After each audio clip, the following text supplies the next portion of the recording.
what made you go and be like, all right, I'm going to go do stand-up comedy and go bomb forever? Well, bomb forever is interesting, but Pressure's on.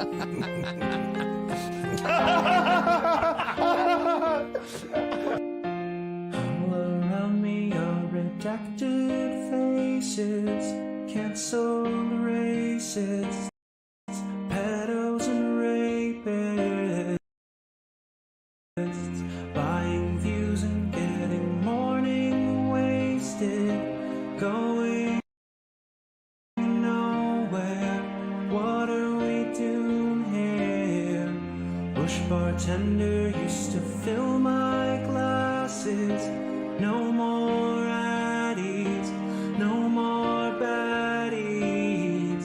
Swollen head, I need to drown my sorrow. Show tomorrow, unless the DA gets recalled. Nobody finds me funny, I think it's kinda sad. The big gay lion's dick juice is the best I ever had. I find it hard to pay you, I find it hard to talk. When Bopper checks the socials, it's a very, very thick world. Thick world. Callen promised that he isn't leaving. I guess we'll see them, cause so did Theo. Texted Rogan when he moved to Texas. Got no answer, need a handler. Ever since I tried to truck walk Annie, Joanna's angry. I use the sink to pee.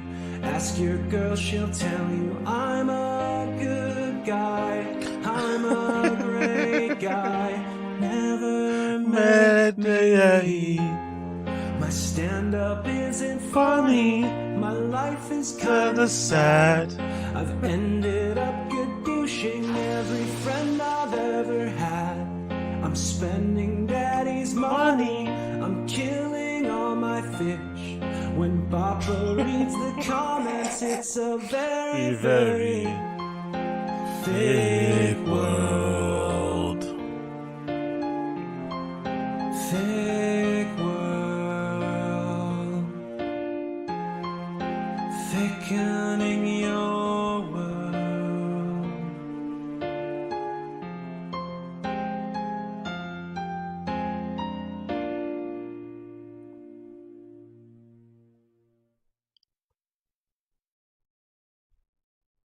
They do not matter.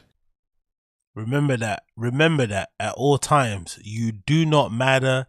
You do not matter in the slightest, okay?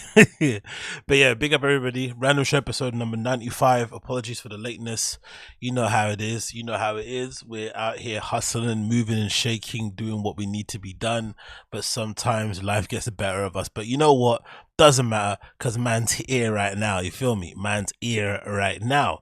So yeah, big up everybody in the chat, big up everybody hanging in there. Appreciate all of you, especially those of you who were hanging around during the Zinga show. I appreciate a lot of you probably don't want to listen to that kind of content, but hey, my channel can do what I want. No, not really, but yeah, thank you so much for tuning in anyway. Pleasure to have you both on both things, so I don't take that for granted in the slightest. And yeah, man, we've got many things to talk about and catch up on. So much stuff has happened, I feel like, in the last couple of days. Prior than before, because I feel like other streams have been a bit late, they've been a bit dead because there hasn't been much going on without the drama. You know, BGL's kind of gadooshed himself, it feels like. He's got, you know, he's kind of out there doing whatever he's doing.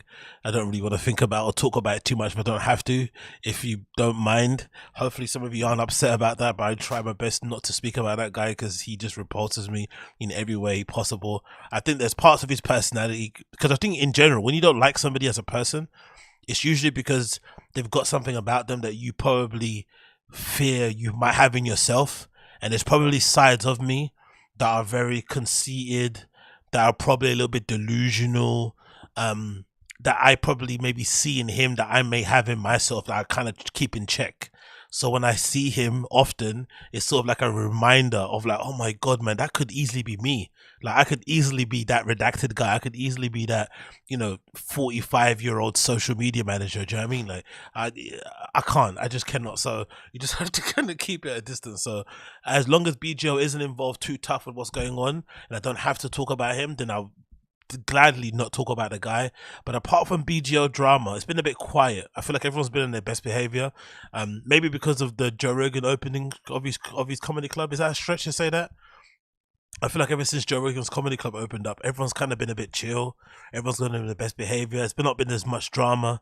Everyone maybe wants to get in. They want to maybe have an opportunity to be able to kind of, to kind of be in the in crowd. They don't want to put a bad representation out there. So yeah, so big up everybody that's chilling out and doing all that stuff. So I really do appreciate that. But yeah, number one thing I want to quickly mention, because and again, this is not like a flex or anything. I'm pretty sure. Hopefully you guys don't take it that way.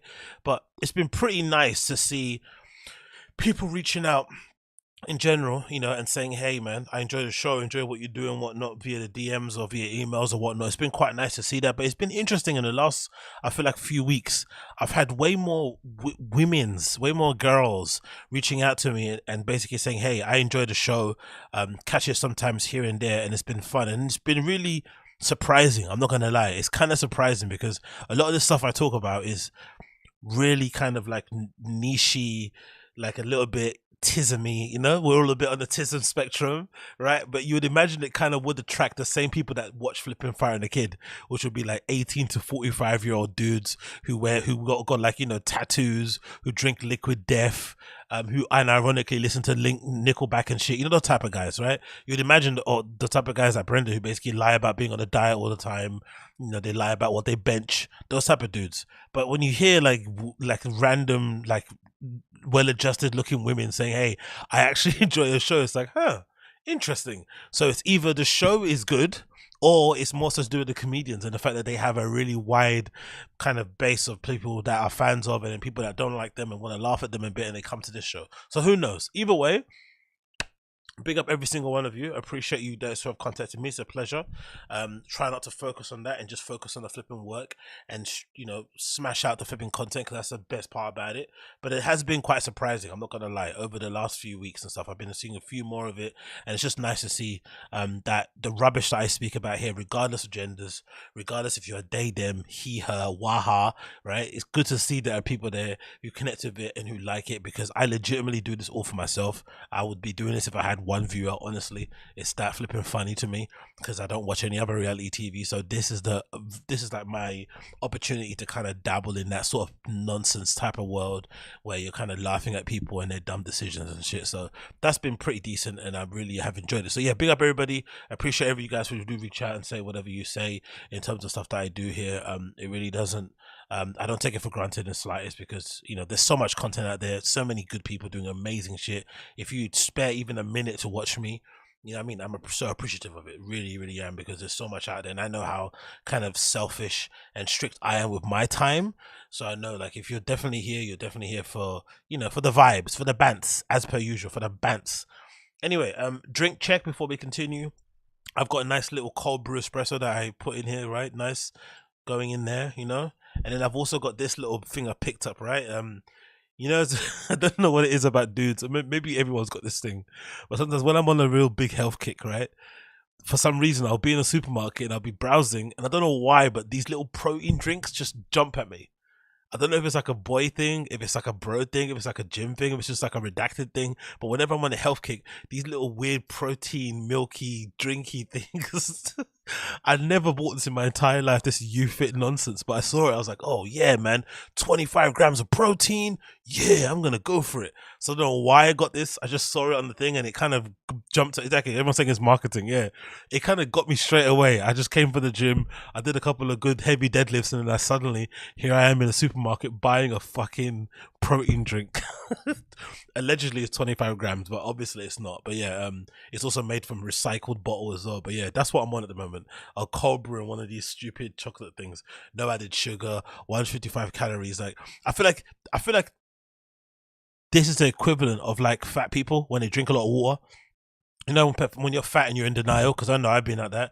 When you're fat and you're in denial, you brag about how much water you drink, and you make it seem, oh yeah, I like vegetables, I like mushrooms, right?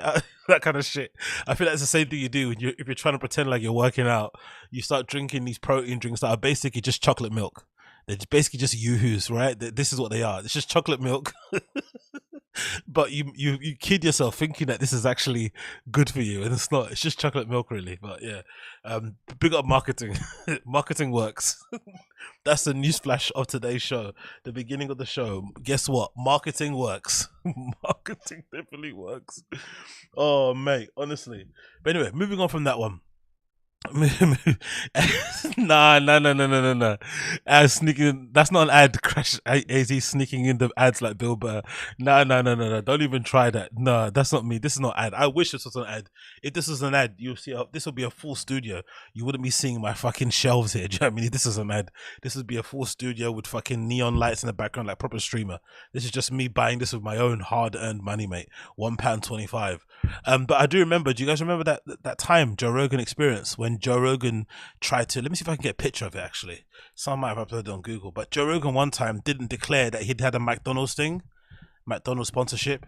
And one time, I think maybe it was during like a Fight Companion, he just randomly asked everybody, hey man, do you guys want to order McDonald's? And then they just started ordering McDonald's like live on air and shit, and it got delivered. And then they were like talking about the fillet of fish and shit. Do they like it or do they not? It was a very strange thing. Like it just happened out of the blue. Like they just sat there and started ordering. And it's like, and Joe's very particular. Joe's like the most strictest guy when it comes to ads. He doesn't like plugs randomly here and there. You have to make sure that okay. You have to make sure that if you only show, he doesn't like plugs. If you only show the plugs, you know, he minimal here and there. But let me see, someone's got it. Okay, no one's uploaded it. Yeah, it's not been uploaded, but I do remember. You guys remember it, right? Everyone's saying they do. Yeah, they remember Magic Trick. I remember that. Yeah, exactly. YMH troll do that as well. It's illegal. Okay, it's illegal. You always have to. Okay, cool. Well, I'm not too sure if what. There's a CEO of McDonald's is called Joe Rogan. You seen this? I just put this into Google. There's a CEO of McDonald's is called Joe Rogan. Is that true, or is that just a linked? I don't know. Who knows? But yeah, it doesn't have it on the thing. But I do remember that being a thing. Someone saying it's illegal in the US. Well, I don't know how he got around it, Joe, but I do remember he did it. There was I think it was a Fight Companion, or maybe it was a show with other comedians, some episode of Rogan where he just randomly started ordering fucking McDonald's and he's talking about how much he loves fillet of fishes and shit. That's fucking hilarious, man. But yeah, big up everybody in the chat anyway, regardless. Hopefully this will be a good show. Yeah, so number one topic to get on to chat about number one. So I've been fooling around with ChatGPT this past weekend and other bits of AI and stuff because of the recent update and it kind of being in the news at the moment, and it's been pretty trippy. I'm not gonna lie. It's been pretty good in terms of DJ sets, because for the longest time I'd kind of have to go through this process which every DJ has to do, where you just have to listen to a lot of shit and then you kind of figure out what works with what, put it into playlist, maybe have different themes and ideas in your head that you might think about, maybe note some songs down you listen to, or they might hear in passing in a video, in a shop, whatever maybe. But sometimes it can be hard to kind of like start to fill bits in and that. And sometimes it's nice to have an idea on like different songs that fit songs that fit each other, that are within the same sort of BPM range. And what I found with ChatGPT, what I did is there was a track that I wanted to like add on to my mix, which was The Weeknd Gasoline from his recent album Dorma FM. And I basically put a command into ChatGPT and said, find similar songs like with The Weeknd Gasoline within a 2 BPM mark, or I think a 2 to 5 BPM range. And it went out and basically gave me a list of 10 songs. And then from those 10 songs, I can basically start using one or two to kind of be launching off points for different ideas on what I can fit into a mix. So essentially, if you wanted to, you could just put an entire playlist of songs down for your DJ mix and say, hey, find me 10 of the best techno songs that came out between 1999 and 2005 within the BPM range of 130 and 150, and it'll give you an entire list, and you can just use that and mix it into a fucking DJ mix. It's pretty crazy. It's pretty crazy. So I've been smashing that, and of course, in Uche saying, yeah, I'm refusing to get ChatGPT. I don't think the world needs students using that shit. Yeah, but I've read reports of fucking ChatGPT passing the bar exam, like insane. It's been able to pass other entry levels things. There's a girl actually in the UK who was able to appeal a parking ticket. She got a parking ticket and she didn't want to pay it because she didn't think it was necessary. Or no, she basically thinks she got it incorrectly, went to appeal it, and then she writ the appeal using ChatGPT, just basically put in the prompt of like, hey, this is the appeal letter to counteract and ChatGPT generated a script, and then she kind of used that and kind of, you know, sent that off for appeal and won and got the charge kind of revoked. So that obviously is working and going that way. But you can also see the damages of it, because in the work that I was doing prior, where I was doing a lot of like online customer service, I was basically the person in the chat box that you speak to for online stores, or like, you know, complaints about your clothes not getting there or you need a refund. A lot of that shit really, with only few exceptions, it could be done automate. You could automate that easily, and having like an AI client that can just answer some basic questions as like, when can I expect my refund for my return, where's my tracking number, have you got this in this size, that can all be done with AI. You don't really need me, so it kind of takes me out of the workforce. And the only thing you'd need someone like me for, like, you know, high touch point stuff, or like detailed things that, like, I don't know, if you wanted to get an idea on certain colors or things come up in the future, maybe that sort of stuff, that might be something that can kind of go there. But another aspect I thought that would really kind of impact my work is my other bit of experience I've got on my you know, work in terms of employment stuff, is I did a lot of marketing. I did a lot of social media managing, basically what BGL did for Brendan. So that's why I get PTSD looking at him, and he kind of scares me, because that's basically the horror of any person working in social media, is ending up being the 40-year-old social media manager for some shitty brand you don't care about and having to fucking retweet and share stuff on social. It kills you. Even though it pays well, it's fucking annoying, and it's an easy job, but it's annoying. But I know for a lot of my job at that time, a lot of part of the job was to create a content calendar. And what you do if you're a social media manager, a content calendar, is that you basically, you know, spec out what types of content you want to drop on each day. And usually it'll be, you know, let's say St. Paddy's Day, it'll be a St. Paddy's Day post. Maybe it'll be something on Twitter, maybe something on Instagram, and maybe it'll be an email newsletter, whatever. You just think of some ideas and you kind of plot them around the schedule, around the calendar. And then you also insert any brand things, so any overarching brand ideas or marketing pushes they want to do, you basically plot them along. Technically, that stuff could easily be done by an AI. It can easily be done by an AI. That's social media managing. They could easily spec out and schedule post to go out on fucking hump, to go out on Burger Day, St. Paddy, all these fucking, you know, these days that people kind of, you know, celebrate in kind of social media way, they could easily be done on top of extra content. So it kind of takes me out of the workforce in both places, customer service and marketing and social media. That's the scary part of it. Like, it legitimately renders my CV experience of over like 10 years doing this sort of stuff over my life, it kind of renders it mute. Like, I'm completely gone in a flash. It's kind of scary, but it's basically the way of the world, isn't it, I guess? But there's this article here, courtesy of New York Times, where a lot of other kind of high, you know, influential sort of tech people are basically sounding the alarm and saying, hey, we need to kind of stop. We need to chill, because this AI is going too crazy. So this is courtesy of New York Times. It says Elon Musk and others call for a pause on AI, citing profound risks to society, which is pretty wild to think, because they're all kind of pushing their own thing. I think Elon's trying to do his own AI. He's obviously harassing, also criticizing a lot of the OpenAI guys, because they've gone from being a non-profit to being a profit company, and obviously being absorbed by Microsoft, blah blah blah. And he's generally somebody that's quite open to pushing, you know, technology and innovation. So if he's sounding the alarm, then you definitely know something, you know, something scary is around the corner. So courtesy of New York Times, more than 1,000 tech leaders and researchers, including Elon Musk, have urged artificial intelligence labs to pause development on the most advanced systems, warning in an open letter that AI tools present profound risks to society and humanity. AI developers are locked in an out of control race to develop and deploy even more powerful digital minds than no one, not even their creators, can understand, predict, or reliably control, according to a letter which the non-profit Future of Life Institute released on Wednesday. Others who signed the letter include Steve Wozniak, co-founder of Apple, Andrew Yang, an entrepreneur and a 2020 presidential candidate, Rachel Brunson, and the president of Bulletin Atomic Scientist, which sets the doomsday clock. These things are shaping our world, says Gary Marcus, an entrepreneur and academic who's long complained of flaws of AI. We have a perfect storm of corporate irresponsibility responsibility, widespread adoption, and a lack of regulation and a huge number of unknowns.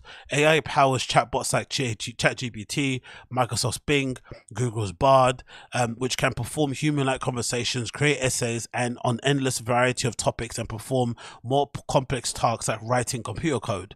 The push to develop more powerful chatbots has led to a race that could determine the next leaders of the tech industry, but these tools have been criticized for getting details wrong and their ability to spread misinformation.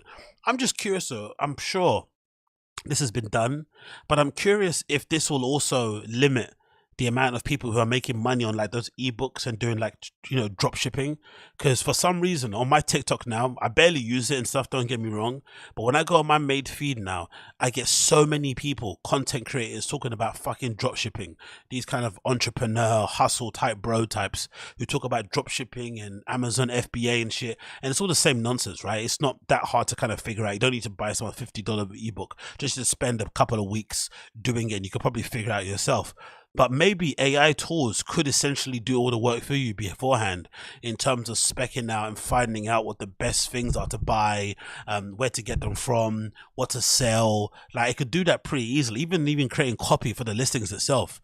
Like all that stuff that kind of requires a lot more work and a lot more intuition, that could basically be eradicated with these sort of things. So maybe you might see a down trend in people selling ebooks on Gumroad and all this sort of nonsense on Fiverr, because essentially you could just do an AI can kind of figure it out.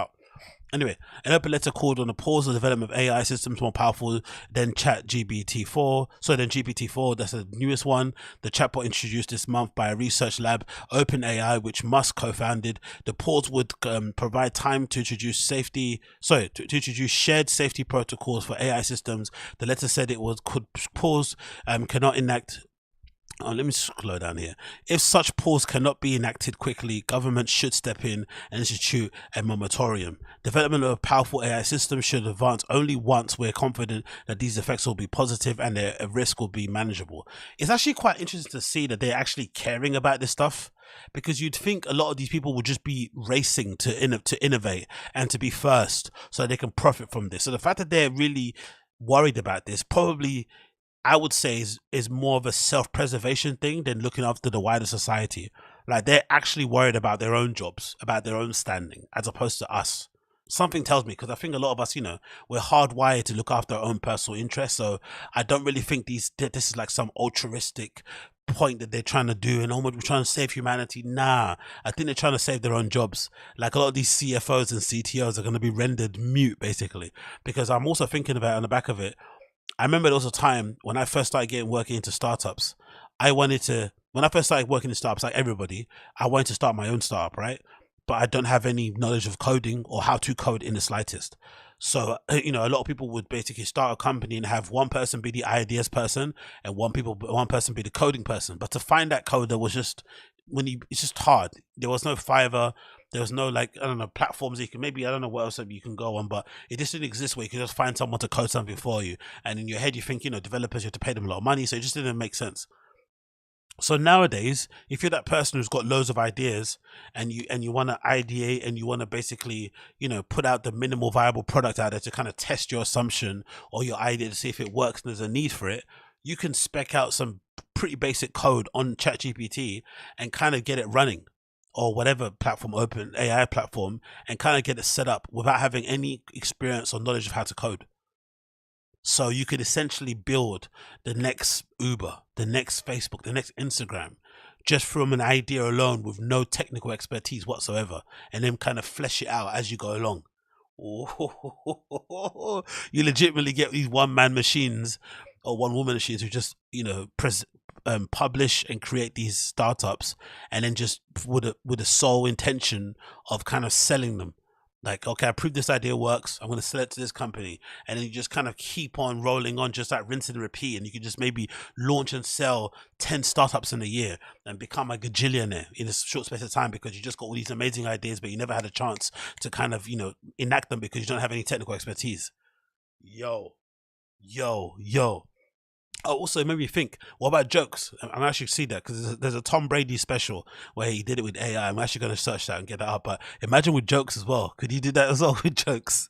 If you're a comedian, just punch up your jokes on ChatGPT. Write your actual joke where you performed on the stage and then punch it up and say, oh, give me 5 different variations of this same joke.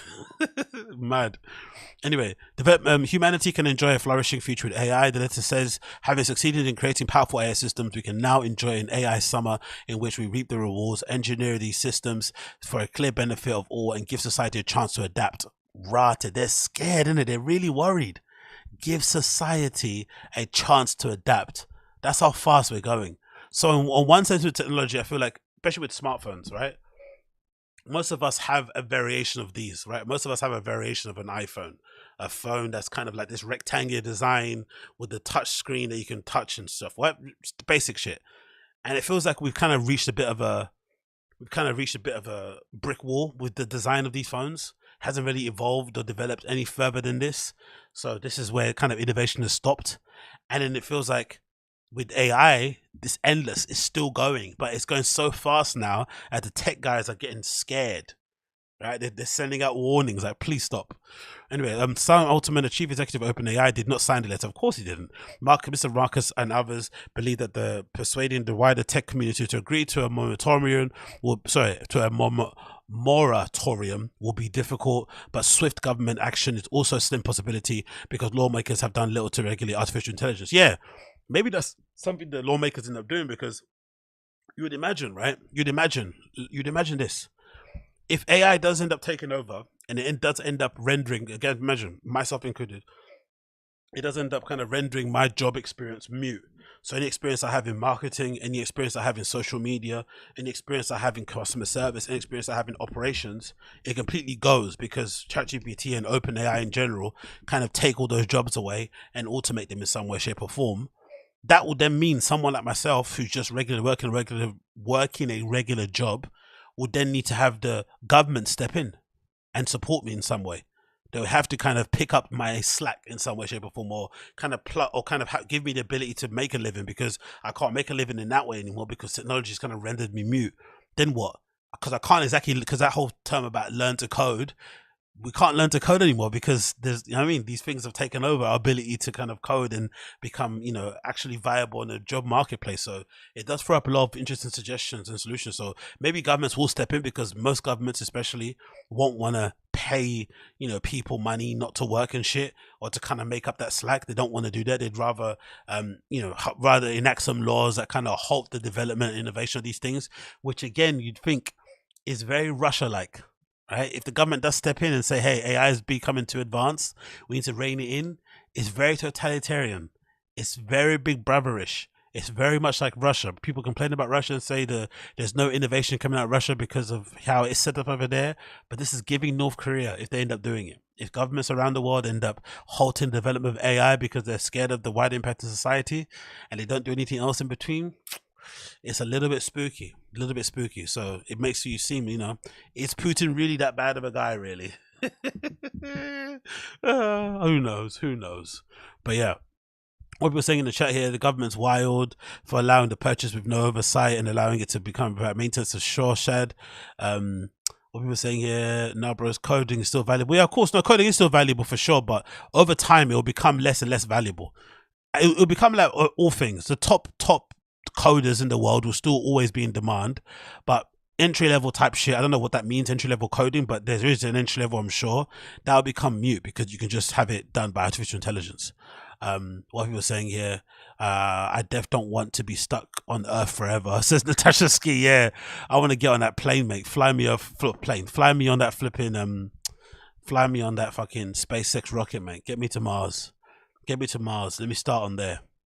Let me be the only DJ on Mars. ChatGPT, yeah, exactly. What Coyle saying? ChatGPT, how can I hit all Asian massage parlors? You know what's funny, actually, talking about massage parlors, it's not I'm always curious as to why it's not that much of a popular thing in the UK. We do have them, don't get me wrong, we do have massage parlors. I'm not saying we don't.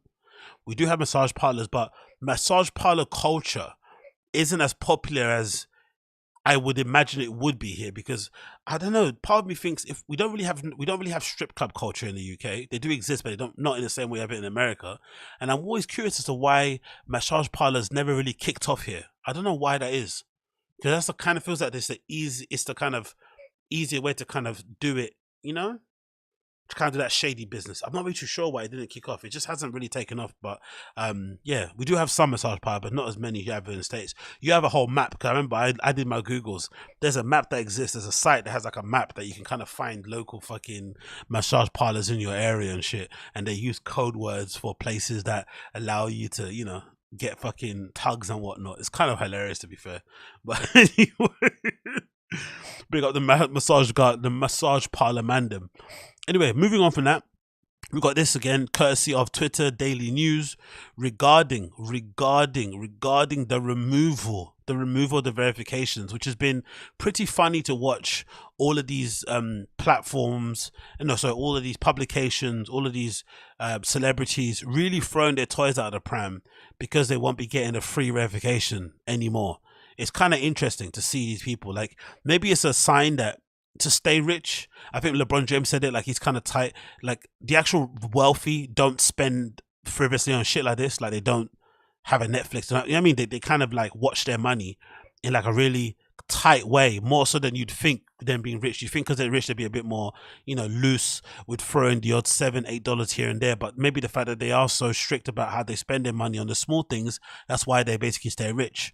Or it's just that some of these celebrities and some of these big publications, they really do think they're better than most people, and they think they're beneath this, that they don't have to pay for this. I get everything for free because of who I am and because of my fame and notoriety. Why should I not have to pay for something?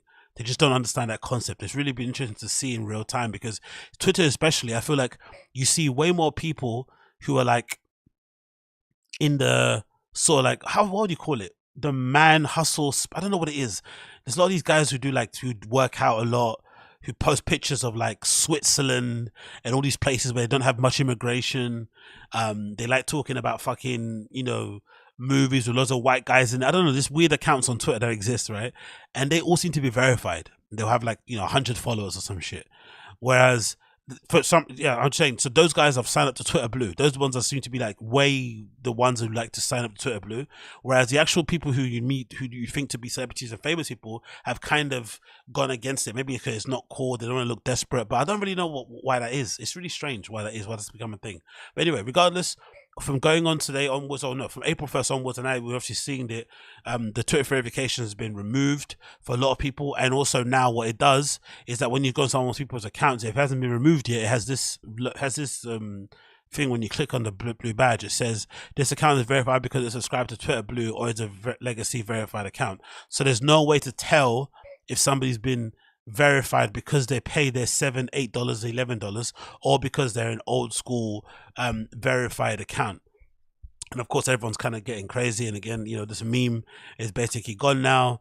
This motherfucker paid for Twitter, it's completely gone and rendered mute. That was quite funny when it did kind of first start, though, people posting it and, you know, people replies. And Twitter Daily News said this is smart. Originally when Twitter Blue rolled out, some legacy verified users could not subscribe to Twitter Blue because now it would seem they only got verified because they paid. This gets rid of their worry. Cool, so that's that. And then the other thing as well is this personal attack. So Elon has personally, it feels like, gone and removed the verification tick on the New York Times, because they were one of the first publication that said we're not going to pay for it. And he obviously has a bit of a stick in a bonnet about the New York Times in general, and he basically, you know, made an example to kind of remove it from their account straight away. So I'll be interested to see going forward what ends up happening. Will they cave to the pressure and get the tick on their account because it's going to help with making sure that people know that this is the legit account? Or they get an official badge, because there's two. There's like an organizational official kind of gold thing, there's a blue thing, there's a couple of others out there, so they might need some identifiable badge just so people know that it's the actual New York Times.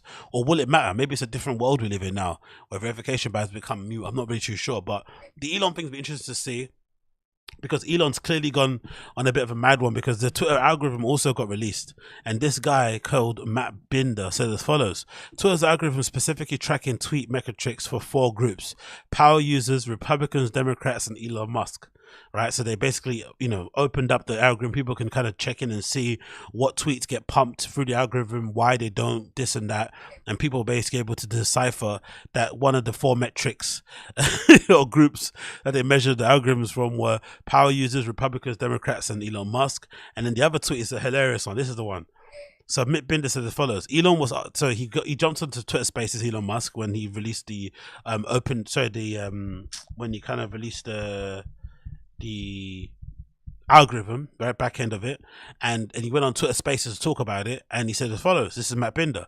Elon was asked about this on Twitter Spaces, and he said, "This is the first time I'm seeing this," and said that he would change it. He also decided that the person who asked him about it would be the last person, and ended the space straight after. So after it was revealed that there were these 4 groups that included himself in it, he just jumped off Twitter straight away, Spaces, and didn't kind of jump on it. So that made me think automatically, when it comes to Elon Musk, I'm wondering, because, you know, I've been watching this series. I just finished it on Netflix. It's fucking horrible, but it's called Salvation, and it kind of is based loosely on him, about this guy who's like a serial inventor, entrepreneur guy who's building a rocket. He wants to make life multi-planetary, and then this asteroid is about to hit Earth, and he wants to send people to Mars. It's basically loosely based on an Elon Musk type figure, and it got me thinking, like, the Elon Musk that we see on social media nowadays, and the Elon Musk I kind of, you know, weirdly fell in love with and was kind of enamored with because he was this genius guy, this kind of real life star character, you know, the inventions, the ideas, the motivations, all this sort of stuff was really cool. But I wonder, this version of Elon Musk that we're seeing now, is this who he really is? Or did he kind of change over time because of the fame? Because there was this one documentary, or this one, autobiography I read of Elon, right? Elon Musk autobiography, yeah, I think that's the one. Ashley Vance. I read this book, right, by Elon Musk, by Ashley Vance. It's an unofficial documentary, autobiography, and I think this might have been the first book I read on Audible when I first got my Audible account, and it legitimately is one of the best autobiographies I've read, especially unofficial ones, in a long time. It's absolutely fascinating, and it kind of made me a big fan of the guy. And I'm just curious, like, is this guy the same guy, or has he changed because of fame? I just don't know. I can't put my finger on it. I just don't know what the deal was with Elon, but he's turning into a real cunt on social media, and some of the things that he's doing whilst he's at Twitter in real time, because this is I think this is also the first time we're seeing kind of Elon in real time building a company, because I feel like Tesla, SpaceX, all these things were kind of done before social was really what it was at. And before he decided he wanted to be a social media kind of person and really be out there in public and holding fame and shit and being addicted to the limelight. This is the first time we've seen him kind of in real, you know, in public kind of run a company. And the way he runs it has been really bizarre to see how he's done stuff and how he's treated his employees and just generally how he moves, just a bit shaky. So I'm not really too sure if this Elon was a different guy, or whether he's always been that guy. I just don't know. I just don't know what it is right now with him. But it's a bit upsetting for me anyway, because again, like, I really like this book by Ashley Vance, and yeah, I'll definitely say it definitely is up there with Shoe Dog as well in terms of one of the best sort of like unofficial type autobiographies. Definitely check it out if you haven't already, but definitely is one of my favorites. But you know, unfortunately nowadays he's turned into a bit of a piece of shit, to be honest, and it's just sad to see. But let's see what his reaction is regarding all this stuff with the verifications. What he said so far, 'cause I think people are really getting at him about it and stuff. What has he said? Let's quickly check his Twitter here. Boom, great interview on AI. Walked the whole Cybertruck production. It's funny as well, the Cybertruck still isn't out yet. His time, like, he doesn't get enough stick for the lack of being able to fucking, you know, hit deadlines and shit.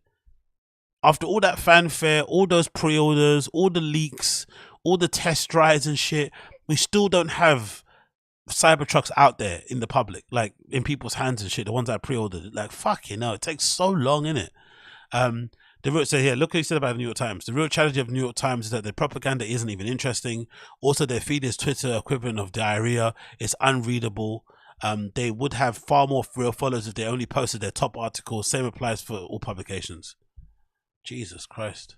Okay, so he's definitely reining in and doing what needs to be done. But yeah, Elon's a weirdo, man. He's a weird guy. I'm not really too sure what I'll go on with him, but I don't know. I was a big fan before, but it's kind of hard to be a fan of his anymore because he just kind of, he kind of winds people up the wrong way. Me not like it personally, but hey. We were saying here, Teju, he got $1 billion no interest loan because people paid deposits and Elon didn't have to do the bank.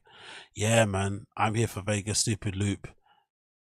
I'm too fat to get into a Cybertruck. Coiler. No, the Cybertruck looks really cool though. I don't know. I just think after all that fanfare of the car, after all this time, it just feels like Tesla still has the ability to just produce cars and manufacture cars according to their flipping schedules. They just don't have the ability. So all this sort of like changing automobile industry and all that malarkey, but a lot of these other companies still meet their deadlines within a reasonable time frame, even if they miss it. Whereas it feels like with flipping Tesla, it takes ages for you to get hold of your cars, and by the time you get them, I've seen so many horror stories of people getting Teslas that have been clearly rushed off of the factory floor, that kind of got loose fittings and shit. You have to kind of keep sending them back to get this tight and this that. It just feels a little bit slapdashy. Don't get me wrong, I still love one for sure. I'd love to get a flipping Model 3 and shit, but I don't know. Those Cybertrucks were fucking awesome to see, but I think they'll be better to see when people actually get them in their hands and, do different wraps and stuff, having different colors, change the rims. I want to see what it looks like in real life. I mean, I've had enough of seeing these images of randoms driving them around town and testing them. Like, actually make them what they are. Anyway, continue. Next news. Pete Davidson sat down with John Bernthal, whatever you say his name, the guy that played Punisher, right? And for a pretty decent interview, it sounds like, by the looks of it. It looks like he's trying to change the narrative around his name and shit and clear the air around some other things and bits and bobs, because like feels like he's probably trying to make a leap and change an evolution in his career since he's kind of dropped off or quit SNL. He kind of maybe wants to either focus on acting, I'm assuming, maybe double down on a stand-up, who knows, but he's clearly trying to move away from this image that he has of himself in the public where he's a bit of a joke in some way. It's a bit weird. I don't know why that is, because he hardly talks, whatever. He kind of wants to become serious, clear things up, maybe grow up a little bit, who knows. But a really interesting kind of tidbit here was a bit about his dating life, which I think kind of is a reflection on men overall and our challenges when we date these really attractive, hot ladies, right? I just think there's always a bit of that's where the power imbalance feels like. I know some people kind of don't like power imbalances or talk about it, but this is the real power imbalance when let's just read the article and I'll show what I mean. So it says here, what's a famous man to do when he just wants to be heard, when he feels like the truth has been absorbed, when he can't get a word in? Why? He makes an appearance on the Fellow Famous podcast while wearing a matching this is hating. Speaking of a whalebone, it seems that Pete Davidson has a bone to pick with the public regarding his dating life. According to Page 6, on Thursday, Pete Davidson appeared on Real Ones with John Bernthal and explained to the actor that him dating 12 people in 10 years isn't that crazy, and called the purported backlash to his dating habits confusing. Davidson is currently dating his Bodies co-star Chase Sue Wonders, but he was dating Emily Ratajkowski before that, Kim Kardashian before that, Phoebe Deveneur before that, Kate Beckinsale, Margaret Qualley, Kai Gerber, Kazi David, and Ariana Grande before that. So he's saying he doesn't think dating 10 women in 12 years is that crazy. I don't think it's that crazy either, personally. Especially if they're actually his girlfriend. Hey, big up Angel. Big up is on a Sunday. Big up Angela Reagan. Thank you for the donation. 2345. I appreciate you so much, Angela. Big up. Appreciate you. So I was saying about Pete Davidson, right? So I don't think 10 people in 12 years is that big of a deal, especially if they're all his girlfriends. Makes, he's not just smashing randoms, whatever it may be. But you know what I think is happening here? I think the problem that Pete Davidson is having with the public is that I think, by and large, the public think he's ugly. So they're more surprised that he's able to, acquire the way ladies he's basically able to acquire in the dating sense. That's what that's the kind of the underlying theme of it. It's not that they're surprised. It's not they're surprised on the fact that he's dating 10 in 12. It's more so they're surprised that somebody that they deem to be ugly is able to pull the women he's able to pull. That's my general impression I get from him. And when you look at the women, the caliber of ladies he's been able to pull over the years, I just think it kind of speaks to an overall theme that I feel like guys, especially public guys, like famous dudes, they don't get any, like, the social media doesn't give them any leeway if they deem them to be ugly and they deem the girl to be attractive. They just don't give guys respect.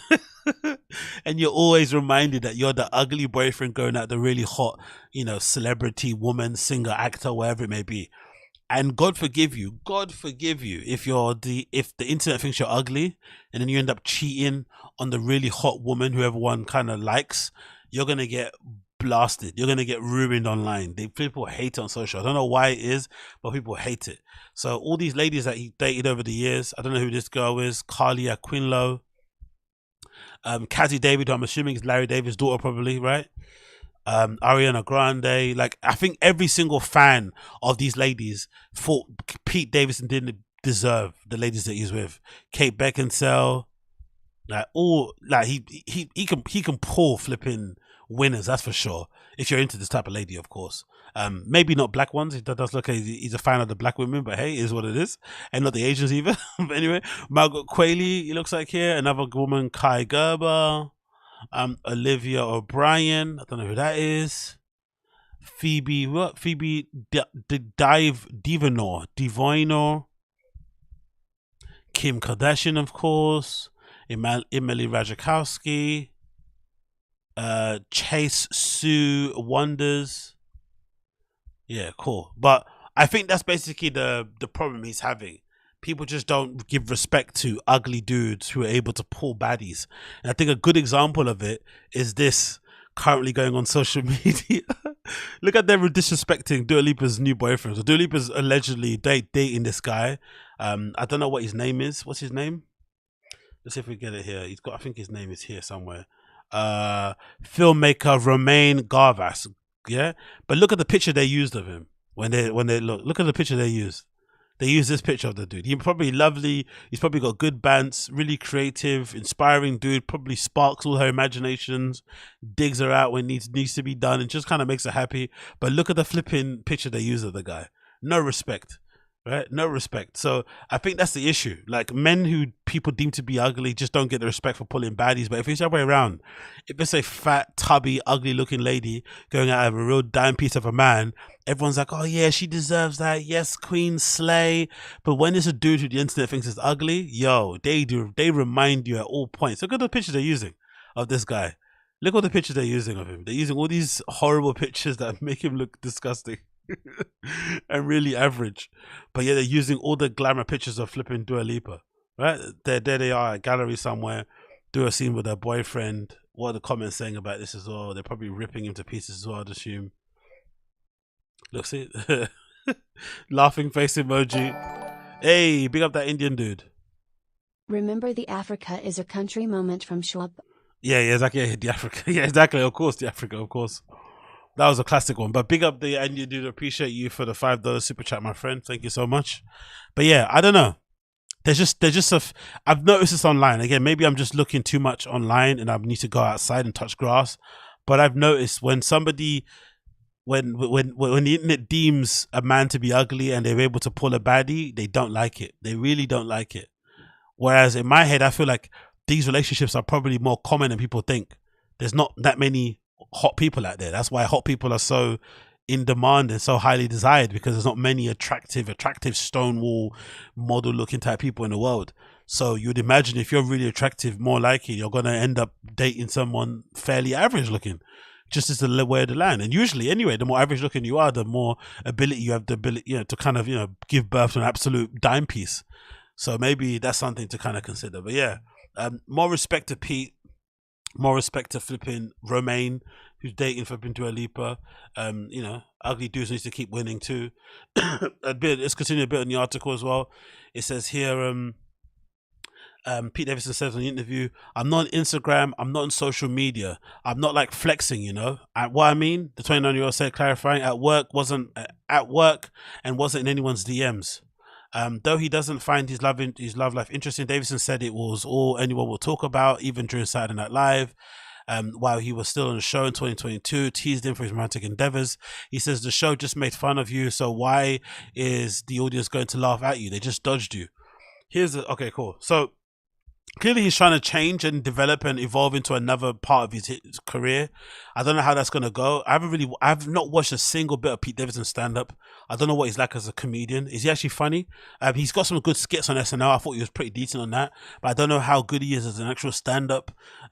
He doesn't seem like the greatest actor in the world, but maybe he might develop and evolve into that as well in the future. But it must be difficult because he's clearly somebody that cares about his craft, clearly a creative at heart, but also, you know, he has this part of his life that people are really interested in when it comes to dating, that's giving him a lot of free press and making him kind of desirable, maybe giving him some money.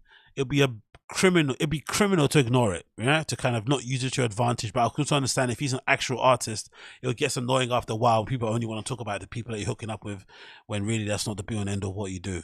So it's kind of like first world problems, right, for a guy. But I can understand his pain, and hopefully he figures it out. But yeah, has anybody watched Pete Davidson's stand up actually in the chat? Is he actually funny? Have you seen any of his stuff? What is it like? Because hey, big up the Daniel dude again. Pi Davidson not digging the sisters?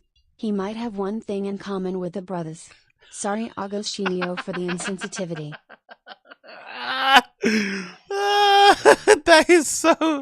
That's diabolical. Yeah, Pete Davidson and Pete Davidson and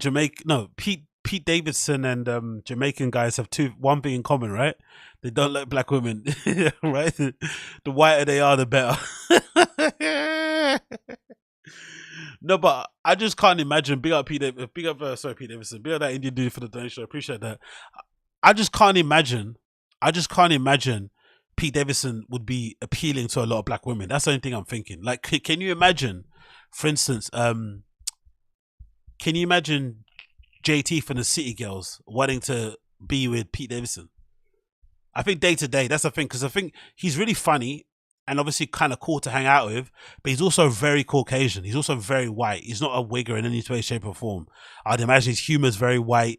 Things he talks about are very white. So I think for some of those black girls, it might be a little bit, you know, much to deal with on a day-to-day basis, because there's no part of him that's going to be into flipping love and hip hop. Anything outside of listening to Kendrick Lamar is probably a little bit too underground for him. You know, he's the kind of guy where he thinks paprika spicy, you know, that type of dude. So maybe for a regular black girl, she probably wouldn't be into it. But yeah, I can't imagine dating JT. Like, could you imagine Pete Davidson and Azealia Banks? Oof. That would be fucking interesting, right? Azealia Banks would be fucking interesting. Imagine that, them together, Pete Davidson and Azealia Banks. I can't imagine it. Maybe Pete Davidson like a Doja Cat, like those kind of quirky black girls. That could work out for him. But then again, she's mixed race, right? So that's the kind of thing. But I can't imagine like a proper black girl would be into him. To be honest, I can't think of many that would be into him. Like Sukihana. Like, imagine Pete Davidson and Sukihana. That would be crazy. Like, imagine. Yeah, even Uche's saying, see, most black chicks aren't into tattooed alternative guys. Exactly. Most black chicks aren't even into alternative tattooed black dudes. Right? I know myself, I'm not really tattooed, don't get me wrong. But I would describe myself, I'm more on the, you know, alt fucking spectrum of things, and it's hard out here with some of my sisters, you know what I mean? I kind of have to fight. I mean, I'm fighting for dear life out here. So you can just imagine what it's like if you've got fucking tattoos and shit, you know, of random people's names all over your body and whatnot, and you look the way he does in shorts, like, it's a bit sketchy. But also, I think if Pete Davidson went and did a transformation, and he did like a John Majors. Remember, John Majors looked one way, then he popped out and looked all yoked and stuff. If Pete Davidson had to train for some Marvel movie and he ended up getting really jacked and was on TRT, you'd see all the women on social media first in for him. Black, brown, white, it doesn't matter. Like, or if he added like 20 pounds of like lean muscle, like they'll be all over him. You know what I mean? Literally. And he had like that kind of like fade haircut, mustache with a little goatee. You know what I mean? Put a little diamond in his tooth, a little gold tap, a little gold tooth tap cap or whatever. He'd definitely slay. I think so. He'd definitely go out there and be slaying all the naan for sure. Anyway, let's continue here. So, we spoke about that. Ugly guys not getting respect. Yeah, let's talk a little bit about this as well. Have you obviously most of you know what's happening with flipping Donald Trump and his escapade. I also find it interesting because this article has been written by The Telegraph, where it says a headline: "How a shared golf cart with a porn star led to Donald Trump indictment." A part of me think it's rather desperate, this attempt to indict Donald Trump off the back of this, but it's also very telling for him as a person that he's that dodgy, that this would be something that would be in his past that someone could easily kind of charge him for or look into, like using allegedly campaign finances to flipping pay a flipping, you know, like really, like I don't know. This guy is a strange lad, man. But anyway, the article says as follows: it was July 13th, 2006. Donald Trump was forging up the fairways of the majestic Edgeware Tahoe golf course nestled between the Sierra Nevada mountains. He was riding high on the success of his blockbuster TV show The Apprentice. First celebrity golfers included Pittsburgh Steelers quarterback Ben Roethlisberger, but the event had also attracted other visitors that week, including a group of pornographic film actors from Los Angeles. Oh, again, I don't know much about flipping football, but you know what I think about? Anytime I see Ben Roethlisberger's name mentioned, you know who I think about? Antonio Brown. Isn't it funny that Ben Roethlisberger is inherently kind of linked to Antonio Brown's decline? And I wonder if some of you football fans who are more plugged in, would you say that beef you had with him when they were in the same team and whatever it may be, right? They didn't see eye to eye. Do you think that maybe played into his downward, spiral, Antonio Brown? And was he to blame, Ben Roethlisberger, or was he just innocent and Antonio Brown was always, because we didn't really know how crazy Antonio Brown was back then. It kind of started to unravel, but maybe that whole period, and maybe Ben Roethlisberger got a bit of a bad stick, because I think at the time people were trying to spin it like a racism thing. Do you remember? It was a bit like, oh, this white guy doesn't like this black guy, right? But now we know what Antonio Brown's actually like. We know that it wasn't a racism thing, and Antonio Brown's a fucking nightmare to deal with in a changing room. But it's funny to see that he's linked to this story also. Absolutely crazy. Anyway, it continues. In a tournament gift room where companies promote their products, pornography studio called Wicked Pictures had set up a photo booth and was handing out goodie bags and DVDs.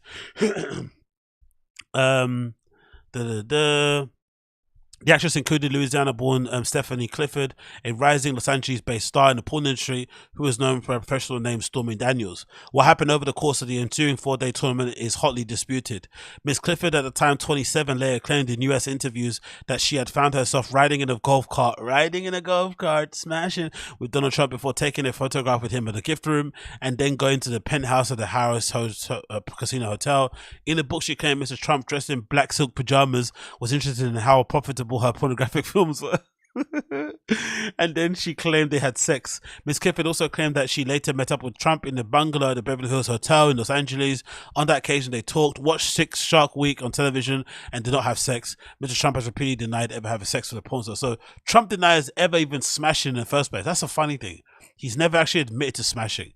The alleged events took place at a milestone moment in Trump's life. At the time, the golf tournament had him just turned 60. As he was he was 60 years old, smashing. And again, Stormy Daniels, right? Credit to the lady. Hey, big up the Indian dude. Stormy Daniels? Not Danny Daniels? Nah, brother. Can't trust the keys to a nation with tastes that wrong. Exactly. Big up that Indian dude. Thank you for the super chat. Exactly. Like, also I have to say this, right? I have to say this, right? I know a lot of people give us black people stick. A lot of people give Africans, especially in football, stick for faking our ages. But surely white people do as much faking of ages as anybody. Does anybody believe Stormy Daniels was 27 in 2006? Is this a 27-year-old to you? That's a grown-ass woman. She allegedly was 27 here. White people fake and lie about their ages just as much as black people, in my opinion. And that's a 60-year-old, allegedly, next to her. Like, she's not 27 there. I don't believe it in the slightest. Sorry. That's not a 27-year-old woman. She's a woman. That's a woman. That's a woman. Anyway, as he practiced his swing, one journalist asked him what was more difficult, turning 60 or having just become a father. Definitely turning 60, Mr. Trump says. He was getting up there, no questions about it. No one imagined that already in his 7th decade he could one day be a serious contender to the presidency. However, as his political star then rose, allegation from the weak in Natal has become a thorn in his side. Ultimately, it was not the truthlessness or otherwise of Miss Clifford's allegation that mattered, but the way in which they were kept quiet. In 2011, Miss Clifford made her first attempt to sell the story to a US tabloid for $15,000. Her motivation by her account was that she had believed Mr. Trump might cast her in Apprentice. This initial attempt to go public was thwarted when the publication contacted Mr. Trump's representative for comment. 5 years later, Mr. Trump had become the Republican presidential nominee. Ms. Clifford decided to try again. On October 7, 2016, a month before the election, the Access Hollywood tape was published showing that Trump making disparaging comments about women. It threatened to derail his campaign. The following day, according to the prosecutors, Mr. Cohen's later criminal trial, an agent for Miss Clifford told the National Enquirer she was willing to go public with an allegation of an affair with Mr. Trump. The National Enquirer then informed Mr. Cohen. According to a sensitive document from Mr. Cohen's trial, over the course of the next day, Mr. Cohen negotiated a $130,000 agreement to purchase the Women's 2 silence. The Women's 2 was Miss Clifford. Woman 2, sorry. However, the reasons for that are unclear. On 2016, Cohen makes a deal, blah, blah, blah. The following Cohen attained, let's continue. Legal, as he's preparing for the inauguration, Mr. Cohen gave a bank statement for the essential consultants to executive of Trump organization, asking for the reimbursement of $130,000. Let's go to the current time. In August 20th, Mr. Cohen pleaded guilty for a series of offenses, including campaign finance. He later was sentenced to 3 years in jail. So, my whole thing of this is what's interesting is that it's just if anything, it's a bullshit indictment, really. Whether you're a fan of his or not, it's a bullshit indictment, right? They tried to get him on everything else, and then the one thing they could kind of pin on him was that maybe he used campaign finances or something to pay hush money to keep this lady quiet, which is absolutely insane. It just shows how cheap the guy is. He's not even willing to use his own money to just keep her quiet in that respect. That's very, very bizarre. And a weird part of me also kind of likes how the Republicans are kind of rallying around him, even though they're not fans of his. Like a good example being flipping, what's his name? Ron DeSantis, right? Ron DeSantis isn't the biggest Trump fan, and Trump clearly has been taking pot shots at him, but they're all kind of falling in line, as the title says here, and banding behind Donald Trump and saying it's unconstitutional and it's a witch hunt and blah, blah, blah, blah. That's been pretty cool to see in some respect. There is a little bit of unity and sort of like togetherness in the Republican Party, especially concerned, well, in the media anyway. I'm sure behind closed doors, they're all saying different things, but that's been pretty interesting to see in some way, shape or form. It's still a bit of a bullshit thing. Again, I feel like they're just clutching at straws. They're trying to get him on anything to take him down. But it does go to speak to how dodgy Trump is really as a person, that he has this type of shit on his jacket, like in the background. You know what I mean? Like something that someone can pull in and dig into. He's just got so many skeletons in his closet. It's just, it becomes a bit of a, you decide which one you want to pick to try and pursue. And then you have to see how it kind of goes in that regard. But I don't know. I have a feeling that maybe because I'm on the outside, I'm in England, but I feel like the Trump hype has really gone down. Even this news and indictment, it kind of was a news for like a day, and then it kind of went out of the news cycle. People don't really give a shit. They don't give a shit about him. They don't give a shit about the indictment. They don't give a shit about seeing him in handcuffs, about seeing him in court. Like, no one really cares. It's really interesting to see the turn. I don't know. The turn has been really interesting to see. And it makes me think, will he actually get the Republican nomination anyway, in the end? Right? Like, will they actually end up like, I don't know. I think maybe he's taking his popularity and his appeal with Republicans for granted. Is he really as Teflon as he thinks he is? Because some people think even if he's with an open court case, he can still defeat Joe Biden. But I don't even think he's going to become the Republican nominee. That's my opinion. He just seems to be, I don't know what it is. Something's changed in the water. Maybe it's everything coming out about this Jan 6 thing. And obviously Jan 6 is looking like a bit of an inside job, clearly. But the funny thing is that people are now seeing, because I've always said in the beginning, I thought that Jan 6 thing was fucking nonsense. But the thing that really kind of pissed me off in a slight thing, in a way from the outside, Trump kind of rallied and got people up, got them kind of G'd up and ready to kind of go and flip and storm the Capitol building. And then once they did it, he was nowhere to be found. He didn't help them out. He didn't even go there himself. Do you know what I mean? He didn't bail people out. He didn't render legal aid. He didn't support them in the public in general. He just completely distanced himself from them. And that was really horrible to see, to be fair. That was really disgusting. A lot of these people got into prison for like crazy amount of numbers. Like that shaman guy is being released recently. Like he got like a 5-year sentence or something. Like, come on, man. You can't be fucking riling these people up and then dismissing them when they get put into prison. So I don't know. It seems a little bit shaky. I don't think Trump is as popular as he once was in the past, but does he care? Who knows? Moving on from that one.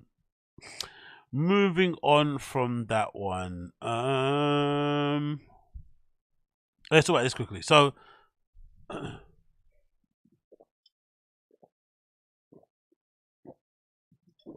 what Mike was saying here, he was scared if he pardoned them, the pressure would fall on him. Yeah, but he should have done it anyway. He would have been more of a martyr. He would have emboldened himself to those guys, because those crazy QAnon type of people, they're always going to love him anyway, right? Those crazy whack jobs, they're just on another reservation. But I'm sure there's a contingent of reasonable Republicans who looked at how disloyal he was to for lack of a better word, to those fans, those core group of fans of his, and it kind of soured the taste of him to a lot of those people. I think so.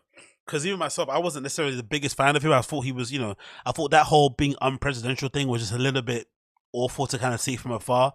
And he's kind of, insistence on even though he didn't get a fair shake of it from the media, I feel like Trump's presidency, for the most part, the worst thing I think about it was that he kept stoking the fans. He kept stoking the flames of separation and division and shit.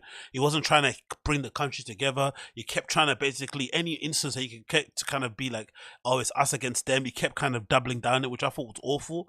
But another part, again, I feel like the Jan 6 guys, he did so bad by them. Right? A woman died in that building, bro. A woman died. Did Trump even go to a funeral? That lady, again, she was a fucking idiot. Don't get me wrong. But a lady died, bruh. She fucking died in that building. She got shot. Did Trump go to the funeral? Did he pay for it? Did he even say condolences? Like, awful, bruh. Awful, man. He got these people all riled up and shit, and he didn't do jack shit for them. Zero. Guys were in there just smoking weed, fucking around, walking around. They got let in. It's an inside job, bro. What? Like, there's evidence out there. They got let in by the police. They all stood by. You know what I mean? These flipping crisis actor FBI agent guys let these guys in, let them all go in, steal paperweights and shit, and some of them got fucking felonies and shit, and they're in prison till this day. Horrible, man. Going to prison for those type of things can change you forever. So yeah, like the guy, I don't know. Anyway, enough about politics. It's fucking boring. Moving on from that one. So I find it hilarious how quickly the conversation around Megan Thee Stallion has changed ever since she popped out at this fucking Houston Astros game in this white outfit, right? Clearly 20 to 30 pounds lost in weight, looking snatched as fuck, bodied up, and suddenly everyone's forgot about that fucking court case with Tory Lanez. Everyone's forgot about the overwhelming evidence that points towards her maybe lying about what happened at that, hallowed night at Kylie's house, right? Most likely it's looking like everyone lied and basically set Tory Lanez up so he could go down for a crime he didn't commit, right? Really, if you really look at the evidence of what happened, there's too many holes in everyone's story for anyone to believe that Tory Lanez picked up a gun and shot her at the ground or shot her feet and told her to dance bitch. It's looking really crazy. But Megan Thee Stallion, I think, also did really well, because whoever her team is understands that anytime she opens her mouth regarding a case, it turns people off. And even though it's probably tempting for her to come out and twerk when Tory Lanez got found guilty and say that, yeah, shame bitch, haha, I won. Whoever is in her team told her to shh and stay quiet, stay low. Genius. Because in the process, she stayed low. She probably took some Ozempic. Maybe she went on a diet. Maybe she started running and working out. She came out 20 to 30 pounds lighter in an all-white outfit looking absolutely flames. So big up Megan Sally. Yeah, big up that Indian dude as well. You know, Indians being CEOs of Google, YouTube, Microsoft and you got Sunak. As an Indian immigrant I feel inadequate as hell about my life. Yeah, big up that Indian dude. Yeah, exactly. No, Indians smash it, especially in the UK. A lot of our developers over here also, especially mostly in startups, you'll find loads of super smart Indian guys, really young as well, like 20, like usually under 26. Do you know what I mean? Like just smashing it, earning like 100k a year, walking in whatever time they want to develop, always wearing fucking sandals and shit, always happy to chat, always in a good mood. Yeah, you are in a good mood. You're getting fucking 10 grand a month, you cunt. Of course you're gonna be in a good mood. But yeah, I don't blame you. But yeah, whoever Mega's team decided to tell her to lay low and not say anything post Tory Lane's trial, genius move, because this is a great rollout to get her back into the good graces of the public, because that's what basically matters really in the day. You know, Tory Lane's maybe got found guilty in the court of law, but you need the court of public opinion to turn around you so that you can be, you know, stay a star that you are, sell out shows, all this stuff. So this is Megan Thee Stallion at the Astros game.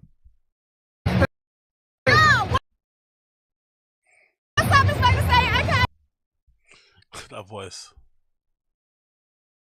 Let's go back again.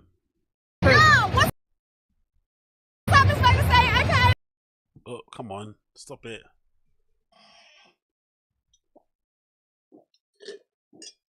Oh, for fuck's sake. But you see the body. You see what I'm on.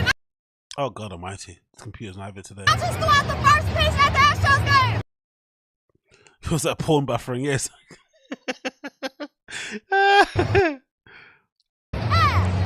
God damn. Hold on, we need to refresh that one. We got to see this one more time. But you know you're feeling good because I've been there before when you lose a bunch of weight and you put on some white shirt, you put on some flipping you put on some white jeans. That's when you know you're snatched up. You put on the crop top, you put on some white jeans.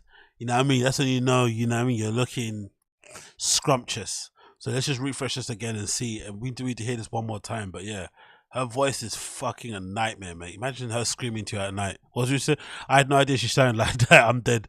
She so much deeper. Yeah, exactly. Yeah, her actual speaking voice is it's trouble, man. It's giving JT. Her and JT cackling in your ears. Oof, please. That's up there with Bert Kreischer's voice, mate. Shoot me in the face. Let's see. AC bricked up. Yeah, definitely bricked up, man. Definitely bricked up. Let's see her again. One more time. Let's one more time.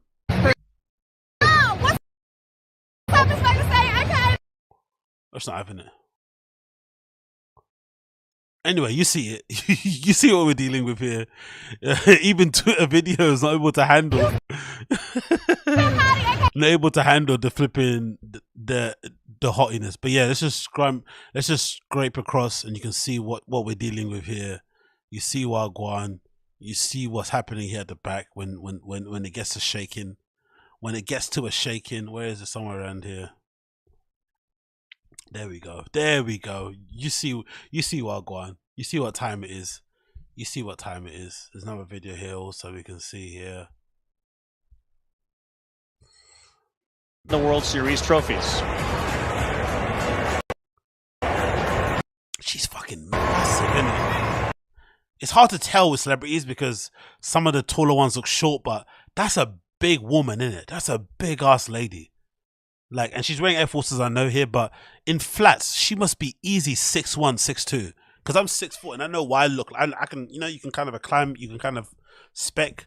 She's definitely taller than me, like in flats, because I'm 6 in just no shoes. If I put an Air Force One or an MX-9, MX-95, I go to 6'1".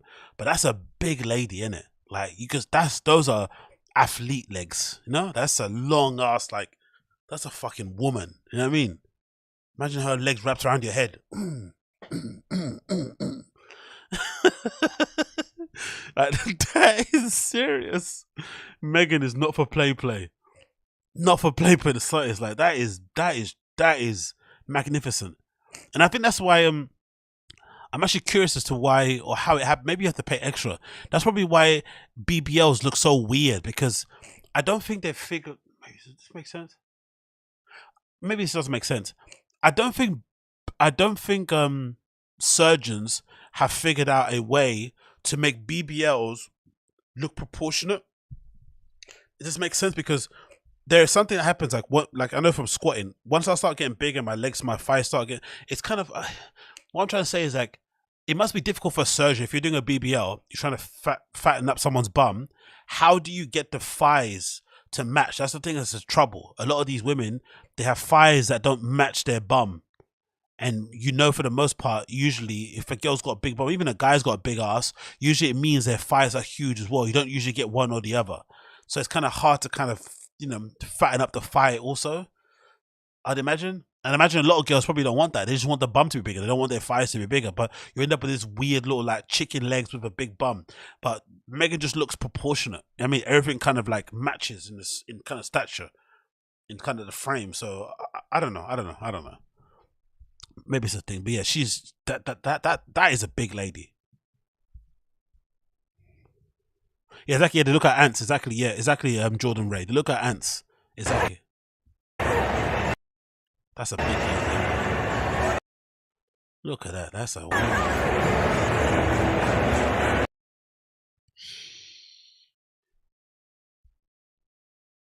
Twitter videos fucking going crazy, man. What going for this?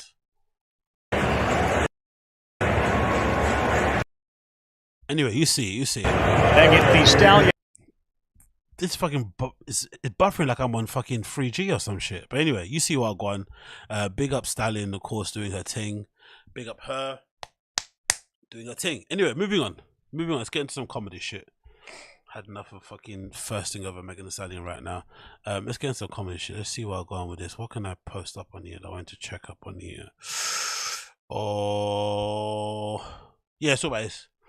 So have you seen this? So Comedy Mothership obviously opened Joe Rogan's club and whatnot, and they've got this thing. So they've opened up a bar, MITZI'S bar. It looks pretty cool, to be fair. People online have been kind of ripping it because it says full of dudes, but I think you guys are, not really understanding most of flipping Rogan's fan base are gonna be dudes, so it makes sense that you see a ton of dudes at fucking Joe Rogan's bar. But I think the bar itself looks pretty cool, and the name for it also is quite nice, Mitzi, with it kind of being named after the legendary Mitzi Shaw, who founded the Comedy Store out in LA. So this is a picture here taken from the Comedy Mothership Instagram account. You can see a picture of what the bar looks like. And yeah, pretty nice shiny bar. I like this big nice marble cabinet here. Sorry, this marble bar that goes around there. Nice chairs around. Where the drinks are. The brick wall with the Mitzi's neon lights on the cool.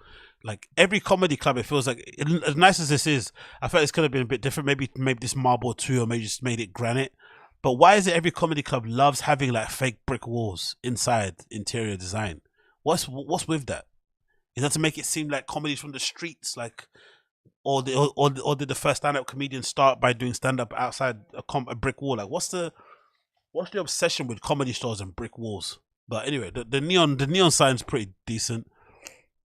I'm not too mad at that. And then you got the flipping logo there on the carpet also. I quite like it. I think it looks pretty fine to me personally. But people online haven't been liking it themselves, but I'm not really too mad at it. But yeah, the shows are coming thick and fast, isn't it? Like all the time. They got Whitney Cummings and Friends happening. You got another Joe Rogan and Friends. You got another post here with Tim Dillon obviously there performing all the time.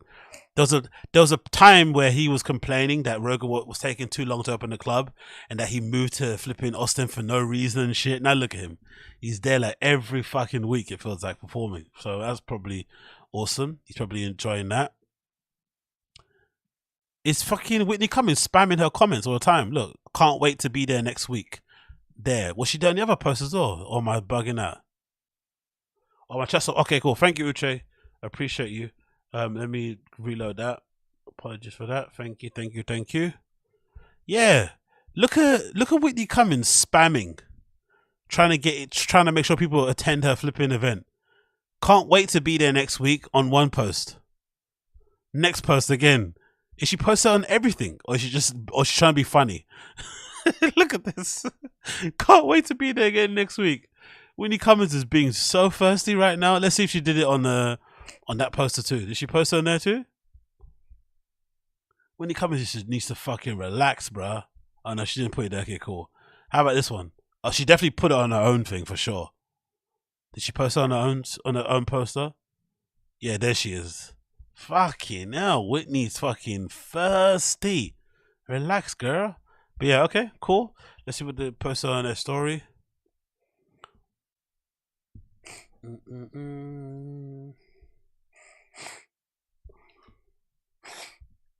Okay, so that 1 and 2 shows. Who's this? Guys, his next comic coming to the stage. You guys are in for a fucking treat. He's one of my favorite comics. You know him, you love him. Give it up for Tony Hinchcliffe. What happens if you don't like the person? He's one of my favorite guys. I love him. He's one of my best friends. What if you don't like the person that's coming up on stage? If you generally don't like them and you think they're a piece of shit, you still have to kind of play nice and introducing them on stage. It's fucking funny. And I like how the kind of the de facto, like, again, it's not something to mention because it's just not needed, but hey, why not? It's a stream, let's make it funny. It feels like the de facto black guys that are kind of linked to Rogan are David Lucas, Brian Simpson, and who's the other guy? That's it, right? Those are the main two he kind of likes to have around, isn't it? The kind of black guys. Oh, and what's his name? Derek Poston. But yeah, this is MITZI'S bar. And I think people are taking the piss out of it because they're saying it's full of dudes, but it's like, what do you expect? It's Joe Rogan's fan base, isn't it? I don't know. I don't imagine. Maybe I'm mistaken. I don't imagine there's many like what I deem to be like regular women that would be listening to Rogan week in, week out. I'm sure they exist, but I'd imagine the women that would listen to Rogan will probably be women who also like to play sports, who also maybe do CrossFit, who maybe do stand up themselves. But I don't know. Would a woman who likes watching the Kardashians be into listen to Rogan? So would they also go to a Rogan bar? Would they? I don't know. Maybe they would. I'm not too sure. He just seems to be very like. He doesn't seem to have many women also on his podcast, does he? Yeah, women who are anti-vax. Yeah, exactly. Yeah, okay, fair enough, fair play. Maybe he has a lot of those kind of Marjorie Taylor Greene type women, right? There's a lot of those highly strung A types, the kind of ones that like, you know, they like to do beer bongs and shit, right? Or they like to play beer bongs and, you know, crush flipping beers on their face, like in dresses. Those kind of girls, they exist, innit? The ones that do burpees at house parties and shit. Like, for sure they exist, so maybe, but I'm just not surprised that this bar clearly looks like it's full of dudes. So that's surprising to me personally.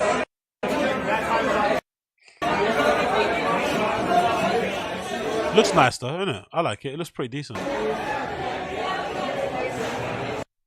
It looks shiny, it looks cool. Let's take off the sound. We see how it does. Lineups. Pictures of people playing music, the outside. But it's fucking jumping, innit? It's fucking jumping, mate. Absolutely ram jammer. William F. Montgomery is meant to be like he's always up in there. So they've got a little crew building up there. Big up, big up, big up, big up, big up. Yeah, you get the gist. You get the gist. You get the gist. You get the gist. Anyway, moving on from that one. Moving on. Moving on. Let's see if I can get here. So yeah, let's move to this one. So I'm not sure if you guys know this, but big up Two Ladies to Try. He put out this really cool video talking about Bert Kreischer and Bill Burr's fallout. I didn't know this was a thing because I used to actually listen to the podcast, the Bill and Bert show. I actually liked it. If anything, again, I feel like Bert Kreischer kind of regulates his personality based on who he's with sometimes. And I feel like because Rogan and Bill Burr don't really tolerate Bert's like silliness and like adult frat boy behavior, he kind of grows up a little bit around him. So when he's on Rogan, I feel like Bert's on his best behavior and usually his best version of him. And I feel like when he did the Bill and Bert show, the podcast with Bill Burr, I feel like this is also one of the best ones because he kind of was a bit of an adult. He didn't really act like a kid, but then it suddenly ended out of nowhere. I think I've listened to it during the pandemic. I also think maybe it's a pandemic around time stuff. But anyway, I quite liked it. I didn't mind it because I listen to fucking Bill Burr's podcast all the time because it's a solo one, and I like to kind of take notes on how he basically keeps the show entertaining and shit. Because I do a lot of solo stuff, so I like to listen to Bill Burr, and I generally just enjoy his views on shit and how much of an old grumpy man he can be. But today to try to put a really cool video together that basically talks about the fallout and why it ended. I didn't know this was a thing. I didn't know this is something happened, but this is a really cool video. So big up to try for putting this together. Really, really cool one.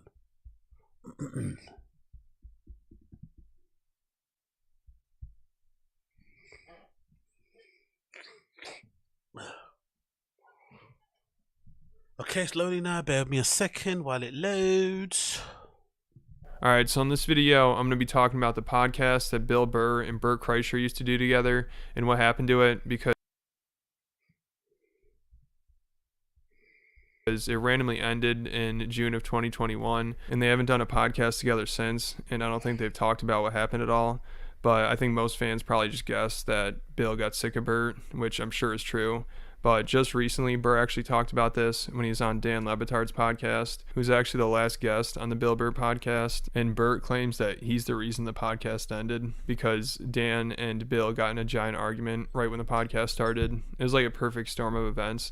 Apparently Bill, this was on Memorial Day weekend, so he was grilling with his family, and he forgot there was a podcast, and he forgot they had a guest, so he had to ditch that and go to the podcast with Bert Kreischer and Dan Le Batard, two extremely annoying individuals. And then right when he gets on there, Dan starts talking about how Boston is a racist city, and then Bill just started going off on him. So first I'm going to play Bert and Dan talking about it just recently, like looking back on it, and then I'll play some of the clips of the podcast where they're arguing. With Bill Burr. That wasn't really... No, that wasn't... That was you! No, because it didn't... Is that why it ended? That can't be why it ended, Bert.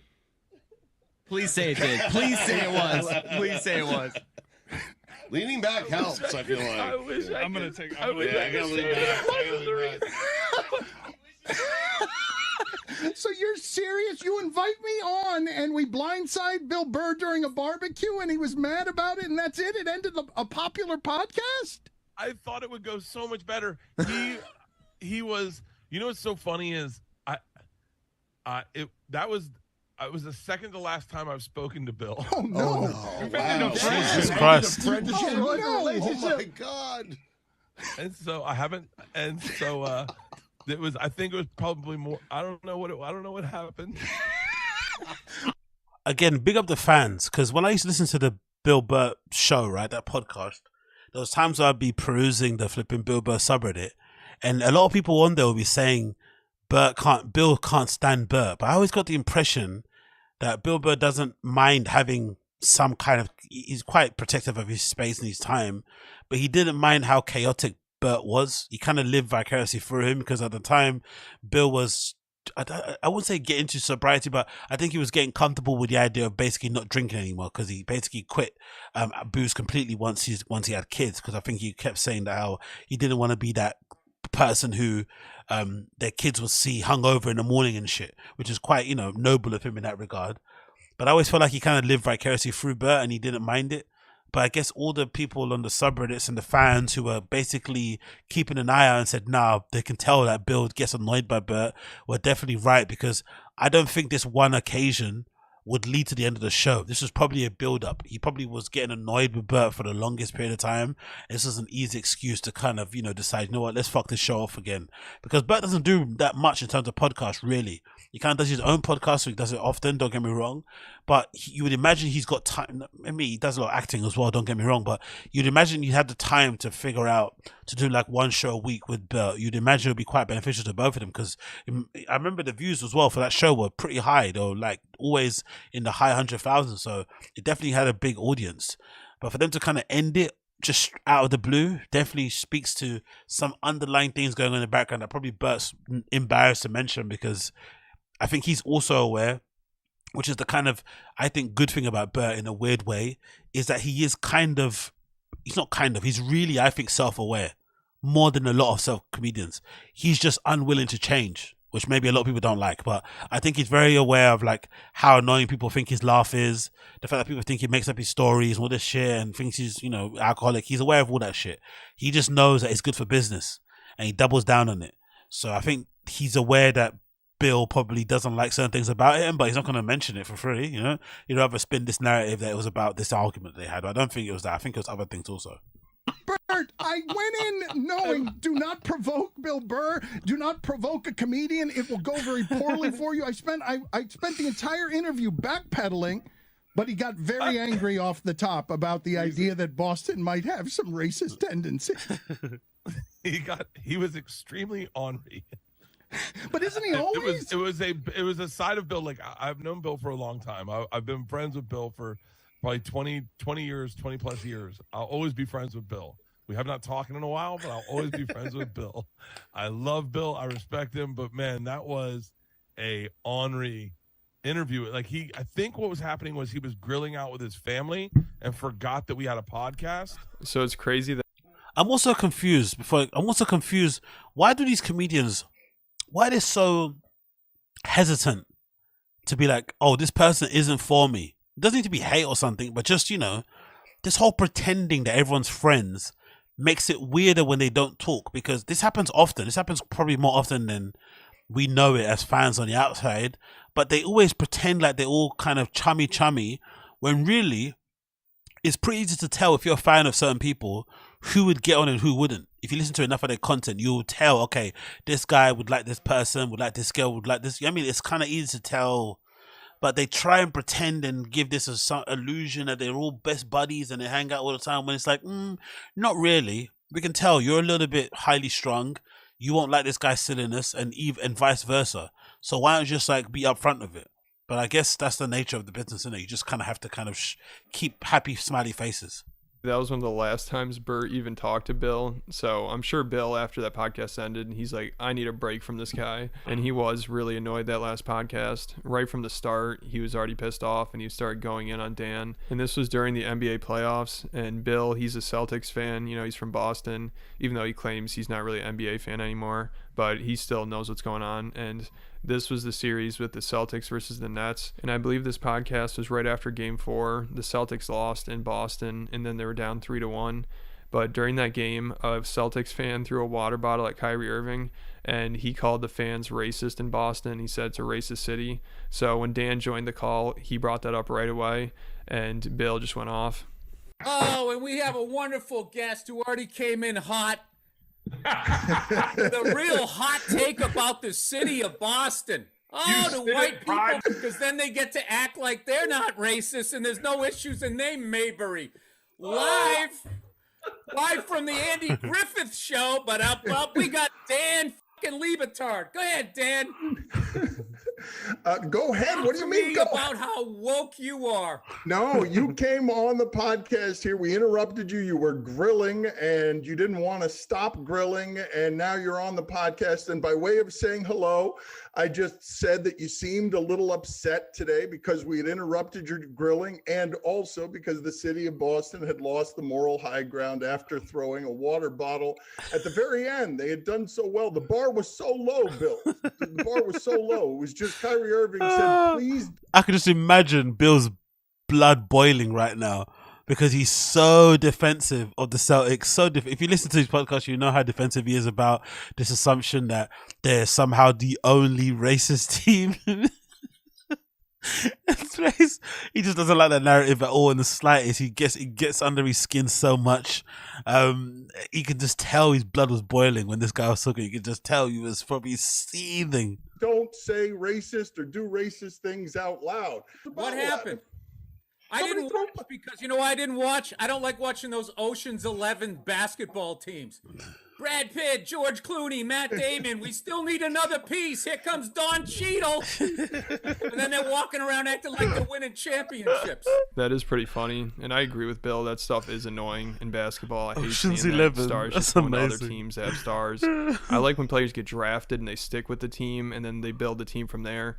But everyone just likes to jump around, especially Kyrie and Kevin Durant. They're the worst at that. And those are the two players that are on the Nets, along with James Harden. But that team really didn't do much, and then it fell apart. and most of those teams don't really work out anymore. But before Kyrie went to the Nets, he played for the Celtics for a little. So Bill brings up that's probably one of the reasons why the Celtics fans are annoyed with him, because that team didn't do very well. Then he just left for a super team, and now that team's about to knock him out of the playoffs. Why do you know why the guy threw the water bottle? Maybe he threw it because we gave up the team to bring him in, and he was all moody, and we lost all our momentum, and we're still trying to rebuild. What about that aspect of it? There is that aspect. There is that aspect of it. There are plenty of reasons to be mad at Kyrie Irving in Boston that have. No, that's not that. You know something, dude? I want to know where you live. Because I'm not saying Boston isn't fucking racist, but this bullshit that white guys like you try to do, that racism exists only in the South and in Boston, Massachusetts, is a crock of shit. So don't come at me, Dan, with, oh, Boston. They're making all white people look bad. Hold on.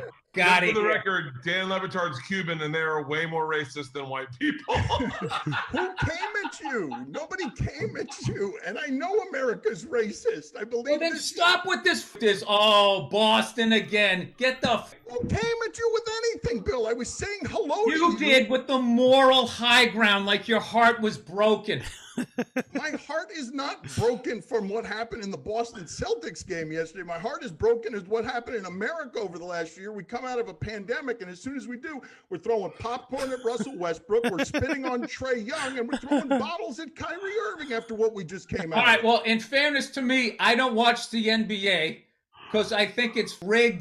Coiler was right, by the way. Bilbo is way more meaner to this guy than he was to Theo. Like, especially when it comes to sports, and you start throwing out these uninformed, woke hot takes at Bill, he's gonna eat you alive, because he's a proper sports head, like, for real. Like, he already says a lot of his tours, or a lot of his kind of tours that he did for comedy back in the day, were basically sending around, going to different places to do flipping comedy. So yeah, big up Richie. Forgot to mention earlier before we got into comedy, what are your thoughts on Balenciaga x Vatican collabo spiritual clothing? As clothes look good, it's an inch in the right direction, but reminds me of Montclair.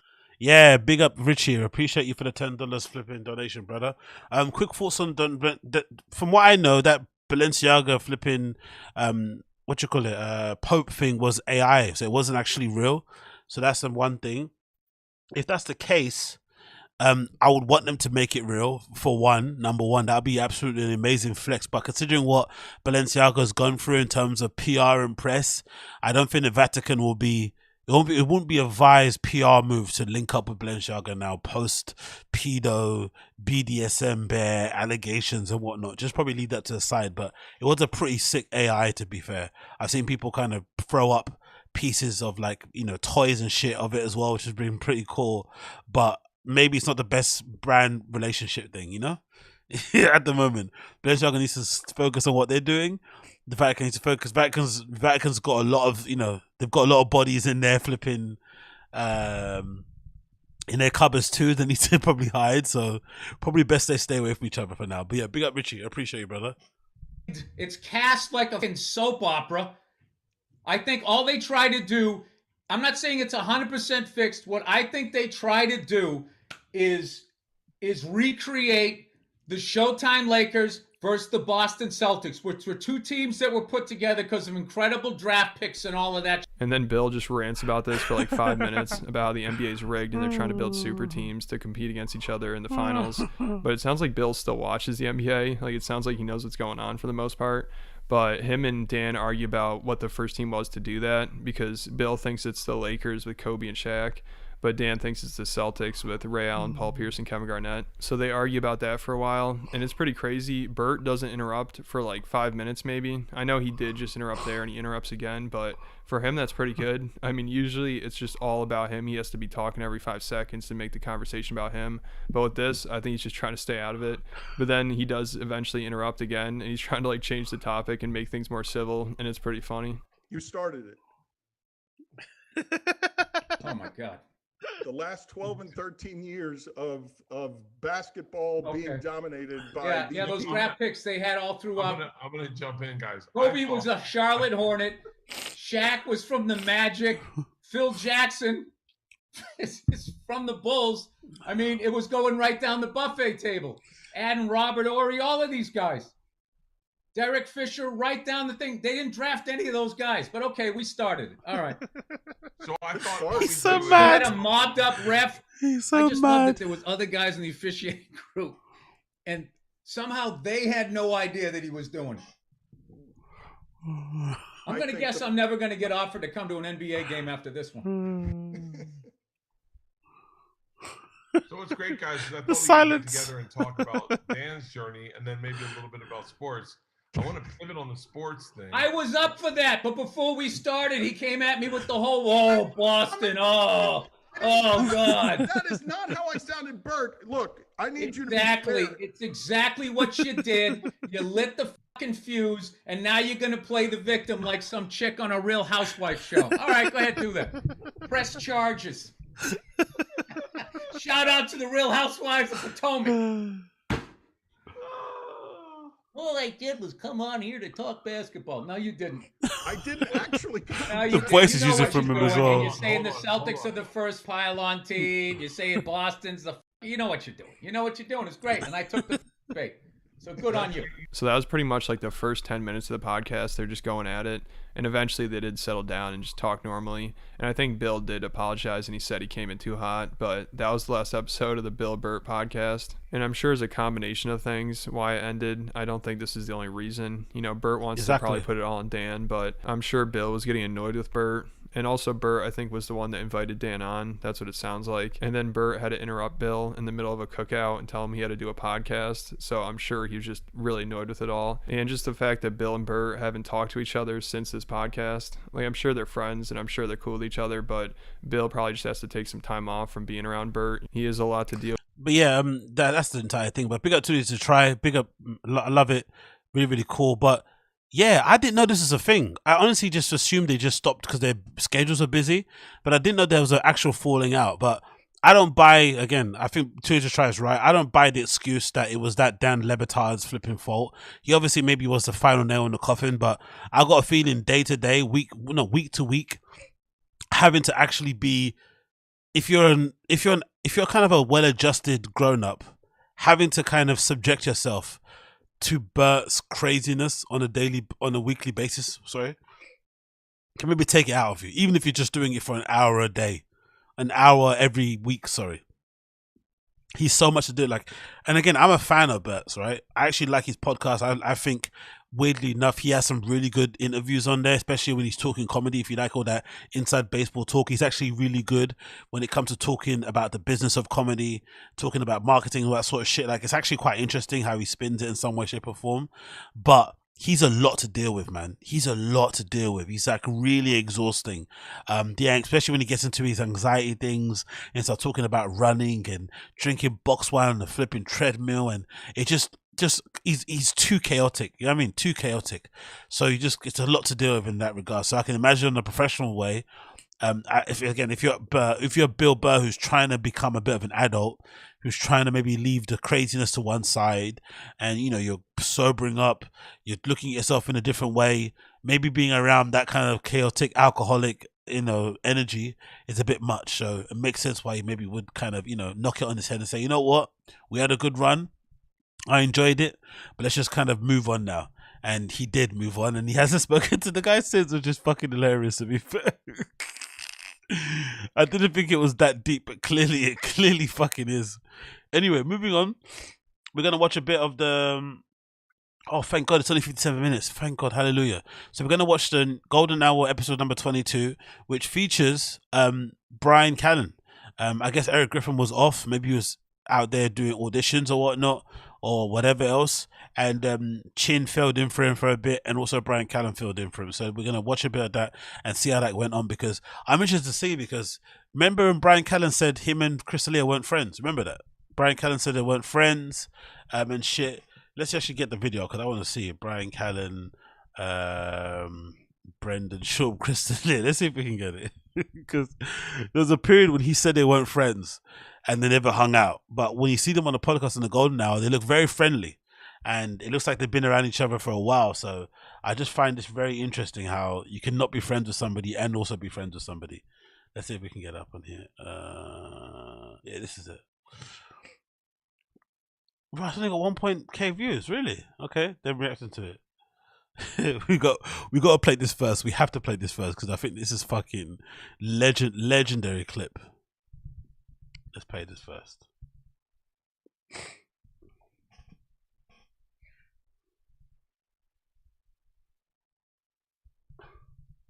When the accusations around Chris D'Elia came up. I think, Brennan, we have to at least talk about this. You guys, if you follow the news, if you're alive, if you've been following this Twitter thing the way we have. The poetic justice of this is fucking incredible, no? The poetic justice of this is fucking incredible. Bryan Callen spent so long talking about getting surgery, getting TRT, getting his lids done.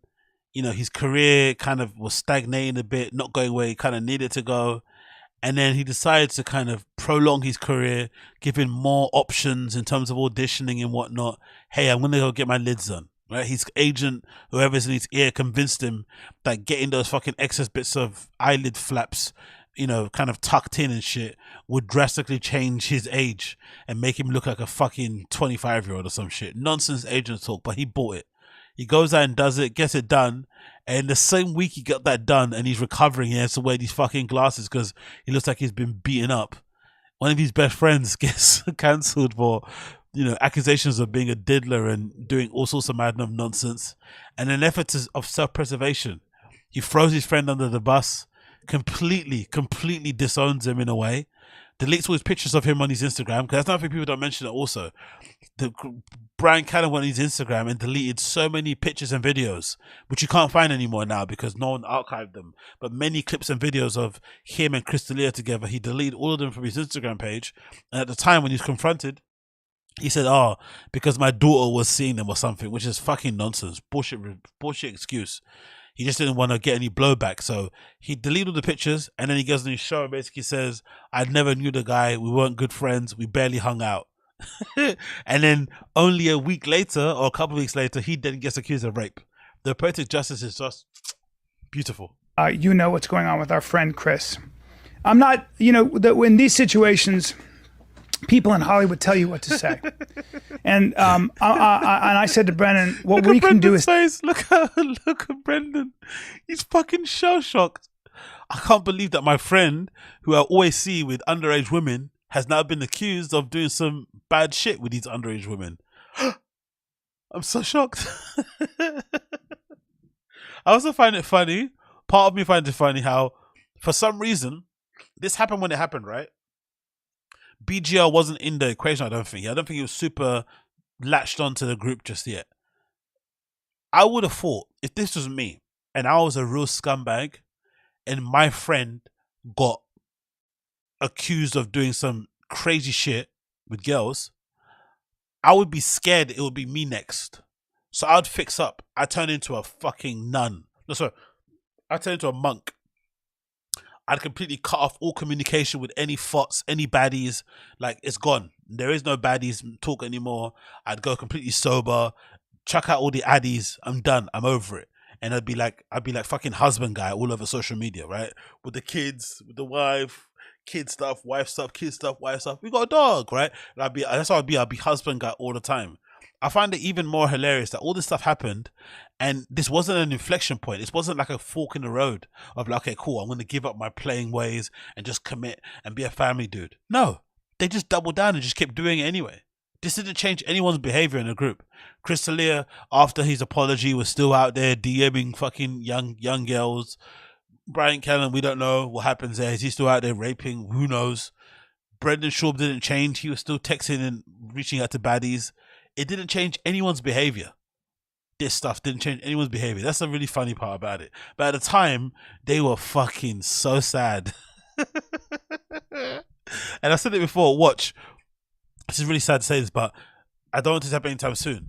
But can you imagine how these guys will react if flipping Joe Rogan ends up passing away sometime? If this is how they're crying about Chris D'Elia getting accused of diddling, can you imagine how distraught they'd be fucking crying on their podcast with bogeys coming down their faces? Compare that to someone in their own family passing away, a parent. You'll be completely different. They'll cry way more for Rogan than they will for their own parents. Like, you just watch. Just wait and see. Tell the truth. And I'm not going to sit here. I'm a man, and I define myself on how I respond to these situations in real time when the pressure's really on. And so this is what I'll say. I always knew Chris is a ladies' man. I have never, and I'm going to say this, I have never seen or heard of him doing anything illegal. You know, that's funny.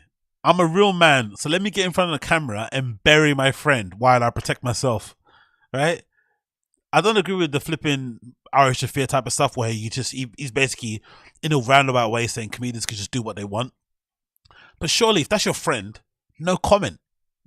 Just do what Rogan did and just refuse to talk about it. If they're actually your friends, because if you start talking about it, people are going to start asking you questions. They'll be like, it's impossible that you're his friend and you didn't know. It's impossible. Everyone's been talking about Chris being a ladies' man and bringing girls around the club. Everyone's made jokes about him bringing girls that look very young around the club. It's impossible you didn't see it at least once. So if you comment on it, you have to answer some questions. So the best way to do it, just don't comment. But I love how he said, I respond to this in real time as a man. And then the first thing he does is excuse himself. Ever. This is as shocking to me as I'm watching this happen. I don't know what to think, and I don't know what to say. I don't. But I'm going to say it again. I have personally never heard or seen him do anything illegal. That's all I can say. And right now I have to believe that because he's still a friend. And it may be unpopular to say that, but I don't know what else to say. I don't know what else to do. And I'm not going to be some, I just think it's an impossible situation. Somewhat. I'm just at a loss. I'm at a loss. And I'm praying. That's the best bit I love about this. Brendan's face anguish. The anguish on Brendan's face, like scratching his neck. Like, this is the best bit. We have to get this in fucking 720p. Sorry. I love this video, man. It fucking makes me laugh so much. Look at Brendan's face, the anguish. Look at Brendan's face, the anguish. Look, the anguish. This is fucking brilliant. This is fucking cinema. Look at this. I just think it's an impossible situation, and I'm just at a loss. I'm at a loss, and I'm praying that what I'm hearing isn't true. Maybe that's the thing. This is their friend diddling, not their friend murdering people or being a serial killer and shit. Their friend being a diddler. Their friend essentially taking advantage of underage girls. Like, this is how they're reacting. Best way to put it. I can't talk. It's just, it's like, it's a weird thing because I said to Brendan, I said, it's like, why would you, honestly, think about this 1 second. Why would you be crying if your friend got accused of this shit? It's equivalent to your friend getting accused of like Me Too shit. Why would it make you want to cry? Like, legit, like, think about yourself. Think about it. Like, your friend gets accused of molesting people, of being handsy, of being abusive, of being too forward and being nasty and creepy with girls. Why would it make you want to cry? Like, think about, why would it make you cry? It's got nothing to do. Like, it'd make you feel like, oh my God, that's crazy. I didn't see that side of him. Oh my God, I can't believe he did that. That's a like, you'd be shocked more so. Shocked, surprised. If you generally didn't know, like, oh my God, what? Trying to make sense of it. But why would it make you cry?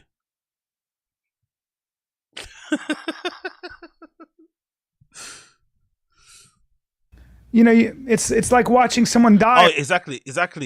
Zan, sorry. How you spell your name? I can't pronounce it. Jane. I'm doing a Brendan.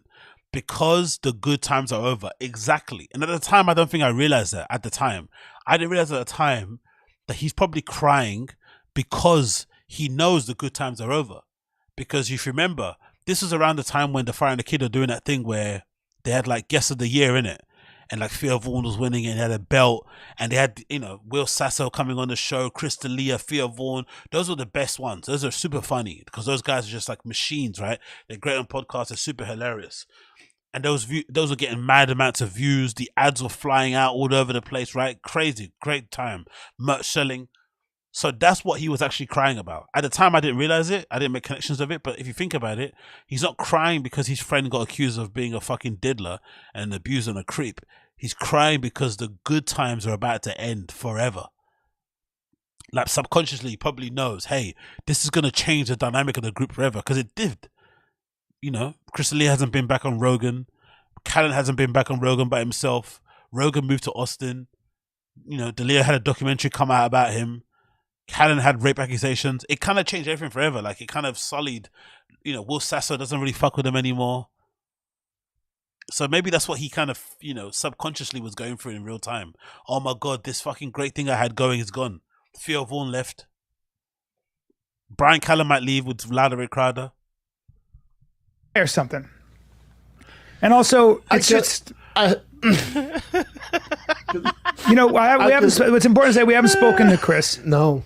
And we've never been on the... He cries like this. He cried at that fake video when they thanked him for his fucking Smash special. But you didn't see him cry at this when his flipping grandma died. Like, it's just funny. The things this guy cries about is fucking hilarious, man. Road with him. I was on the road with him about 14 years ago once when he was, just beginning. But I've never... What? Bryan Callen, you fucking spineless, lily-livered fucking pussy. Look at him worming his way out of this. I didn't know Chris. And we've never been on the road with him. I was on the road with... I've never been on the road with Chris. Okay. Him about 14 years ago once when he was, just beginning. But I've never been on the road with him. So I don't know. I don't know what to think, and I don't know. And that's what's so frustrating. I'm just sad. Yeah. I'm sad. I'm sad. Anyway. If you want to make me sad, brother, you made me sad.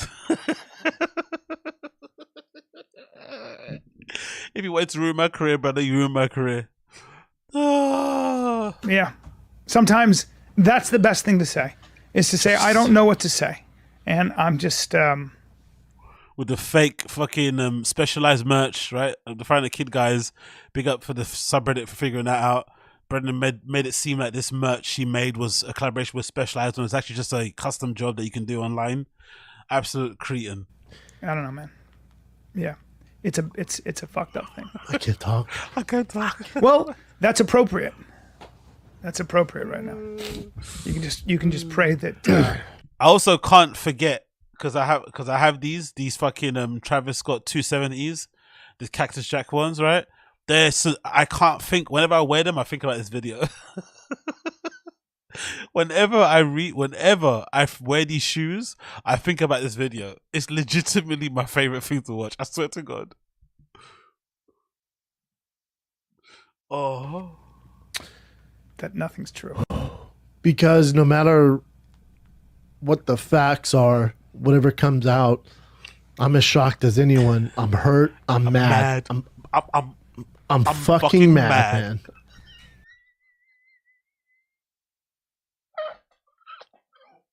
I'm fucking mad, man. I've watched this so many times. You don't understand. Hurt. I'm mad. I'm fucking mad, man. I'm mad at him. With the microphone burst, slaps up away. Okay. The microphone slap away was the best. Honestly, so dramatic, so over it. Like, fucking relax. Your friend got accused of diddling. Why the fuck are you crying like this? This is so ridiculous. I'm fucking mad, man. Microphone slap. I'm mad at him. Oscar winning performance. Look at this. Okay. Okay. Anyway. Oh, sorry. Honestly, man, I fucking love this clip. It's one of my favorites. Anyway, this is all to say, anyway, Bryan Callen and Chris aren't friends allegedly. Don't go on a road together that much. Let's see how the chemistry is between them, right?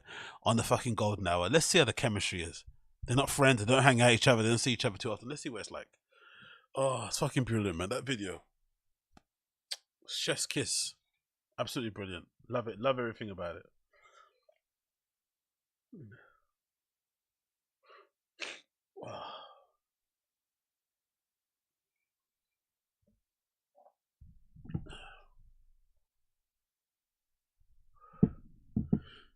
Come on, profile done and see if there's a prevalence of a certain kinds of bacteria, and that could be an autoimmune disease, and maybe you have some psoriasis going on. Is this obnoxious? We're friends that laugh. We're friends that shout. No, let's not do that. We go like this. We go like this. You know what? We were all having a conversation, me and Brendan and Eric, and it was fine. Everything was good. Then I was just like, you know what? Fuck Eric. And we hung up, and we haven't talked to him again. No, I killed him. Oh, wow. I didn't tell you know that. When you got off the phone, I drove to his house and killed him. I did not know that. No, we're like the Oscars, man. We're just trying to diversify here. Right. We're black guys. It's two whites, right? Well, right. Two whites. Well, we got so rid we're trying to. What we did was we got rid of Eric, who would. Fucking hell, Brendan's so funny, innit? Chris Elias trying to have some fucking banter, trying to make it funny. Oh yeah, I killed him. We're trying to diversify like the Oscars. Fuck, he's like a comedy fucking like well, innit? He just dump any comedy down and it just disappears forever and ever. Fucking hell, Brendan. Get funnier, dude, please. Who is, you know, he is black, yes, but he's also something else. Is he? I don't know. He's half black and half what? He's half white. Okay, White? so we needed. That was too much white. We need. Raw, I didn't know Eric Griffin was mixed race. He looks Arabic, innit? He doesn't really look mixed like black and white mix. He looks like he could be like Persian, right? Or like Iraqi or some shit, or Moroccan or Egyptian. He doesn't look like he's like, you know, like his dad's from Jamaica and his mom's from fucking New Hampshire. You wouldn't think that, would you? Looking at him.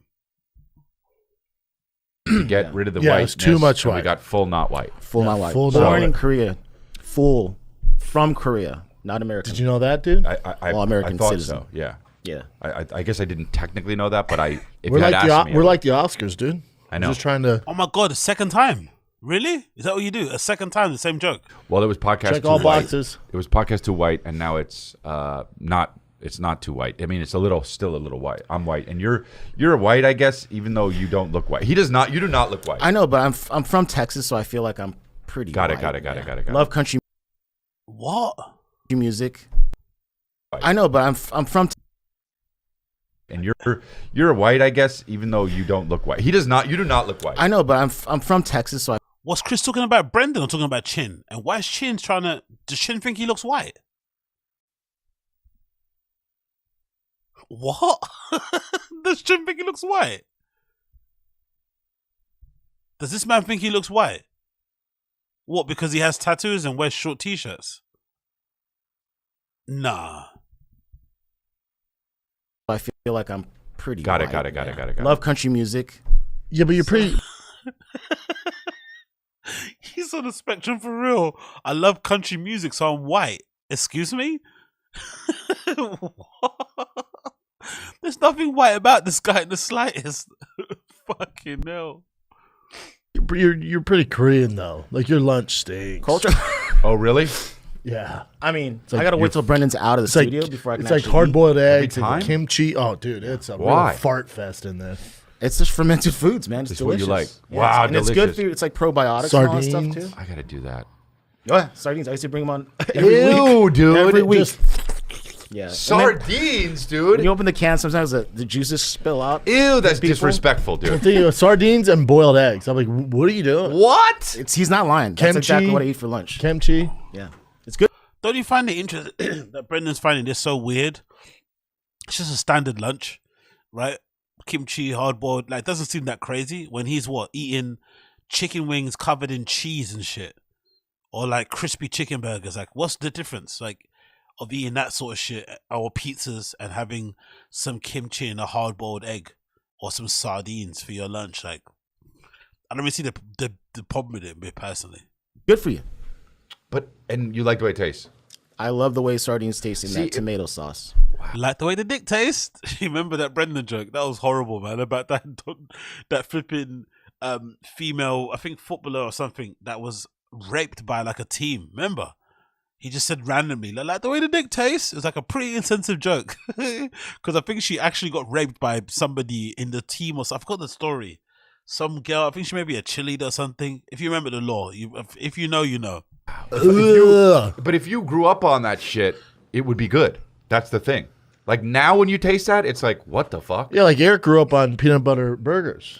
Peanut butter. There you go. And that's, you know. But that's the thing. Like that's why, like with Calvin, I like to try to like, you know, in the beginning, you want to let them experience a bunch of different foods. Yeah, it's tough with kids. So tough because they don't want anything except for what they just had. Chicken tenders. Yeah, exactly. Right. Chicken tendies, fries. I know. So that's what he eats a lot, and I try. But like, I don't think Calvin's ever eaten like. Well, he's never had a salad. Like so. Well, because they don't look good. Right. They don't look tasty. But they're like colorful. Has he had sushi? Yeah, he likes sushi. Does he? Yes. Wow. Yes. That's awesome. Loves it. Loves salmon. Loves sushi. When we say we're getting sushi, he goes sushi, and he like gets so excited. He loves it. Yeah. Because he gets little chopsticks with the. Well, he doesn't do that shit. Well, no, oh, he does. Yeah. Well, because they have the kid chopsticks and it has like that learner's fucking Oh, right, guard right, on right. it, I'm so they still can using grab that. it like a lobster claw. Yeah. Bosti's so Mexican, it's worrisome. Like all he'll eat is spicy stuff. He'll get flaming hot Cheetos and he'll eat them. His mouth is all red, hands are red, and I'll go, dude, isn't your mouth on fire? He goes, it's not spicy. It's not spicy. I'm like, whiten up, dude. It's kind of good though because like he's, you know, they say my pediatrician was like, you got to give him spicy shit so he likes spicy shit because otherwise it'll just be like my wife's mom, like my mother-in-law. Yo, I'm no one to comment. My show is not the most entertaining show in the world, and I'm just streaming these guys talking. But do you remember when these guys were at their peak and what it's devolved into now? This show is fucking brutal, mate. Brutal. Brutal. And Chris was super funny on the Friday the Kid before, funny in his own pods. The banter between them, Will Sasso, all these guys coming on their Theo. Now look where these guys are at. Like, this is just raw, man. This is, if you're a fan of those guys, they have to really give you value for money. Because god damn it, bro. I hope they appreciate their fans. That's what I want to say. Because this is a real hard one to really be watching and tuning into week on week on. Like, fuck me, this is brutal. I mean, that whole joke about how like, oh yeah, white women think mayonnaise is too spicy. Like, bro, she will not eat anything that tastes like anything. Yeah, some white people struggle with that. Yeah. I went to Whataburger the other day. Oh yeah. And I got that. Let me ask you a question, dude, because I was talking to David Lucas about this. And about food, Yeah, you yeah, can yeah. only talk to him about chicken wings. Well, that's it. Why? He knows chicken wings like a motherfucker. I'm not even really like a chicken wings fan. Wow, dude. I know. Oh wow, nice. I mean, they're good and I don't know shit. if you want it or not. Oh yeah, dude. Well, I know if that's you for want it you. or not. No. Yeah, we got it for the talent. We got it for the talent. Thank you guys. dog. Appreciate it. I know if you want it or not, dude. You do. Oh yeah. I was like passing it over. Dude, do you know why? It's a time in the day. Yeah. That's why you want to drink. Yeah. Because it's a time. No, I'm celebrating. Tiger Thick. His inability to riff is pretty interesting, isn't it? He's just dead staring at fucking Chris. No ability to riff and to kind of get in on a joke, fire something back. Maybe say, oh, what time is it for you today? Do you have to pick up some young girls from school? I don't know. Say something. Nothing. He's just dead. Nothing. No comedic chops. Why you want to drink? Yeah. Because it's a time. No, I'm celebrating. Tiger Thick just got on all Marine bases. It's a big deal. He just announced it. All right. Hoorah, bitch. dude. So, yeah, Marines shouldn't be drunk. But while they're working. Well, no, it's in their off time. No, it's while they're shooting. It's while they're shooting and invading. So, hey, do you like freedom? I love freedom, dude. You're welcome. How much is freedom, though, right? $59.99. And that's what He's still doing that joke. You're welcome joke. Oh, God almighty. Is that it does. I looked it up. It said 89 on some sites. Well, it's 89 everywhere. That's out of my control. And your boy fought tooth and nail to get it down to $59.99. Really? So now it is? Hey, $59.99 starting April 1st. Daddy got a new investor. So now it's less money. Jesus Christ, brother. Is he shaking when he's drinking that? Fought tooth and nail to get it down to $59.99. Really? So now it is? Hey, $59.99 starting April 1st. Daddy got a new investor. So now it's less money. Fucking hell, man. God almighty. Honestly, Schaub is a cautionary tale. It's been one of the greatest things I've been able to do is sack off the drinking on like a daily basis and shit and leave it to when I go out only. Because seeing this guy, the way he's deteriorated over time, man, he's only started drinking in the last 5 years or so. And he looks like absolute dog shit. He probably smells like serious and real. Like imagine him in your space. He must smell wild. and his face and body's just, you know, left him to. Yeah, it's just been a wild thing to see. So it's been a good culture tale to watch him in real time deteriorate, because I'm not about to do that to myself, mate. No way. I'll stick to my shitty, milky, chocolatey protein drink shits. Your stupid fucking whiskey is less money. Oh, sorry, dude. I didn't even realize I said that. It's okay. I won't do it anymore. Okay. So you stupid fucking whiskey. Sorry, dude. It comes out. No, it's natural. No, it seems natural. So hold on. So obviously I don't drink. If I did, I would be Tiger thicking it up. I wouldn't drink it. I'd be drunk all day. You'd be in the Marines. With that. No, you'd be in the Marines. Yep. Sucking the boys Literally off. enlist just to drink the Tiger. And suck the boys off. Suck the boys off and also drink Tiger thick whiskey. Yeah. Dude, what's up with that, man? What's up, dog? What's up with this Tiger thick shit? I want to know a deep dive into this Tiger thick shit, because what's the fucking deal, dude? What do you mean? So you came out with this thing, and it's good, apparently, right? Great. I don't drink Award it. winning. Right. Yeah. Okay. So you got this great stuff. Yeah. You have it at your shows. Yep. And people, you have it shipped to the show. People can buy it there at the show. The clubs will purchase it before I get Got it. there, so the fans can drink it there. Okay. And then we also sell it the full bottles at the shows. Oh, wow. And it's distributed all over the United States. And you can also get it at certain, obviously you can get it online. Yeah, online's do our biggest stores one. have it? Certain stores have it, like Specs in Texas, which is Okay. the biggest Yeah. distributor in Texas. Uh-huh. It's brick and mortar. They carry it. All right. Texas is our biggest market. Okay, good. Okay, cool. So if you like your freedom, you're welcome. No, well, it's not because of your whiskey, because It it's is, free. though. It is? Yeah, they Well, demand now it. I guess it's in the Marines. Yeah. But what I want to know is, you fucking, what's the deal? What's the goal with this? You're going to sell it? You make a bank? What's going on, dude? Daddy, I got an offer. All right, so take that and be done with it, dude. Just get out. Yeah, get out. First off, I go like this, yes. And then this way, dude, I don't have to hear you say thick nectar anymore. Okay? The price change is interesting, because a lot of people say he should have changed the price. It should have, because I think when I read about it, first of all, I saw people reviewing it and saying that it was worse than Jameson's. So it was really, really like bad quality, like basic, but he was pricing it like high-end whiskey. And usually anything above like $50, you're getting into the high-end mark. So it wasn't as good as Jameson, and it tasted, 3 times more than what Jameson's cost. So he kind of priced himself in that way. But also just the way he did it was bizarre. He just didn't do it in like a way where it would allow him to kind of have it in all markets in all different places. He kind of just did it like on his own, white label type shit. It's a bizarre way of doing it. The bottle looks a bit weird. It looks like soy sauce. It tastes like shit. And now the price has been, discounted clearly because they need to get it, rid of it.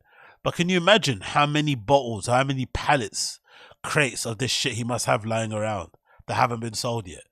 Because he pushes this a lot. He talks about it a lot. And you'd imagine, the fact that he pushes it and talks about it a lot is probably an indication that it's not selling well, right? That he has to constantly try to, even till now, like really talk about it heavily is an indication that it's not doing the greatest. Like he just has no ability of just able to kind of, because it should be easy to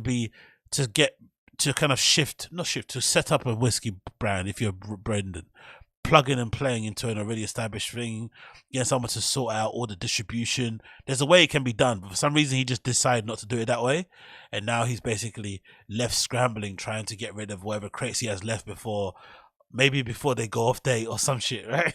Before they expire. It's triggering for you. You say thick nectar so much, man. That bothers me.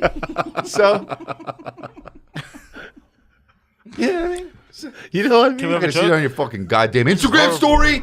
Thick nectar. Nectar. And when you add sweet to it, that's when I get Sweet pissed. thick nectar. That's when it fucking the blood boils, bro, and my ears start bleeding, dude. Just say it's fucking. Why does his face do that when he laughs nowadays? Is that Botox? He looks so inflamed, isn't it? Looking kind of Korean there, not gonna lie. Whiskey. That sweet, thick sweat. Sell it and be done with it. Be done with it, so you don't have to see it anymore. Chin's personality shining on his deck. Because you're gonna do the thing where you sell it and you still keep like. I still have to be part of you're it. Like a That's fucking a disaster. Is Chin alive? What's Chin doing? Is Chin alive? Fucking come on, Chin. Give us a bit. Look at Chin giving us absolutely nothing. Come on, Chin. Give us a bit of personality. Come on, son. You're a what do you call it? One of those fucking Yeah, I still got some. You know, I oversee. I'm a board member. Of You some have a board. shit. Yeah, I'm Fuck. still fucking pushing it. Chin's our biggest member. Chin just. Yeah. Well, you're your biggest member, dude. It's a time, and you need to drink. Yeah, you're right. It was a celebration, Yeah. right? Yeah. Yeah. How was Austin, buddy? Fucking awesome, dude. Awesome. What'd you do? Where the Texas Longhorns play? I did.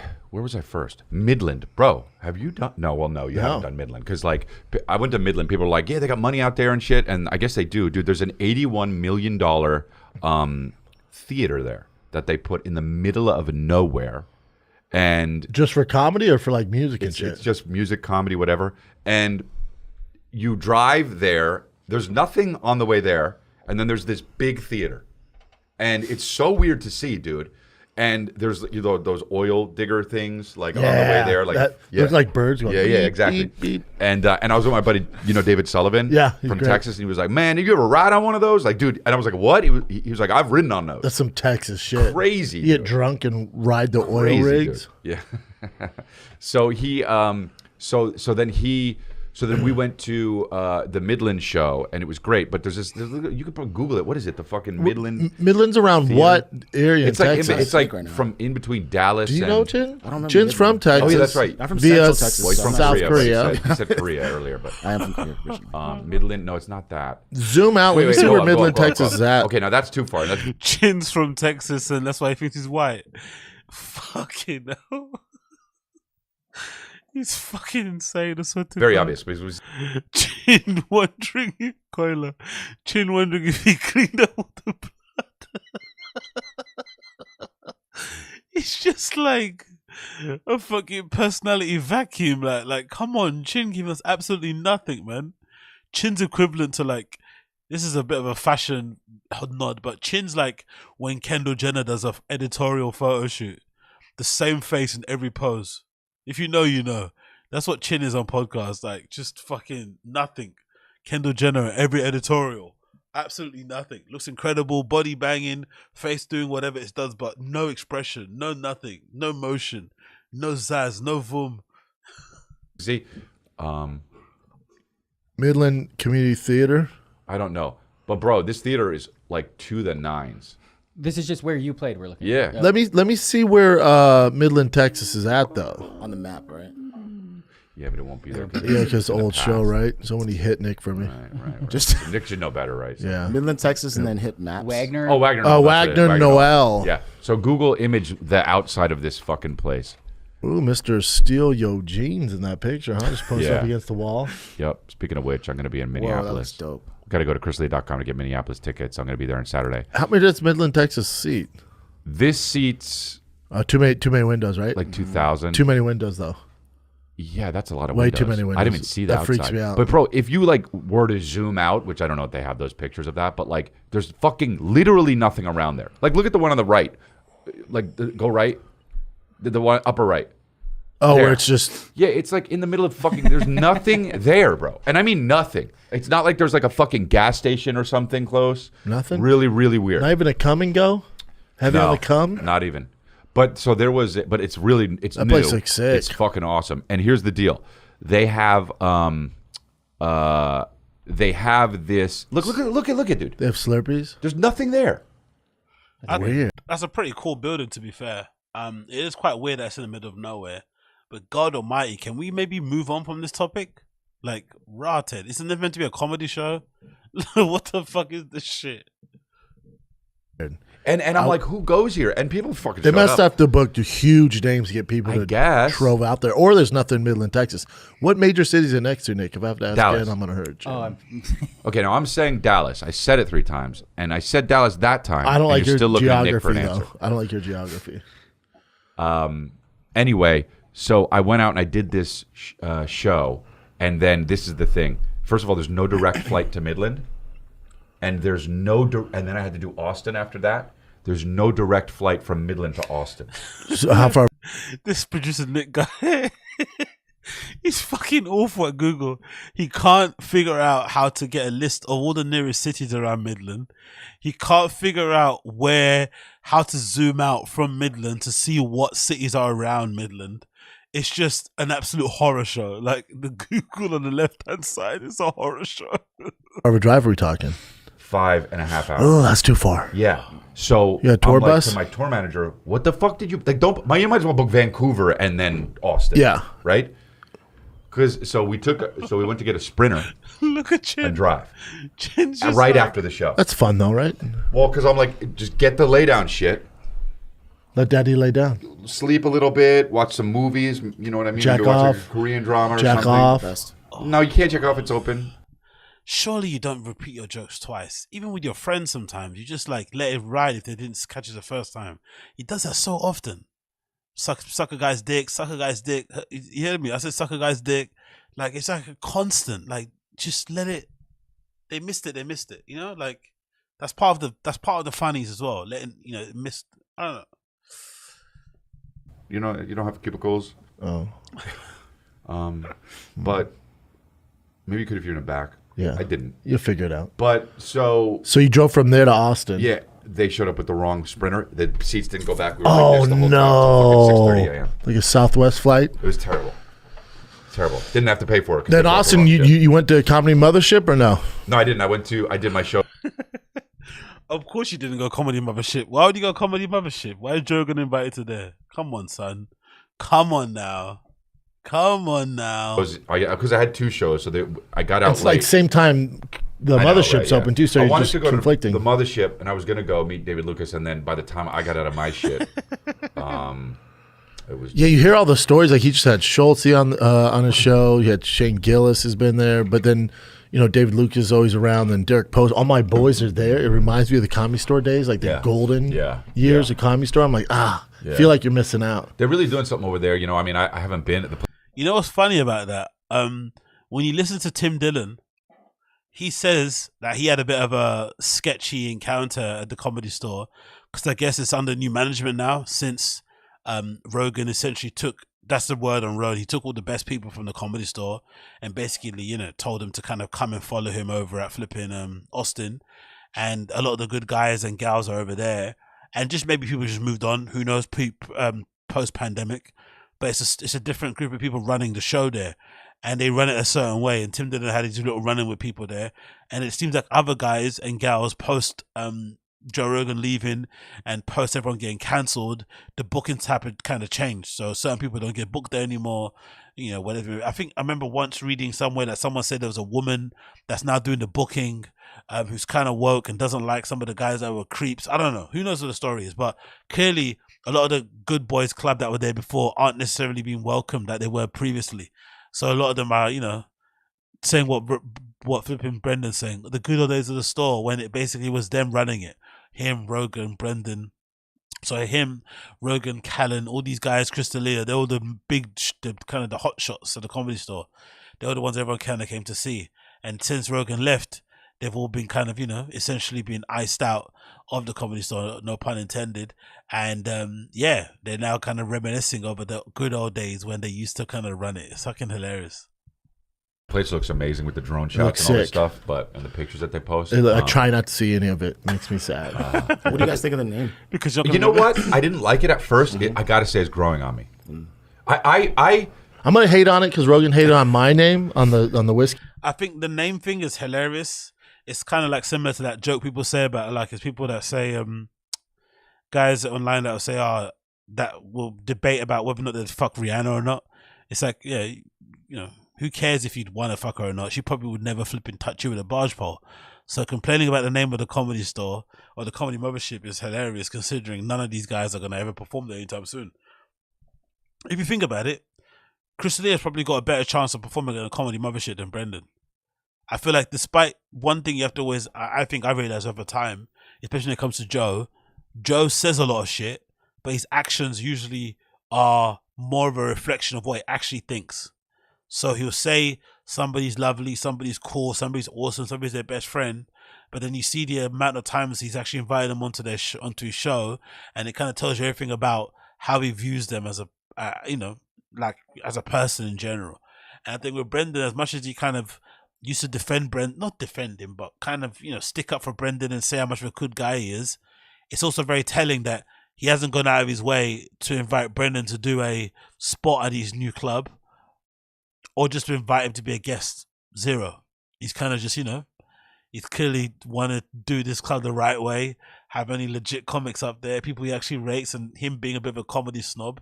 It'd be a bit crazy if he did invite Brendan on there on stage with all the killers that are obviously performing there week in, week out. I just find that hilarious, really. So maybe Chris has got a better chance, because Joe used to always talk about how much of a murderer Chris D'Elia was before he got cancelled. Maybe it doesn't help Chris D'Elia because I don't think they were ever friends. I don't think him and Joe were ever close.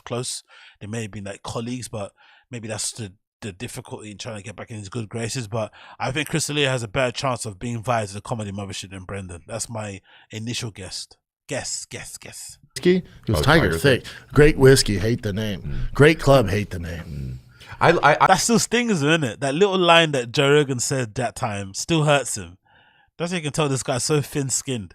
He goes on Rogan, he debuts his whiskey. Rogan does the best thing for him because, it's proof. I think we can see from how Eddie Bravo reacted when he tasted Brendan's whiskey. And I think this other guy, I forgot his name, somebody else tasted it and didn't like it. Clearly, Brendan's whiskey is not tasty in the slightest. People don't like the taste of it. So Rogan did Brendan a big favor by saying it actually tastes pretty decent. But he just didn't like the name. And I don't like the name either. The name sounds like it should be flipping Tiger Cum or something, right? It sounds fucking awful. If anything, it should be called maybe Thick Whiskey to tie in with everything. But you wanted to use his son's name in it as well. Maybe even Tiger Whiskey would have been better. But having it be Tiger Thick Whiskey, it's weird. It's a strange combination of, words to describe a whiskey. And even the bottle itself, it looks like soy sauce. You see that from afar, you would never think that was booze. You think that was soy sauce, vinegar, I don't know, honey, I don't know, it just doesn't look like whiskey in the slightest. It's such a bizarre bottle design. Everything about it looks horrible. And the the label is just too big. Simply too big. I thought when I first heard... Yeah, exactly. Even shades. Even Tiger Blood. That might have been pretty decent as a name for a whiskey. Actually, to be fair, Tiger Blood might have been actually pretty decent as a name. It's a little bit weird, but Tiger Blood probably would have been decent. I was a comedy mothership. Once you say it enough. But yeah, it kind of grew on me, man. It's like when a new expansion team comes to NFL, you're like, Carolina Panthers, that's gay. Yeah. But because it's different than just Chuckles or some shit, or the LOL Club or Laugh Hut. Well, I think the original plan was called the Comedy Store Austin. Really? But if you're gonna do that, obviously the Comedy Store is owned by the Shores. Yeah. And then he would have to be in business with the Shores, and he's like, well, no, it's my thing. Yeah, and they're like, well, then you can't use our name. He's like, all right, say less. Yeah. Yeah, no. I love it. He's always spilled their details. So that's funny, isn't it, right? That's funny. That he went to call it the Comedy Store Austin. It's actually a good thing he didn't call it that, because it's horrible. I think from what I read online, the insistence on calling clubs comedy is because of SEO, from what I read online, because all these comedy clubs have comedy in their name. They just can't help it. So I think it's SEO, because I remember seeing this other actual interesting post someone posted on flipping Twitter, actually, of a Thai restaurant that said... I think the Thai restaurant name of the actual restaurant itself was Thai food near here, or Thai food near here or something. So if you type that into Google, it would come up as the first one. So it's an SEO thing more so than the branding. But I think to those guys who work there, they probably just call it the mothership. But if you want to, make sure it's search engine optimized, obviously add in the comedy things so people can find it and shit. So that's why they changed the Comedy Mothership, and there's aliens everywhere. That would have been good for the Comedy Store if he did that. Oh my God! Yeah. Why you think? Yeah, I know. Because the entire staff works over there and all the comics. He basically took the golden years of the Comedy Store and just moved it to there. But now it's run by the same guy, Adam Egget. Monsters, dude. Yeah, and they're not gonna be there anymore. It's hilarious, man. It's just funny the things Joe does. He always says one thing, and then you can always tell by his actions how he actually feels. Bryan Callen's my best friend. Okay, if he's your best friend, why don't you invite him on the show and get him to defend himself against his rape allegations? Brendan Schaub was a lovely guy. Okay, cool. Then why don't you get him on show to defend himself against these allegations of drug walking? Not want to be involved. Chris D'Elia is a murderer. He's a beast. He's a good guy. Okay, cool. Get him on your show so he can defend himself for the diddling accusations. Bryan Callen, and then even the comedy stuff. When's the last time you seen Brendan on the show with Joe? Has he ever been on the show? Has he ever been on tour? I don't think he's been on tour. I'm sure Brendan did this. I'm sure Brendan did a few sets with Rogan at the store before. I'm pretty sure when Rogan used to do the Joe Rogan and Friends shows at the store. I'm sure that happened, but he's never gone on tour with him. He's maybe taken Bryan Callen on tour, maybe Joe Rogan, but I've never seen him open for him. That zero. That side of comedy, when it comes to him and Brendan, they're friends on podcasts, but he's got no respect for the dude when it comes to comedy. And by the way, Chin hasn't said a word in ages again. And you know what? Honestly, It's off 6th Street, too. The lineups are great, but even besides... Is that... Hassan, was that? And then besides that, though... Brendan breathing into the mic is lovely. Lineups are ridiculous. But besides compared that, to out here right now? Yeah, no, I know. Crushes Well, yeah, us. of course. Crushes well, us. but it is the beginning, and people are flying in to see it and do the thing. For sure. So, but here's the thing. They still got... Even when all the comics stopped trying to go there to check it out, they still got... some fucking monsters out there. They got talent, you know. And then Rogan's doing. Rogan will do it all the He time. does an open mic Sunday, Monday night, so he's building up the younger talent. Yeah. Oh, Dude, he's cool. gonna succeed. I mean, the motherfucker doesn't miss. You think Rogan will succeed? That's a guy you don't want to bet against. Looks great, man. It looks great. Yeah, it looks really cool. And also, what was I going to say about that? They were missing out. It's so funny. The shows sell out before people even know what the lineups are. You know what I mean? Oh, for Like, sure. I was talking to people. I think it's sold out like 9 months in advance already. Oh, wow, yeah. It's nuts. Yeah, it's definitely got that curiosity factor. But it's also, Rogan's not going to put stupid comics up. You know what I mean? No, he's gonna put like the he would never put people. he would never put Bryan Callen up, right? Never. Brian's put not. Bryan You know, Callen. Brian's not allowed Thanks for there. having me, guys. He's not allowed. Brian's not allowed there. Oh, see it, Chin. There, I didn't no idea you were coming in. Oh, dude. What's up, bro? We were just talking about you. Were you? Were you talking about how I'm going to be in Oh God. Oh God. Jesus Timonium, Maryland, at Made up a McGruby's place. this Friday? Right outside this Friday. Baltimore. You're making up Timonium places? is a fucking Civil War. It's right site, outside Baltimore. and I'm going to be there this Friday, Saturday. And if Now, you guys when you like to go laugh- and you reenact, is it? Do they have to buy tickets to the reenactment? okay, I'm not doing a reenactment, and you know that's a dumb and that's a bullshit question. Well, you were saying you were going to Tamponia? Timonium. Tampons. McGruby's and Timoniums. So that's a made-up place, right? It's not a made-up place. Okay. Just say Baltimore though. Okay, Just say, you know what? Say this. Hey, I'm going to be wherever.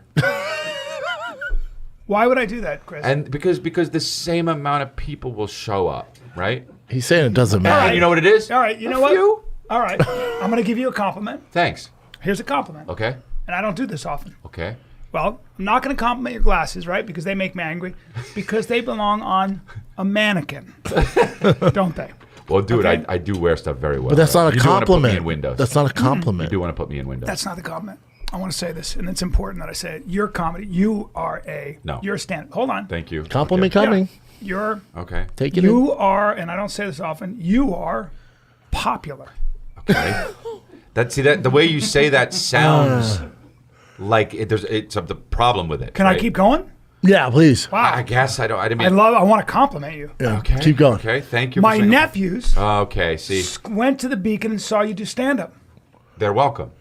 That's right. And that what was crazy was they said, did he hire writers? Hold on. No. And I said, I don't know. That's a weird question. Usually we do, I know I do my own thing. Right. And then they said something to the effect of, it's not fair.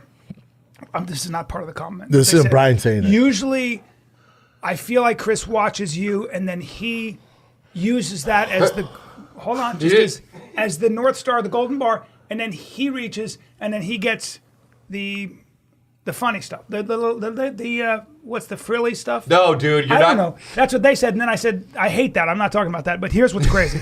They said he didn't hire writers. I said, no, I don't think so. Why? And then they said something fascinating, which is a compliment to you. They said, because we've seen all his stuff, and we saw him at the Beacon, and his comedy was about something. yeah, the fifth Keith. That is Brendan breathing. You can hear him in it. I recognize that breathing. Cause I remember when I used to have really bad allergies, you'd get that sometimes, and I'd be mouth breathing a lot. I remember early parts of the podcast. If you listen to them, you hear me mouth breathing loads into the mic, and it's also something that happens a lot when you're overweight. When you start to put on a bit of weight, you start to put on a bit of timber. It's just it kind of takes a lot just to sit down. Just to sit down takes a lot out of you, and you're like, If you listen to like Wings of Redemption, watch his streams and stuff, you'll see Wings of Redemption the same, Boogie the same. A lot of the bigger dudes just sitting around, it just takes a lot out of you. You start breathing heavily. So yeah, big up Brendan with the flipping background vocals. But yo, this pod is trouble. But it's interesting to see the chemistry between Chris D'Elia and Bryan Callen, right? You wouldn't think they were not friends, right? You would think they definitely knew each other from the flipping, from this, kind of connection they have, this banter, this automatic chemistry. You would think so, right? Right. Yeah, big up Space Guy. You know the allergies.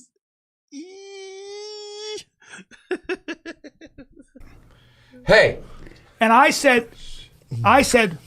Okay, so it's kind of a compliment, but also you're saying. I said about what? No. Shoes? No, dude. His chains? Dude. That's fair. His neck tattoo he got at 40? Yeah, that's because I'm hardcore now, dude. 40? Or his seemingly hourglass face? I'm sorry, but yeah. Getting a neck tattoo at 40 years old is lame. Number one. Especially a number 40 is fucking bizarre. But it's also quite on point for like a Hollywood guy, right? It's quite on point. It's quite on brand. For a Hollywood guy who's like holding on to the last bits of their youth, who doesn't want to accept that they're getting older, who's kind of living in this eternal state of, arrested development, Peter Pan syndrome. You just don't want to let it go, right? You don't want to let this go. Getting a tattoo on your neck at that age is kind of oddly on brand. It will only happen in LA, really. No tattoos anywhere else, and the first one you get is on your face or your neck. That's up there with like joining a gang when you're like 27 or 35. You suddenly want to be down with the Hoovers. You suddenly want to be down with the Bloods and the Crips. It's like, you're 35 though. That's something that you do when you don't have any choice. When you're kind of born into a neighborhood that doesn't give you a choice of what colors you bang or what set you bang. You just have to kind of, join whatever you have to join to make sure you get home from school on time, or you get home from school at all. But then suddenly now in your grown age, you got a normal job, you got a family, you suddenly think, you know what? Fuck this. I'm going to be outside. I'm going to jump off the porch at 35. It has to be up there. I wonder what's in a level of, let's make a list of what's more redacted. What's the more redacted? Let's actually, I'm going to make a poll. I'm going to see what you guys think. Let's do a poll. What's the, what's the lamest, what's the lamest thing you can do? What's the lamest thing you can do at age 35? Oh, not 35, right? Let's do 35. Let's do number one. Get a neck tattoo. Neck tattoo. Face tattoo. No, let's do neck tattoo. Yeah. Smoke weed. Drink whiskey. Whiskey. That's right. Yes, right. So yeah, what's the lamest thing you can do at age 35? Right. This is for the first time ever. I want to. And what's more we could add here? What's whiskey? Should I have another one? Should we do? Yeah, that's it. Let's do that. Let's do those three. What's the lamest thing? Those three. Let's ask the community, because I think they're in the same sort of category. Those sort of flipping redacted horrible things that people do. Neck tattoo, start smoking weed, or drinking whiskey. Like, what is the number one thing? Personally, for me, I'd have to say like, it has to be the whiskey thing for me personally, because I feel like guys that drink whiskey or are into like booze and stuff, it becomes their entire personality.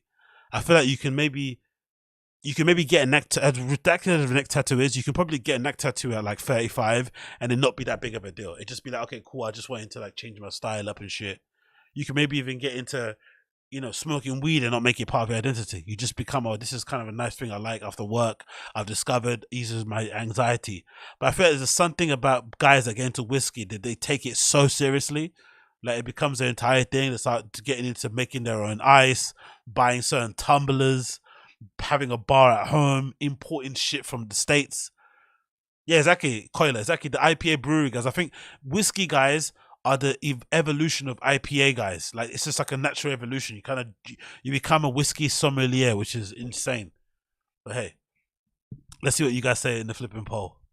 You have one, dude. Hey, listen, you man. have one. It's not fair, but you do. What do you mean I have an hourglass face, You have the kind of face I look for on a woman. No, wait, what? Well, I mean, you want her an hourglass torso. How is this a compliment? Your head, something's going on, and I want to talk about it. Your head goes like a out this peanut. way, and then it cuts in, and then it goes does- out. It's like By the way, it's like a peanut. the last Instagram video you posted was, I look good. well, the sunglasses are bringing this part of your face out. So always wear sunglasses that bring that part of your face out. Because if you take them off, there it is. Ah, shit. Oh, fuck. Dude, yeah, no, I know. it's not. I know. Are you sleeping in a wood vise? What's going on? No, dude, look, man, I've been on the road a lot. I've been fucking absolutely hell in, right? It's been nuts. Yeah? Yeah. Hey, don't drop your voice. People I already leave. said that you're popular. It's People- all good. Hey, should Brian book that theater in Midland, Texas? You think? Oh, How would dude. Yeah, book that. Well, you know what? Oh, no. Well, my agent just called me with 7 theater offers. Crowder effect. Already, huh? Well, it's Like fucking- that. That's funny, isn't it? That's kind of hilarious. That's kind of a bit of a bad indictment on the Fire and the Kid. Brendan's been on the Fire and the Kid Bryan Callen's been on the Fire and the Kid for how long? And he's not been offered theatres, and then suddenly he jumps on Louder and Crowder, and suddenly he's got all these fucking theatre offers. Maybe he could be lying, who knows, but I doubt it. That's a really bad indictment on the lack of pour of the Fire and the Kid. He's been on that show forever, no theatres, gets on Crowder once, now suddenly all the theatres are calling. After a week, you're doing dude. theaters? What's crazy about an eagle is when they decide to fucking sprout wings. They soar, Now you're huh? saying you. Brian's Bubba- a theater act now. Bubba, I've been letting you play in my garden. No, dude. I've been don't- letting you toss so up finally the you're tulips. saying? But there comes a point where the king All right. has to throw his garb on. Look at how he's smiling. Remember when we played that clip and he said that he didn't know Chris? They don't hang out. They're not friends. They've never seen each other before. Yeah, big up that Indian dude. Bryan Callen long ago was on the Christopher Ryan podcast talking about his white privilege and toxic masculinity, and a few months later the allegations dropped. Should have made the connection then.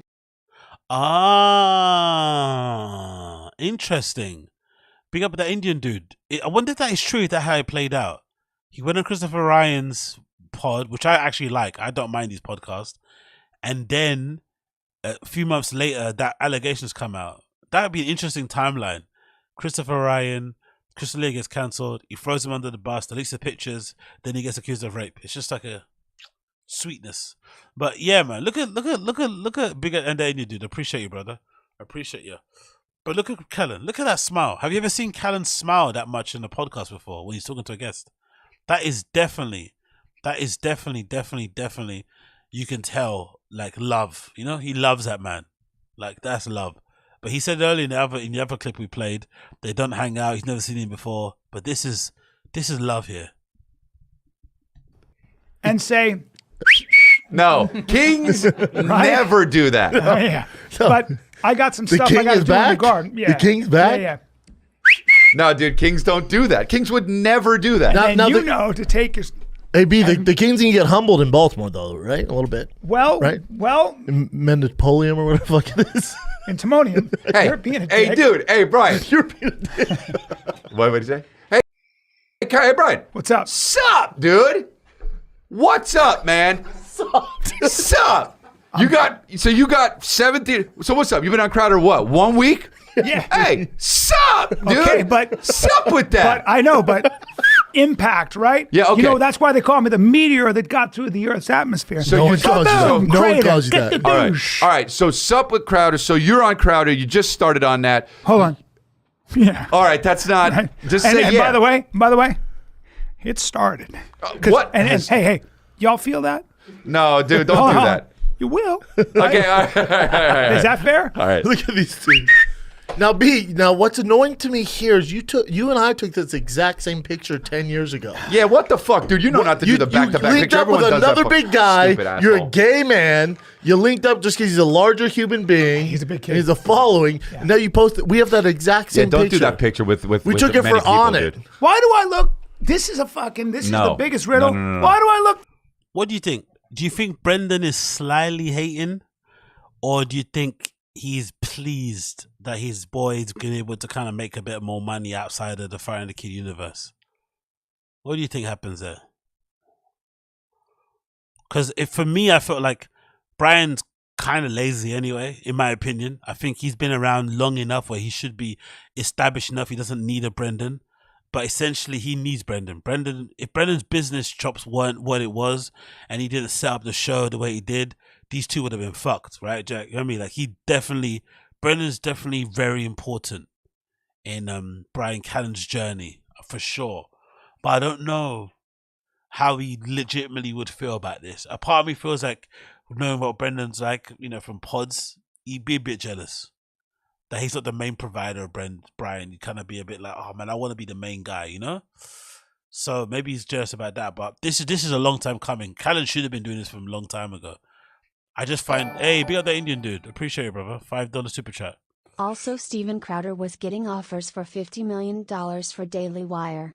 It pays to get cancelled. No, for sure. Big up that Indian dude. Yeah, I saw that article. That article was fucking insane. Crowder was complaining. And he was saying that $50 million offer from Daily Wire was insulting. That's what his exact words said. It was insulting. So clearly, Crowder makes money. I don't necessarily understand it. I think maybe a lot of it comes from that mug club and shit. But he just must be doing numbers, because I know he's not monetized on fucking YouTube or anything. So he's not getting any money through AdSense. A lot of topics he talks about, you'd imagine also he's not going to be getting any AdSense on that ever. So he must be making fucking dough, Crowder. But the only thing that's confusing for me, I don't really think Bryan Callen's right wing in the slightest. He hasn't really got the chops of like a Ben Shapiro. He hasn't really got that right wing that right wing grifty type of thing. He doesn't really know how to do that. He's too like limp wristed, spineless to really stand on an opinion, like when it comes to that right wing grift. Because that right wing grift, you kind of have to be willing to kind of stand out there on your own and not have people publicly agree with you. It's a bit uncomfortable to kind of occupy that space, and I just don't think he has the courage or the balls to do that, or even that maybe the smarts, the intellect really, to kind of frame his opinions around that right wing shit. It just is the cool thing to do, because the right wing guys are the only ones who care about platforming people who are quote unquote cancelled. That's the only reason why he's doing it. But I don't think he politically lines up with these guys at all. In my opinion, I don't think so. The same age as everybody in the 30s. No, why don't you just say I look like I'm in my 30s? It's such a fucking weird way to say that. I look the same age as everybody in their 30s. You telling me I look older than You're like 38? a Russian fucking exchange student. Oh, you ran out of wit there. But I got it. You ran out of wit. But we landed. It was a rough landing. A Russian exchange student isn't a terrible burn. No, I know, but the way you said it, I look like everybody in the same age as their 30s. You just say, I look like I'm in my 30s. You stupid fucking asshole. Hey, you watch it, man, because I'll tell you something. Even though the big man, even though Bam Bam, even though Giganta Girlitis is between us. That was tough for him to get out. Yeah, that was a tough landing. He ain't going to save you. Because, hey, let's get this out of the way, and it doesn't matter. I'll fold you like a chair, right? Dude, listen. Well, if we in prison, you wake me up from a nap. Yo, Brendan is struggling to keep up, innit? Callen and Chris Lee are actually trying to make this podcast funny. Not for me, but they're trying. They're, bit of a tennis match here, right? Riffing on riffing. And Brendan is struggling. Brendan is chin right now. Just a couple of chuckles. Brendan is struggling to get in to try and make the funnies, add to the funnies. He doesn't know what to do. Absolutely struggling out there. You wake me up from a nap. The only thing you used to fold in is the folding chairs in your fucking showrooms, because you have folding chairs in your showrooms. And I got seats built in, dude. You go like this. Bryan Callen's done, you go like this. That's how you clean up your show, dude. No, I don't clean up my own shows. I don't clean. Don't Suck do my that with your asshole, tongue dude. at me. Dude. I won't suck your asshole. I would never do that. Not in a million years. So wait, are you going to do theaters for real, or what's up? Yeah. You did the song. What'd you do in New York? Humbled. Hashtag blessed. Okay. I mean, Sonny Hall. Hashtag finally made it. Hey guys, thanks for turning out. I'll be in Timonium this weekend. Now, B, little birdie told me you and me. Oh yeah, do you remember? Oh, by the way, this is fucking hilarious, right? Do you guys remember talking about theaters? That's why probably Brendan's so quiet. Do you remember one of BGL's fucking last gifts to us? BGL said, he revealed exclusively, I don't know what show he did it on, but he revealed that Brendan actually thought the Gringo Pappy would be the special that would take him to the next level. He legitimately thought what we saw would be what would take him to be performing at theaters around the country. I'm not lying. He legitimately saw that special, reviewed it, and thought to himself, this is going to be my, my next level moment thing. Can you imagine that delusion? Can you imagine how delusional you have to be to honestly think that would be your ticket out of here? Absolutely crazy guy, man. What a crazy dude. So maybe now when he's hearing Bryan Callen, hyping himself up about the Crowder Association and all this malarkey, it's probably a bit of PTSD. Like, fuck, man, that could have been me. You know what I mean? You're doing a theater in Florida soon. Yeah, you and I are doing a theater. Yeah. Where? Which one? Fighter and the Kid about to pop off. Oh, what's up with Fighter and the Kid, dude? You doing a live show there or what? What are you doing? An actual live podcast? Yeah, or why are don't you No, come, we're doing come, just me and him. Come Stand warm up up. each. Cool. Come warm the crowd up. Well, you don't want me to warm it up, right? What the fuck? Hey, I don't like that. Well, you don't want me to warm it up, right? You need a local. Okay? You don't want me to. Hey. I mean, I could do it, but I guess my question is it 2008 when I just started? Or does your boy know his way around a stage? Dude. Baba? What? Baba? Fuck, Chris really makes Brendan laugh, innit? No wonder he copies all his mannerisms. Like, Chris D'Elia is like Dave Chappelle to Brendan. That's his actual legit North Star, like, comedic-wise, which makes it funny because he's like, Chris D'Elia's not funny. Personally, I don't find him that funny. But Brendan's also not even close to matching Chris D'Elia in any way, shape, or form. So he kind of looks up to him, wants to kind of walk in his, maybe mirror his career, but they're not close at all comedically. Even their styles, nothing, zero about them is similar. But Where are you playing in Florida? Listen to me right now. And are you reenacting the Civil War before that, before the show at 3:30? No, I'm not. Okay. And remember, there is a show tonight. Fighter and the Kid. Where is it in Florida? That's going to be gangrene. We'll have to saw that off. There are no such thing as antibiotics for those. B, what's it? Way too detailed. B, what's it called? Way too Improv. Took us out of it. Took us out of it. You Google shit before you come, and you're like, I'm going to say that word. I'm going to say that word. You know what? Jordan Peterson said it. Sarah, was it Saratoga? Saratoga. Saratoga. Saratoga. Oh, nice. Oh, that's a good. Oh, I like that. That's a really nice place. I think that's where my business manager's from. My business manager. Okay, why is that funny to you? The money stuff. Okay, well, what is funny about the money stuff, dude? Well, it's it's what? Did you know that? So phones have apps. And yeah, I know. I don't know have how apps. sometimes he doesn't know this shit. No, I do know. You have a bank account app on there. Yeah. Yeah.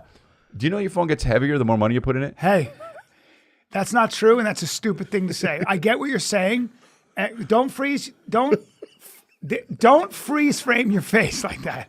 That's super obnoxious. All right, it's super obnoxious. Yo, big up John Valdez. Delia is so greasy. Looks like his hair stinks. Yeah, I don't know, man. I apologize to everybody watching this right now, but we have to slug it through this shit. This is fucking brutal. It really is brutal. Or we can move on to SNEAKO and fucking Moist Critical. Let's actually put that as a poll. What are people saying in poker? This is really hurting my soul.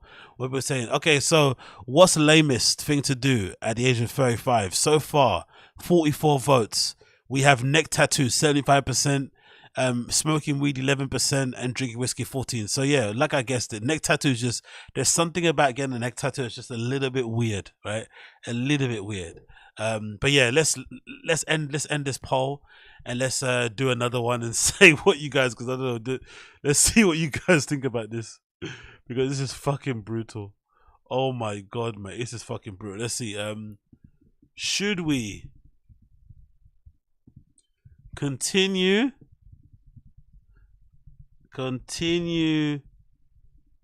with the golden hour,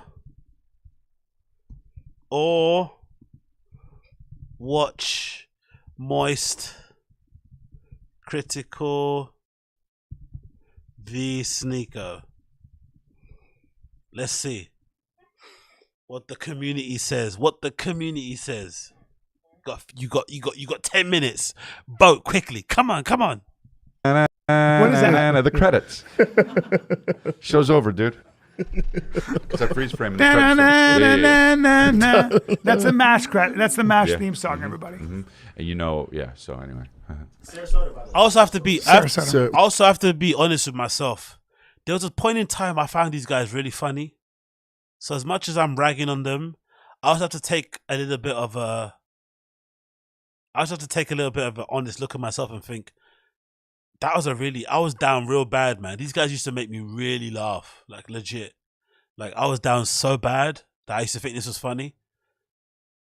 Like, I'm kind of ashamed. And now I'm looking at these guys thinking, fuck, man, I just feel sad for them. You know what I mean? They, like it hasn't panned out the way it maybe should have, and it's just dead out. You know, like god damn, I don't know. What do we call it? Saratoga. Oh, Sarasota. Saratoga. What's Saratoga? Like Georgia or something? So what do you? Oh, yeah, that's what sounds familiar. So you? That's weird. You got a word wrong. Anyway, go ahead. Yeah. So your stand-up is stand-up, especially these days. Yeah. Don't make fun of him for that. No. Well, Callen being the cuck and jumping in and saving Brenda with a word. That's the one part of Bryan Callen that's the most It's hard to kind of like. His cuckness and willingness to fucking jump on the train tracks with Brendan is so disgusting to see. He's a fucking grown man. Let him defend himself, for fuck's sake. And he does pronounce everything terribly. He uses the wrong words. He should be, laughed at, consistently until he changes it. Well, he thought that the movie with Ben Stiller, Thunder. He thought Tropic Thunder was called Hot Topic. I confused them. Anyone can do it. Movie. No, not anyone can do it. Anyone can do it. Not anyone can do it. Remember that movie, Hot Topic? Yeah. He said? Yeah. Right? No, I wish we he was. did 3 shows that day. I know, but I wish you were physically weaker so I could give you a shove around right now. I do too sometimes. I'd give you a shove around. Yeah, I wish I was smaller because then if I beat the fuck out of everybody in this room, no one would be like, oh, he's bullying them, Yeah, I can't do that. Would you start crying right away? What? If we had to fight him, would everything crumble? Dude, I'm not. He'd give up his ass. Dude, that's. Yeah, you would. So. Give it. Yeah, you would. No, I would say give it. Yep. Give it. Pick a spot on the wall. Go to your happy place. No, that's not. Yeah. Think your bank account. Because we're bored. Balls deep. That's what happens. Balls deep. Dude, you think. You know what I was thinking the other day? If you had to. Take those tattoos off your body right now. It's just They're driving good, right? me nuts. Oh, you hey, cannot get 1,000 tattoos. Hey, in show your him the new 40s. one, though. Show him the new one. Brian will like it. Show him the cabin. I can't. You got a cabin? Aw. Okay. Hey, dude. Look, let me just see. Hey, can someone remake that Because you look like the Tropic Thunder thing with the 3 of our faces I can't on stand it? when somebody looks like a human doodle pad. It looks like you were like, oh, I'm bored. Show him the Well, cabin. I was bored. We got a blueprint. Okay. We're going to find that place. It's just a cabin. No, and it's half a cabin. No. We're going to find that place. With a And slanted when we roof. Dude. It's the cabin you find in the Shire. Why do you have the Hobbit's cabin on your arm? We're going to build it. Don't you find it? It's such a weird thing to get as a tattoo, isn't it? Considering the allegations around this guy, Chris D'Elia, considering his history, it's a bizarre tattoo to get in it. A log cabin. I know it's part of his thing with his fucking fans and calling them babies and they're in a cult, but just continuing with that whole theme and that whole premise, considering the allegations and whatnot, it's just very bizarre. But it also maybe shows the level of confidence he has in his fans that, you know, he'll be fine. Because he must have thought his career was over too after those allegations. But he kind of feels like he's kind of walking around like somebody, you know, when somebody kind of cheats death when they got run over by a car or they maybe recovered from cancer or some shit, a terminal illness, right? And they come out and they're like, you know what, I'm Teflon now. I cannot be harmed in any way, shape or form. That's why he's basically, that's how I see the energy of Chris. He truly doesn't give a fuck now because he knows his fans are going to ride. But that tattoo is so bizarre. So bizarre. Like, really is. And we're going to live there. And we're going to share ideas. Who's we? Who? Well, I'm not doing this shit for nothing. You think this is a podcast? I thought so. Dude, the end of the world is coming. And I'm making a cult. The Okay, end of the world is Chris, coming. I'm not going to be in the this cult. ends, haven't we? What do you mean I already am in it? Because What I is got my role? I got, you know, I planted my seed in your mind, and there's nothing you can do about So it. what do I do then? What is when the grid shuts down? Yeah. And because you know Right. that I'm Gundam. Oh, no. I'm Gundam. That's not your responsibility. I got ways to make You're fire. getting the women and children down Nope. in the bunker. Nope, Hey, I'm storing a woman and a child. I get some people rallied around So me. you're going to be minister of propaganda, where Mm-hmm. you create a cult of magic personality. People are drawn to it because you pretend to have the answers. Yeah, right, exactly. I'm his enforcer. Was there like a weird cut there? People are drawn Or to am I it where you bugging out? create a cult. I get some Is that a weird cut? I'm storing a woman and a child. Yeah, there must have been a weird kiddie diddler flipping joke there. They just cut it strangely from here. Nope, I'm storing a woman and a child.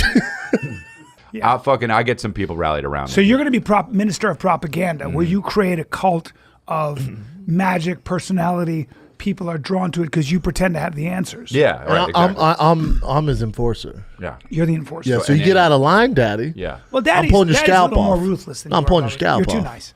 Not I'm to the you. killer. He's too nice, but not when the shit. Yeah, not when the No. world. So that's what I do. So what's that? Okay, so that's a small stiletto. What? It's a small stiletto. Like a heel? Like a women's? Sorry, Like the it's a way the knife. It's Spanish for knife. Oh, So, okay. So here you are. You're the cult guy. Yeah.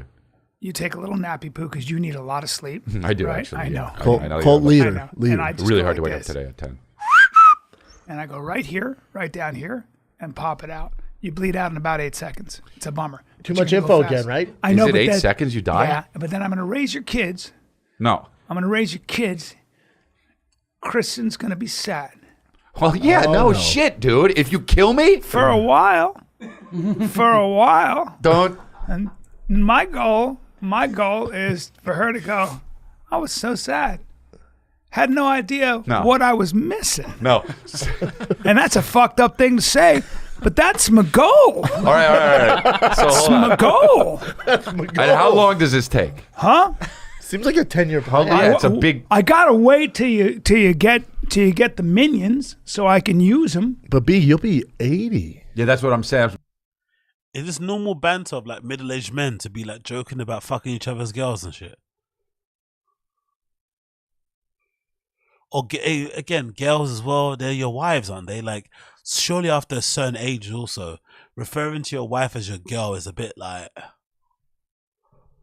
It's like, I don't know, huh? It's like if your parents are divorced and your mum gets a boyfriend. It's like, my mum's boyfriend. It just feels gross saying it with your mouth, innit? Like, why has your mum got a boyfriend? You know? Tell her to either marry that guy or just leave him alone. You know? Why is your mum out there on the streets? You know what I mean? It's just weird that these guys call their flipping wives girls and shit. It's just bizarre. Like, so much dick talk, so much conversation about fucking each other's girls, selling tickets and shit, being murderers. Yeah, I guess, man. I'm getting at. Looking 38. On borrowed time, dude. You know what I'm saying when I say Jan Barred time. Okay, my feet do hurt when I wake up in the morning and when I get out of the car. Wow. Yeah, I gotta warm them up. And your enforcer has Wow. psioriasis. Yeah. I don't. Oh, does boy. That kick me out of the club? Or? Guys, am I the healthiest? Nope. Yeah, for sure. You need sun. No, he's the healthiest for sure out of us. Yeah. Well, you stopped doing exercise altogether, yeah? No. But you're an indoor creature. Do you ever worry that because you're such an indoor creature that you are at risk of coyote attack or an animal that normally wouldn't attack a human? No, dude. Okay. No. And don't be like, it normally would attack. Like, Yeah. you're getting it out, dude. You're being a shitty guy. And I know Okay, that. but you're not afraid of. You don't think that you're the kind of guy because of the way you walk, right? Which is not. It's I'm not smooth squared with it, the away. way I walk, You're not dude. squared away. I'm smooth. I'm smooth with it. Yeah, but a willow. There's a willow wisp. I'm not a willow, dude. But I'm not a willow. Yeah. Okay. I I'm want not to a know what places are you playing? That'll be announced soon enough. Oh, okay, It's cool. vague, right? Okay. I'm going to be in Minneapolis on Saturday. How about that? And you can get tickets to Minneapolis on Saturday. And you can also get tickets to Ohio. I'm going to be in Ohio. And also you can get tickets to Milwaukee. That's probably sold out by the time this comes out. And then also I am going to be in Tucson and Pueblo, Colorado for some fucking reason. Pueblo. It's a cool area. There needs to come a point. I know this is all a bit, but there needs to come a point where they just stop with this whole dates plug-in thing.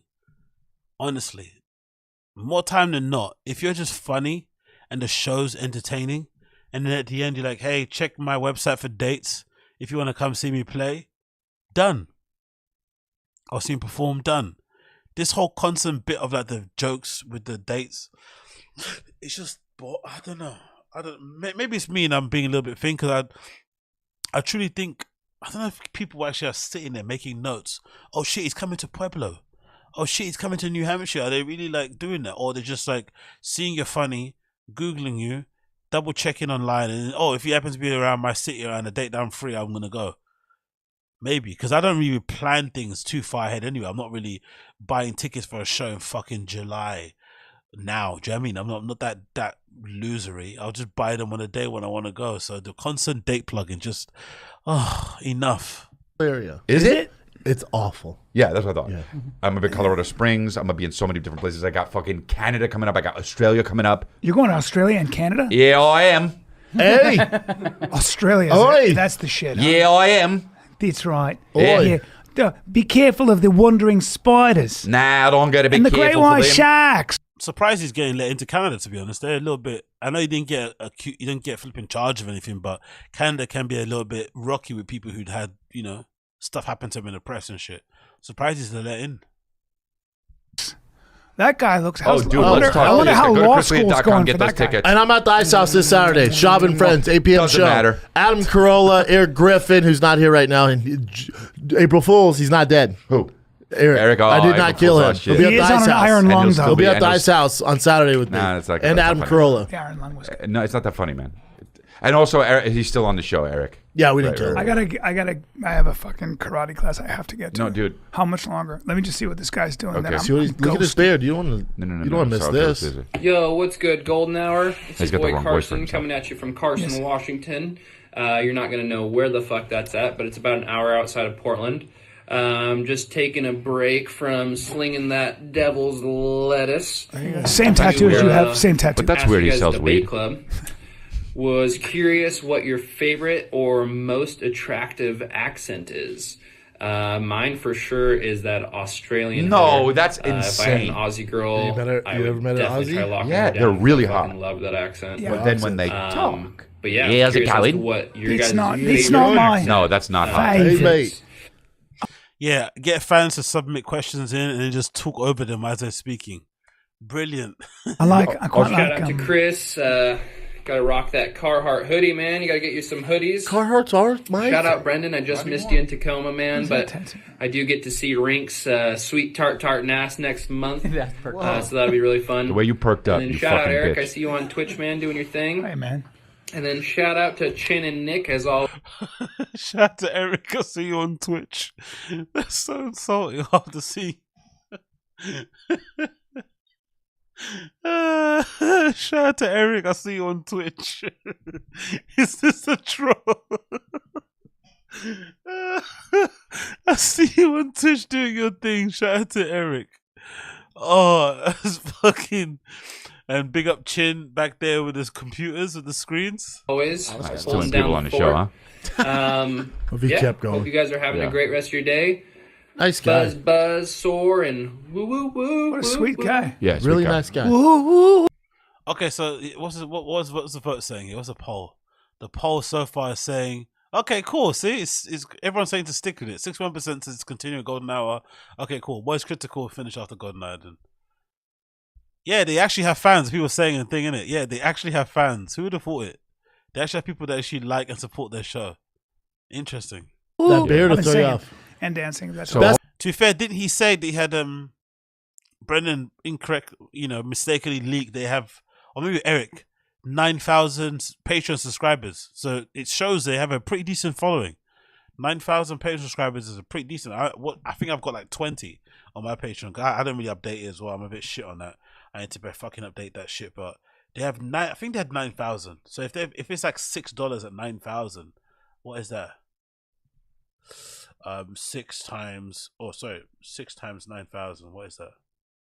54 grand per month from fucking they're making from flipping Patreon, not on top of what they're doing on YouTube. So they're living healthy, and it's just probably the reason why you see these guys doing this show, despite them clearly not having that great chemistry, and it's clearly looking like a bit of a job. Eric Griffin looking like he doesn't want to be there, always on his phone and shit. It's because it makes decent money for them. It's a nice little, if you're doing this show per week and you're getting 50K for it per month, not too bad. That's accent probably British though, huh? Yeah. It depends, really. It depends on what he's saying. What was he saying? The hottest accent? Yeah, like my Patreon is nothing to scream about. I think I was doing my Patreon at first, I was trying to do, what was I trying to do on Patreon? Oh, I was trying to do like bonus episodes of the podcast. I've tried many things. I tried doing the bonus podcast of the Action Zinger show on there. I tried doing stand-up comedy reviews, documentary reviews, just topics in general. I haven't figured out what to do on there just yet, really, to be honest. I probably should just do specials and just review specials and just kind of whack them on there, but I don't know how entertaining or if anybody cares about me fucking watching a special and then talking about it. I don't know. Watching comedy specials and talking about it just feels like a waste of time. Like, who gives a fuck? Did you laugh or did you not? I don't know. It's one of those kind of things, you know what I mean? So it's hard to make that work. So maybe, I don't know what I could do with it, but yeah, Patreon for me has been a bit of a hard one to figure out. You should react to that, Bill. Oh no, I can't. That looks awful. Eddie D, you should react to that Bert Kreischer OnlyFans roast. Yeah, I saw that, man, but that looked fucking awful, god awful. And I find it interesting. Is where it's awful because you don't hear Bert promoting it. And Bert's a master of self-promotion. He didn't really promote it much before, during, or after. So clearly it was a fucking dog shit. Because that guy loves promotion. But it's also proof that these comedians will fucking accept a check from anywhere. Like, if someone pays them money, they'll do it. Like, why the fuck are they doing a roast with fucking OnlyFans? Like, really and truly, that should be like stuff like for guys who are really down bad and need a little bit of a pick-me-up, some money just to hold it out for the end of the year. If you're Bert Kreischer and you're that successful, do you really need a OnlyFans check? Really? Like, sometimes not all money is good money, man. That was terrible. And the lack of promotion from Whitney, from Bert Kreischer and other people involved in it is proof that it wasn't good. Most sexist. Yeah, it is not Australian. The only, there are two that are worse than Australian. I'm not too sure, Shades. I just saw clips of it. It just looks terrible, quality-wise. I think they edited it really strange as well. It just looks weird. It's not like a classic, I feel like roasts are only good anyway when when everyone's kind of friends. When it's just like random people that get on to kind of roast people, it just feels a bit strange, really. And in general, roasts are a bit, I don't know. I'm never really the biggest fan of roast, but I think they're better when it's like friends roasting a close friend of theirs, because they can go to lengths that other people couldn't go. And it's never mean. It's always done in a kind of loving way. And is like Brazilian's rough. Fargo, like up north, like yeah, shit. that's awful. Don't you know? Nothing's worse though. And than Chicago's pretty hard. No, easy. Boston's worse. rough. I had a girl say, A "You're big chick fat from cack. I miss your big fat cack." Beat you to it. A chick from Boston. Harder. Yeah.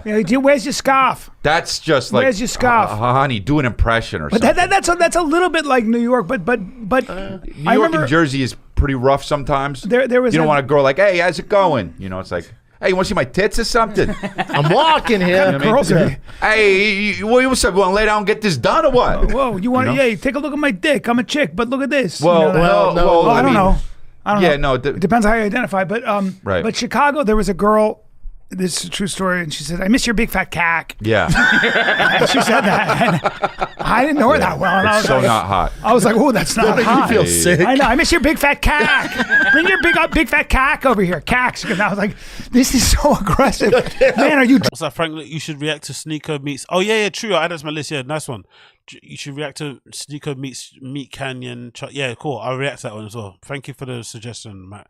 Frank Lopez. Driving a truck right now and eating fucking like out of a Definitely hot a pocket. farter. Definitely a farter. Oh yeah, she was hot though. Yeah, but you got to be real hot. That's such a turnoff, dude. I know. And I'm sorry because I love Boston is the shit. And I fucking kill in Boston.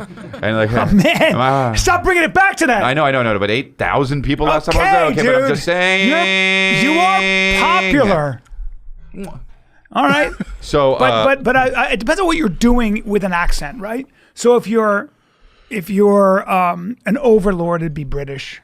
I mean, yeah, British is. Well, if you were hosting a very exclusive orgy, okay, that accent. I don't think that guy's. I don't think that. Yo, what's wrong with Bryan Callen's thumb? Oh, shit, what's wrong with that thumb there? Why is he doing that? Did he break his hand or something? Like, what's happening with the thumb there? And again, these guys talking about dicks and orgies. Like, is this middle-aged men? Is this what middle-aged men talk about? But look at his thumb. Why does his thumb go down British like that? is well, if you were hosting a very why is his thumb like that? Holy shit! Look at his thumb. Fucking hell.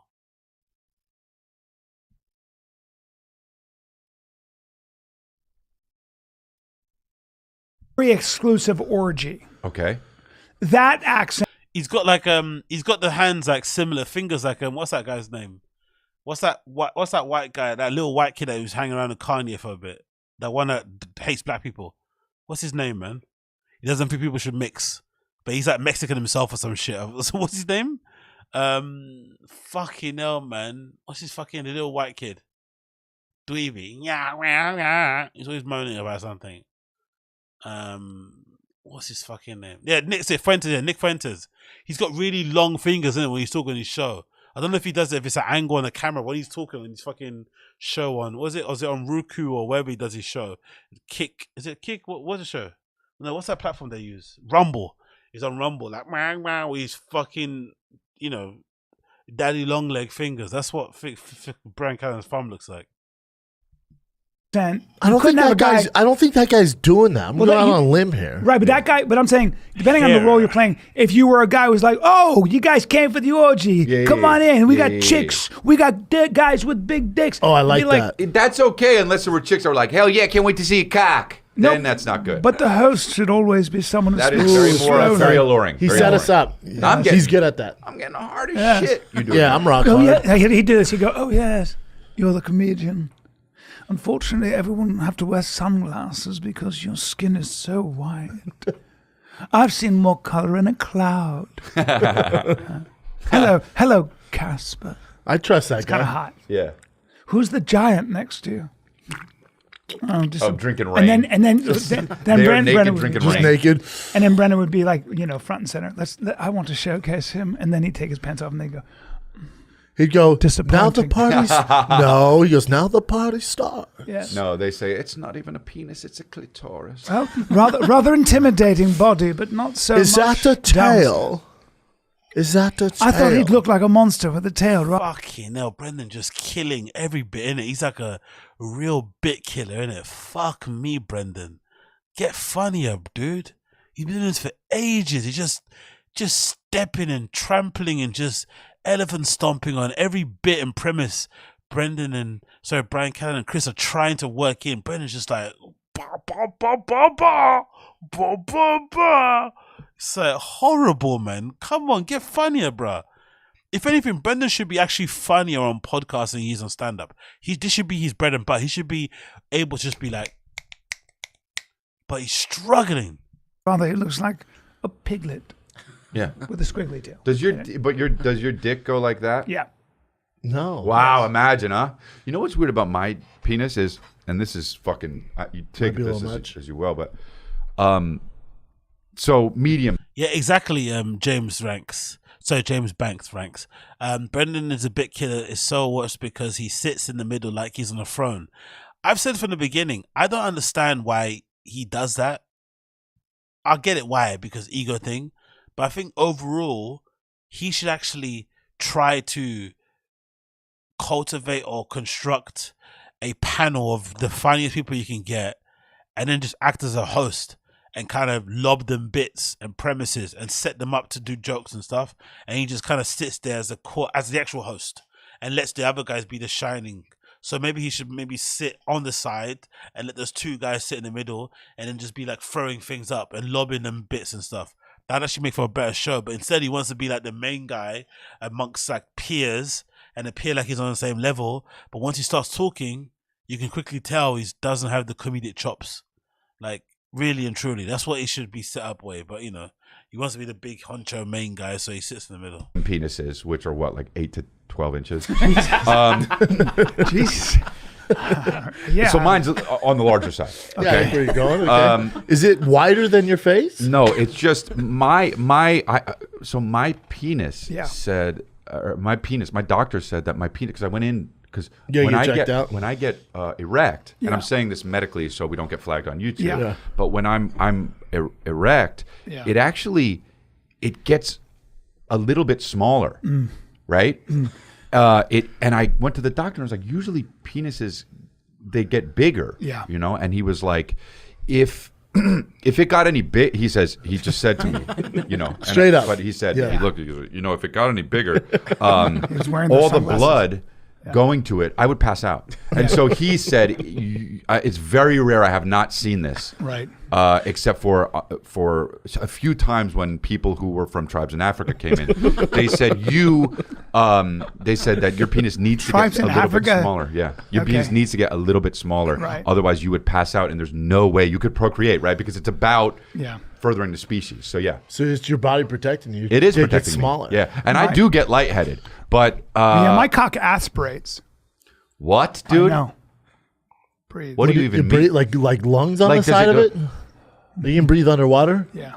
Isn't that crazy? So you can it can breathe. So you can go underwater as long as you have your dick up above the. So that's like a snorkel? Yeah. So this is your penis above. So the answer to that question is yes. I know. Isn't that crazy? I think you have a huge dick when you.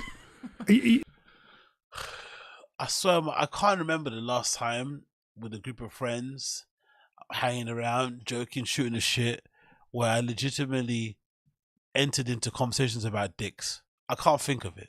I really can't think, where it just became like a dick conversation. Like we were sitting around, oh yeah, dicks. I can't think of it. Maybe you might speak about some girls that people are interested in, cool. Or maybe some video you saw. But dick talk. I don't know. The kind of dick that's impressive is the kind of dick. Thank you. Girth. Thank you. I didn't say that. Chris's looks like I'm a saying Polish when you sausage. have it's heavy enough that it starts to bend down from its own weight. Yes. So you want it to kind of bend down, Yeah. and you have to apologize. Sorry, I know your G-spot's the other way. Sorry, so I have to fuck you standing on my head. Oh God, dude. Right? Wait. So sorry. Look at that. Look at the belly on that fella. That's another thing. I like that. Bella? I know when The you can say underbelly, that. the underbelly. When you got an underbelly. When you got the underbelly of a whale. Yeah. When. Yeah. Fucking hell, Brendan, man. Fucking hell. When the underbelly of a whale? Just absolute bit killer Jones out here, man. Fuck me. You know, that my joke when I Yeah, know like- that's the belly of the whale. Yeah. When you got an underbelly, he's like, this guy's got a belly on him, right? That's what they say? The chicks from Boston when you fuck them. That. I got a belly on your cock. Get your big fat cock out. Get your cock It's out. aspirating. It's got a belly on him. Dude. Looks like a chickmonk's cheeks. ChrisLay.com. I'm just saying. No reason to do it, right? But No. But no reason to do this right now. What would be good merch for me? I gotta get out of here. But Well, one more video, then you'll leave. Okay. Okay. She's beautiful. Yeah, she's very pretty. Hi guys, my name is Kia. I'm in New York, and I wanted to ask you guys a question. I love your show, by the way. I wanted to ask you guys how you would feel about dating a girl with hyperpigmentation, which is when your skin basically produces excess melanin. I don't care. With your face, you could have a horn on your back. Doesn't matter. You're beautiful. Let me show you. Yeah. Not to flash, right? Oh, But it yes. also has No, you could have hoofs. You could have these hoofs. areas. Yes. That might be psoriasis. Shut up, a shut lot up, of us dude. with hyperpigmentation, Fucking, we tend she knows to what it is. Yeah, she She's knows what her. it is, Dr. Callen. This guy, no, it's some podcast guy. Hey, she's talking. Intimate because you have to show all of those places, you know. Oh, was she saying she's a Your model? skin. So She's saying so like when she cute. gets when My she's dating somebody. debate Yeah. to you I love her. Is she an angel? I love that. Do you guys even care? No. Like, No. No. With that face.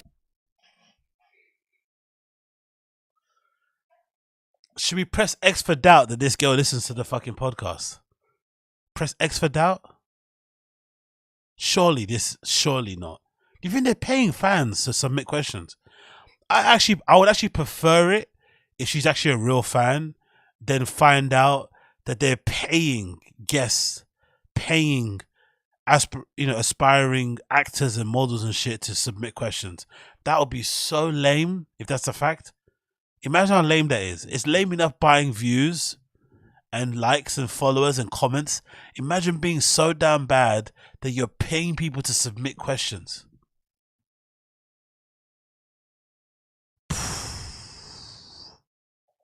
I don't know, man. Yeah, but if it's saying mutual, I think they resort to because she's giving a lot of like theatre school. She's giving performing arts. She's giving I work in a coffee shop part time and I go to auditions. This doesn't look like a girl that is not used to seeing a camera. She's seen a few cameras in her life, you know? Like, I don't know, man. This is giving like aspiring actress, you know, extras on movie sets and TV series and shit, looking to land the leading role. I don't want it to be true, but it's just giving paid promo.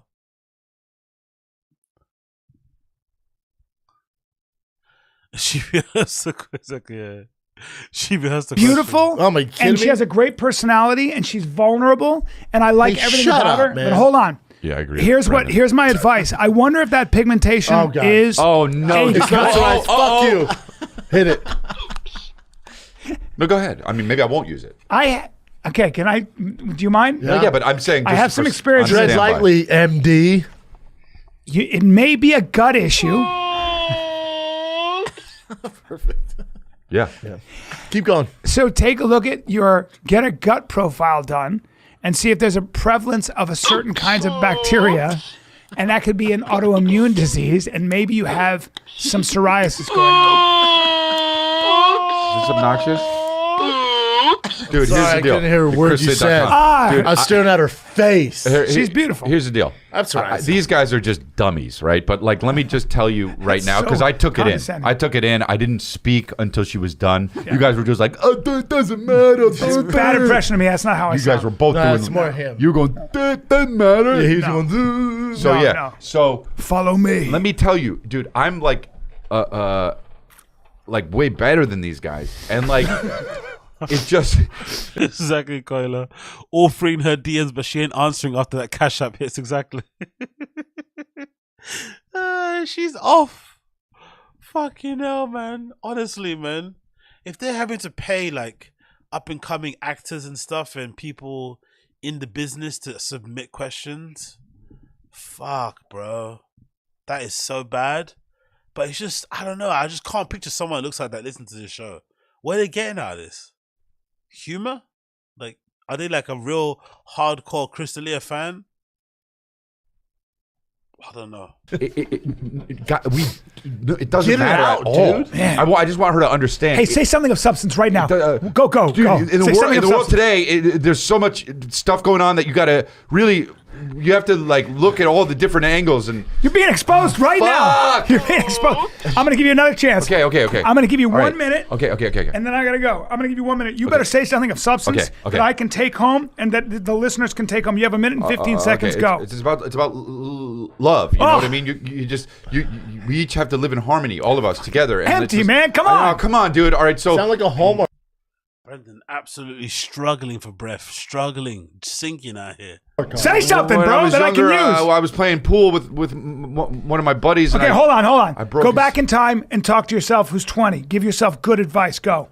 Oh, stop fucking!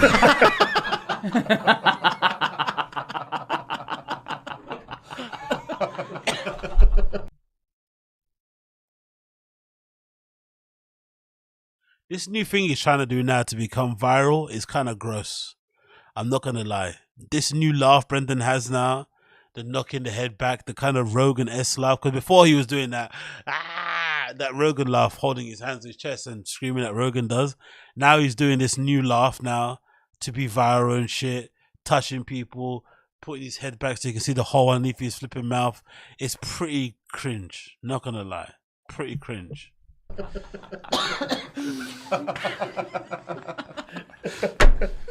Ladies and gentlemen, I hope you learned something. I'm out. God bless. Carry on, boys. Love you, bro. Thanks, Love you too. Commonium, guys. We'll see you this weekend, Friday, Made Saturday. up a place. Wait, so this woman though, it doesn't Angel. matter. This Angel, no, she could have horns. She's beautiful. Oh, and also, hold on. Something. Going back to this joke. Oh, stop fucking! Going back to this joke. I saw someone say, which might be a reason. This is interesting. I saw someone say, so I don't know if I saw it on social, but someone was saying something along the lines of like, maybe Chris's issue is that he was always, because he always says, I think in his early podcast, if he listens to it, that he was always quite dorky, that he never got a lot of girls when he was growing up. It kind of only started once he started to do comedy and obviously started to act and shit, and then suddenly he became famous, and obviously all that shit comes on the line. So maybe what happened to him was that he started to only become like desirable to women that he actually wanted, like the kind of caliber that he's interested in, late in his career. So maybe in his like mid-30s to early 40s, suddenly all the attention that he wanted to get in his 20s, he was getting in his late 30s. So that basically contributed to his creepiness. I'm not too sure if I buy it, to be fair. I just think, you're either a creep or you're not. I don't think those kind of things play into it, but it's interesting perspective because he was the only comedian as well for a long time who kind of was at the quote unquote heartthrob of the industry. So there wasn't many people out there, other comedians, who would get that kind of attention because he, like I said, I remember going to, Laugh Factory in like, I think 2015 or wherever it was when I went to LA. And I remember being quite surprised at how many girls were in this comedy club. I was like, shit, there's a lot of women in this comedy club. And then Chris Lear comes on and you hear the screams. You're like, oh shit, they're all here to see Chris. And I remember even back then thinking, fuck man, this guy's got a fucking crazy fan base in this industry where it's mostly dudes. He seems to be the only one who seems to be able to attract. And not even, what I realized when I was there thinking back at it, it wasn't that it was only just girls. It was like women. Like women would come out to see Chris D'Elia. Like mums, young girls, young ladies. It was like he covered the whole sort of like breadth of women out there. It wasn't just like certain age groups.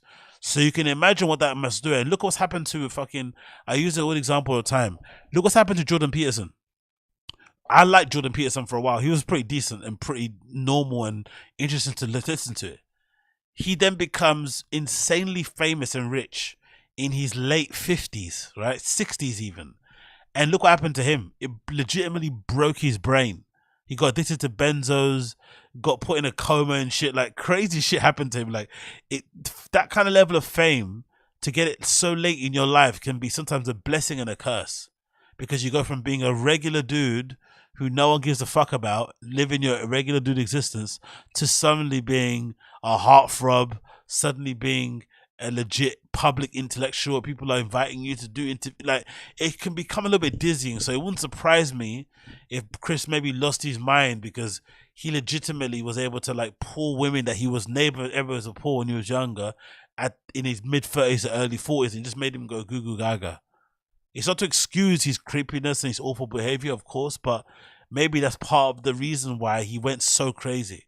And also, being a guy without no vices, no drugs, no alcohol, maybe that's always leaves an option a path open for you getting addicted to other things. So who knows? Maybe it's true. Who knows? Oh, what were you saying here? And what's up? Sorry, I just saw your question. What's it? Carefree says, do you think this overlap and goofy sexualization bit is just them creating fake excuse for their pervy DM leaks? We're just messing about. Word. Yeah, for sure. I just find it interesting because that's why I listen. That's why I like listening to Bill Burr. Really strange thing to listen to, but there's a point. Because I feel like Bill Burr actually goes out of his way to mention how awesome his wife is. Like, he actually loves her for real. His family, his kids. He talks about them in a, they can do annoying things here and there, but it comes from a loving place. Whereas I feel like a lot of these guys don't really like their partners. Forget love. I don't really think they even like them. Like, they kind of despise them. They kind of take them for granted. So maybe this is not even to excuse their DM leaks. It's actually what they actually want to talk about. Like, they generally would rather talk about some baddie they saw on Instagram discovery page as opposed to like a date they went on with their wife or what their wife said about this. No, they'd rather talk about some hot girl, for instance. I think that's what they actually prefer to do.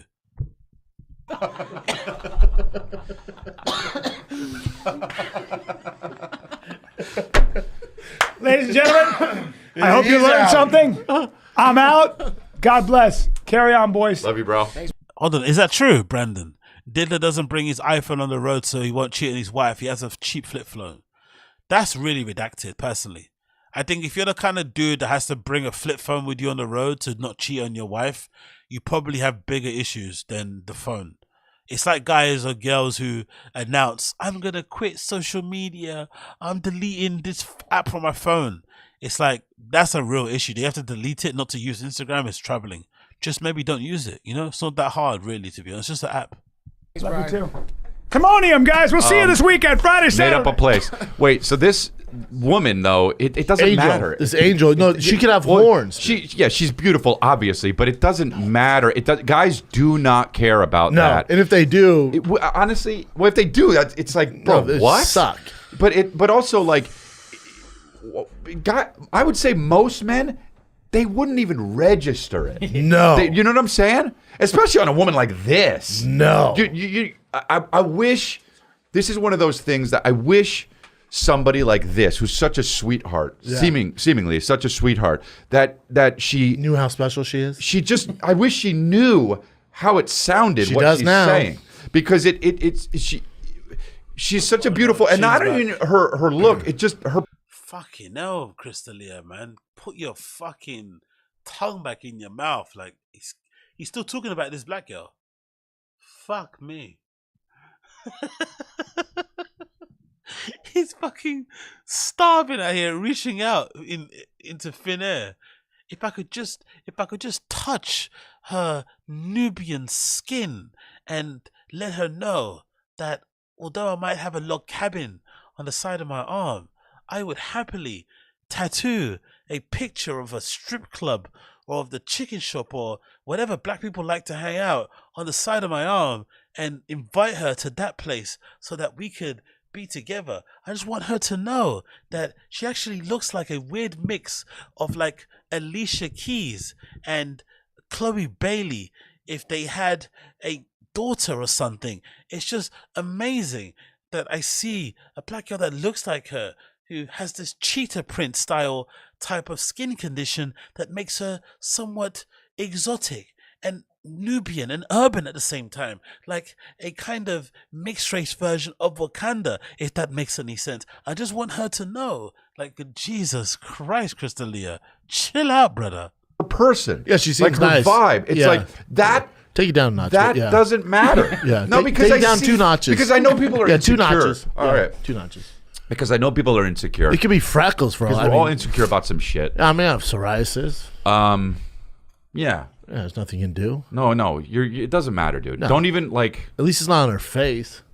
Oh God, Brendan, you just kind of say the wrong things, you know. She might have makeup on. Yeah, and even if it is on her face, it doesn't matter. Yeah, it's all good. Maybe Brendan. To make her feel better, what's the thing you're most insecure about yourself? Me? I mean, everybody. I have spots all over my body, dude. Physically, and the giant dick. I'm most insecure about physically. Your forehead? No, that's stupid. Okay, well, Your cock gets smaller when it gets hard. It's just, I feel sometimes that it sucks because I have to wrap my cock around my leg to walk even, right? Yeah, that 'Cause I don't- sucks, dude. no, I feel like insecure. Your nose, the diddling accusations. I don't know. Nothing. No, Do you feel too skinny? no, I don't feel too skinny. I feel like I well, like that you can control, right? Like if I wanted to, I could get Nah. fucking bigger. Nah. You don't even be skinny. Well, to you, Well, to- you fucking hippo.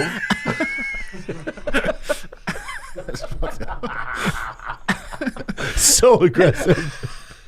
No, you're an ectomorph, so you can't put on weight. Well, I could put on some weight, bro. No, dude. What do you mean? I You're could an ectomorph, like you're naturally skinny, like look at your little legs. You know what I'm saying? Yeah, I got little legs, bro. yeah. Oh, my calves. I think my calves. You're pretty jacked there, but you're Yeah, still bro. skinny. I know I'm skinny. I'll always be skinny. I think my that's it. My legs are skinny. That's a good one. Yeah. I don't like how I have skinny. You won't wear fucking legs. shorts. Mostly it's my calves because I would love to wear shorts. You have the Fuck, same that's calves what it as is. John Jones. Bro, you know what? You know what? Dude, Ian Edwards came over to my house once and I had shorts on and he said, "Oh man, you got legs like a black dude playing basketball." It was so funny, man. I was like, God damn. Yeah, but I mean, I get spots on my fucking body. Man. Yeah, but that'll go away though. Yeah, no, there's nothing you can do. There's no treatment. There's nothing. So you can't put on muscle to be bigger. You can't treat your split leg spots. This guy is just a fucking redact, isn't it? I love how assured he is, and just anything he says just spits it out from that level of assuredness. That delusion is fucking brilliant. But you change your diet and stuff, and hopefully it'll calm way down. better, though. It's better, but Look at fucking Chin. Chin hasn't said a word since he sat down. She hasn't said a word. Fucking hell, Chin. I got spots all over, man. So yours is the same as hers. Yeah. Yeah. Yeah, she looks cool. Yeah, mine's my. She looks cool. If I was her, I'd flaunt at me. I'd Yeah. cover up head to toe. I guess mine. Actually, I want to see what Chin said because I'm fucking done with this shit. Let's see what Chin has, because Chin, I think, recorded a little podcast actually about it. Let's see what Chin has to say. Sorry, a little vlog. Chin has to do it, did he? Where is it? Where's Chin? There we go. Chin SUYI.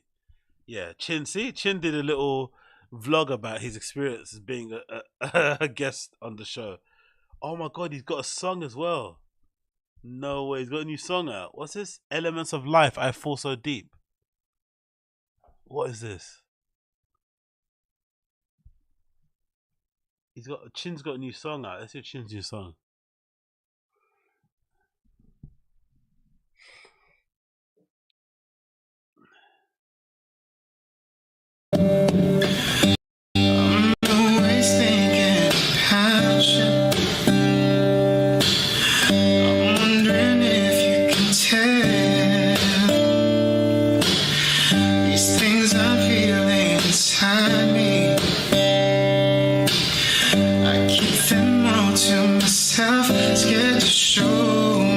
Fuck off, man. I ain't got no time for that shit. Fucking waste. Let's see what he said about being a guest on there. Let's see.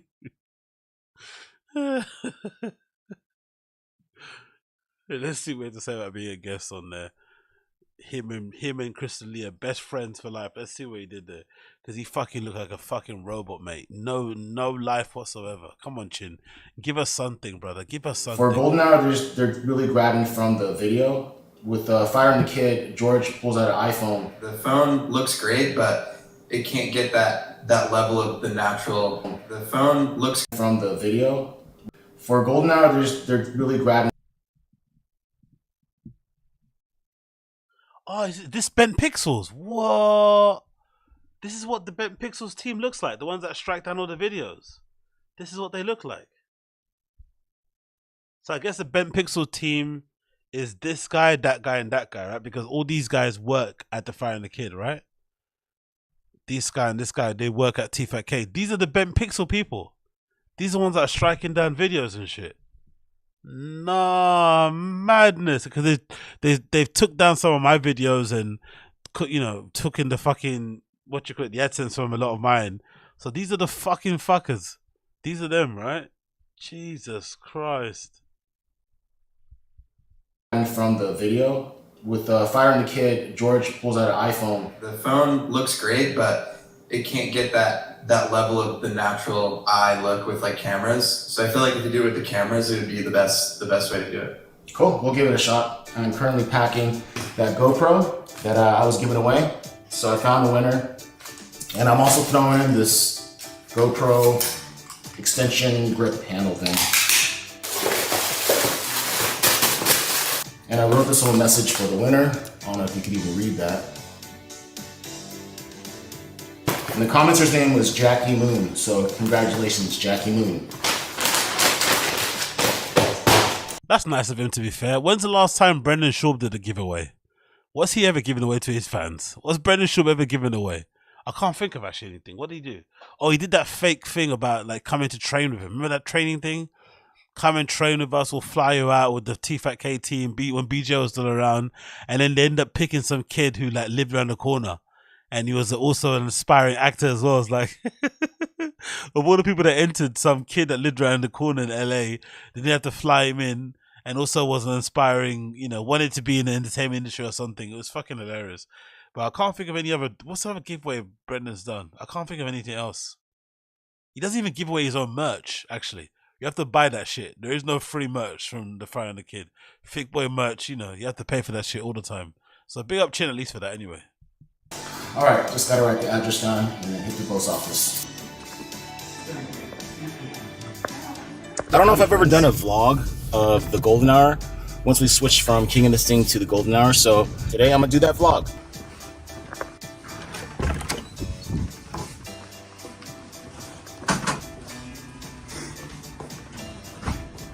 What up? What's going on, Kev? Oh, Kevin, one of those guys that says, look swaggy. Come on, Kevin. Fuck, you know, it's one of those black dudes. You look swaggy today. Oh, where do they find these people, man? Come on, Kevin. Come on, brother. You use the word swaggy, unironically. You look swaggy today. Chin of all people, bro. Just a jacket. Oh, shit. Oh, yeah, the boots, too. What's up, Nick? What's happening? The cameras. Then Nick had me sitting with Erik's chair as an April Fool's joke. Did you get the joke, by the way? Chin said it was an April Fool's joke to sit in for Erik, even though Erik was actually off. How's that April Fool's if the guy's there but he's not? No, if the guy's off and he's not meant to be there today. I don't know, man. April Fool's, I guess. My nose is so dry. Because, well, it's springtime, Daddy. I guess so. Hey, Chin, what's up, dude? Not much, dude. Crazy week, huh? Yeah, you know what? yeah. Starting out with a bang. You know what? I'm realizing right now, I've never been this close physically to Chin. He smells good, in right? my life. Yeah, he does. Yeah, he really does. Yeah, he really does smell good. And you don't realize how big he is. No, he's big, dude. I'm pretty big, especially for a Korean. You're a big guy. Yeah. Erik passed away, right? Yeah. So no, we're going with a different direction. Yeah. But it's also, Rogan's not going to put stupid comics up. You know what I mean? No, he's going to put he would never put Bryan Callen up, right? Never. Never. Brian's not. You know, Brian's not allowed to. guys. He's not allowed. Brian's not allowed to. Oh, see it, Chin. There, I did no idea you were coming in. Oh, dude. What's up, bro? We were just talking about you. Were you? Were you talking about how I'm going to be in? Oh, God. Like and subscribe and do give us some comments here. Help pump the algorithm. And that's it, dude. Thanks, Chin, for being the fill-in for Erik. I think that you were better than Bryan Callen. And, arguably better than Erik, too. So we might have to talk about something. Yeah. We'll see you next week with Erik and the regular cast. But thanks a lot, guys. And get $150 in bonus bets if their team wins. Now, I'm good at math. I don't even know how much extra. Yeah, the fact that Chris is investing now and he's starting doing ad reads and shit, you know this podcast is paying him good money. Because before he would look like he was just clocking in and clocking out, not really giving a fuck. But clearly it's paying well to the point where he's doing ad reads, for sure. Exponential, that is, from $5, but $150, that's good for you. Only on DraftKings Sportsbook. What? Oh. You're trying to? Yes, I was trying to get you into frame, but so I was gonna do my first ever golden hour vlog, just the behind the scenes stuff, but then this guy had me jump into the freaking seat today because it's what? April Fools, yeah. Your talent, though. Oh, thank you. April Appreciate Fools. And there's Kev. He helped a lot. In the background as well. Fucking fun place to work at, innit, right? God almighty, mate. Absolute personalities of a cardboard box, every single one of them. It's just fucking exhilarating shit to be around. The heart of the entertainment industry. Let's see if this GoPro works. Leaving the stooge now and figuring out where to go. You know what? The three loneliest men in LA, just nothing to do. No links, no nothing. no riz, no links, no chicks, no nothing. Just fucking, just lads, just a whole bunch of lads, eh? No, they're not fucking any jigs, alright? Nothing, just, oh God almighty, man. Fucking incredible. It's so funny as well how they got the backdrop from fucking Gringo Pappy on the hallway as a decoration. That's hilarious. I can't say that because I don't want people to know where we're at. There he is. What do you say? And figuring out where to go. You know what? I can't say that because I don't want people to know where we're at. Does he really think THICCC fans are going to stalk them to some random cocktail bar in fucking LA? Like, who do these guys think they are? Do you legitimately think anyone cares about some random place they go to? Or maybe they're afraid of getting swatted, maybe. I don't really know. But they legitimately think fans are going to accost them and, you know, harass them for a drink or something. Like, what?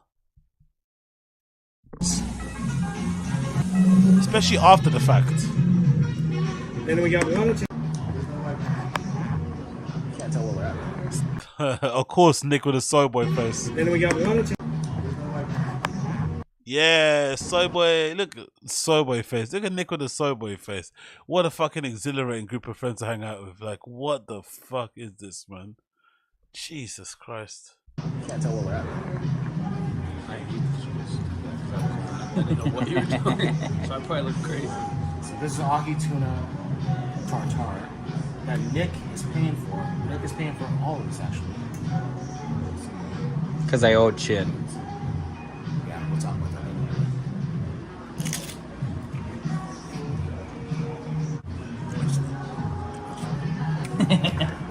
So Nick Davis, the real Nick Davis, just paid for our bill. So thank you, bro.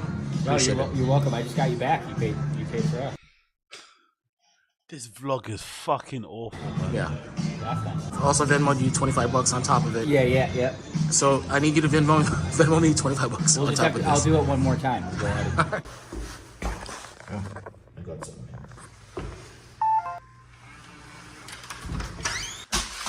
All right, we're home now. That was a golden hour vlog that hopefully I can add stuff to it because I was on set / the hosting table, so. Fuck, you know, man. Chin's personality is just like... It's a good thing he's behind the cameras, isn't it? Because God almighty, my guy is like a fucking vacuum of fucking entertainment. Jesus Christ, Chin. Give us something, brother. Like, give us fucking something. God almighty. I think Coiler's right, mate. He's fucking too busy cleaning up the floors of blood and shit. Like, fucking hell, stuffing the bodies in fucking dustbin, wheelie bins and shit. Like, what? Go on. Like, give us something. Like, rise up, man. Like, come on, wake up. Like, fuck me. That vlog was fucking awful. It's like, what the fuck was that? I just didn't need to exist at all in the slightest. It's like, what is this, man? Honestly, what is this? Oh my God, man, honestly. Anyway, moving on from him. Oh, let's talk about this. What was I meant to talk about? What was his name again? SNEAKO versus who? Some guy, right? What's the guy's name again I meant to go see? What video was it? What's it called? I said, was it MEATCANYON? SNEAKO MEATCANYON. MEATCANYON, right? Cool. Because SNEAKO and MEATCANYON have been having SNEAKO and Charlie have been having the back and forth. SNEAKO's been getting trolled online for the cucking shit. So I think this bit has to do with it. So I haven't watched it actually, so I want to see this in live and react to it with you guys. Let's see what this is saying. I haven't actually seen this yet, so let's see what this is saying. Wow. There we go.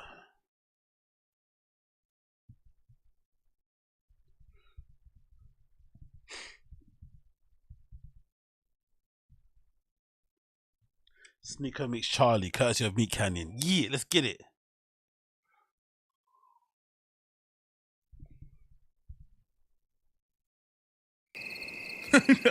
I'd love to see that little soy boy come up here and mess with me. You all know. The animation is amazing. I'd love to see that little soy boy come up here and mess with me. You all know he ain't gonna say anything to my face.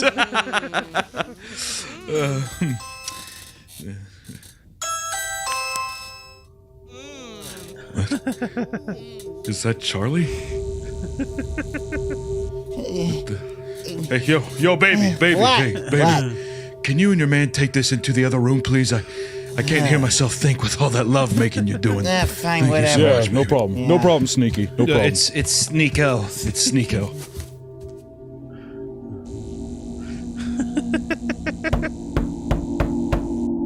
Yo, chat. Charlie is at my door. What should I say to him?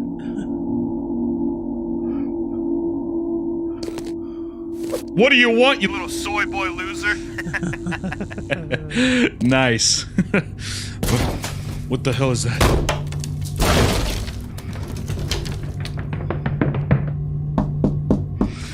Look how skinny his legs are. That's really good. Chat. Charlie's at my bedroom door. What do I do? Hey! This is private property! You better leave! He's not leaving. Okay, alright, fine. Sorry, Charlie! But you asked for this!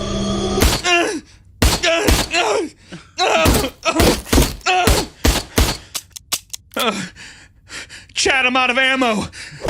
I gotta find another clip. It's called a magazine. You better get out of here. Charlie, I'm actually a huge fan. I watch your stuff all the time.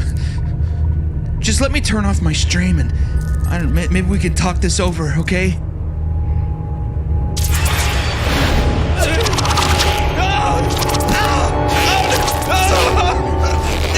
Let go of me!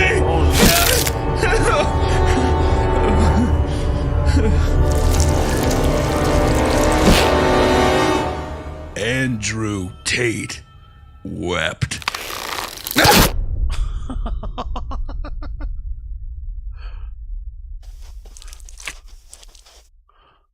There's nothing that gets me more hard than my favorite movie, Paddington 2. This movie is like if you combined Belle Delphine's tiny little tits and something else that's good, I don't know. Anyway, that's it for today. See ya.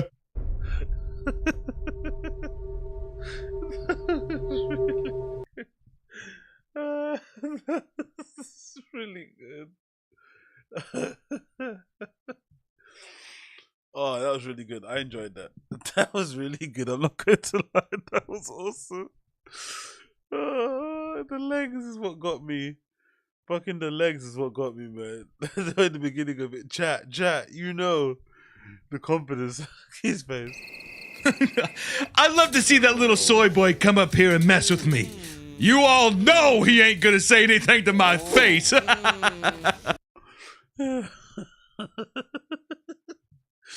Oh, that's really good.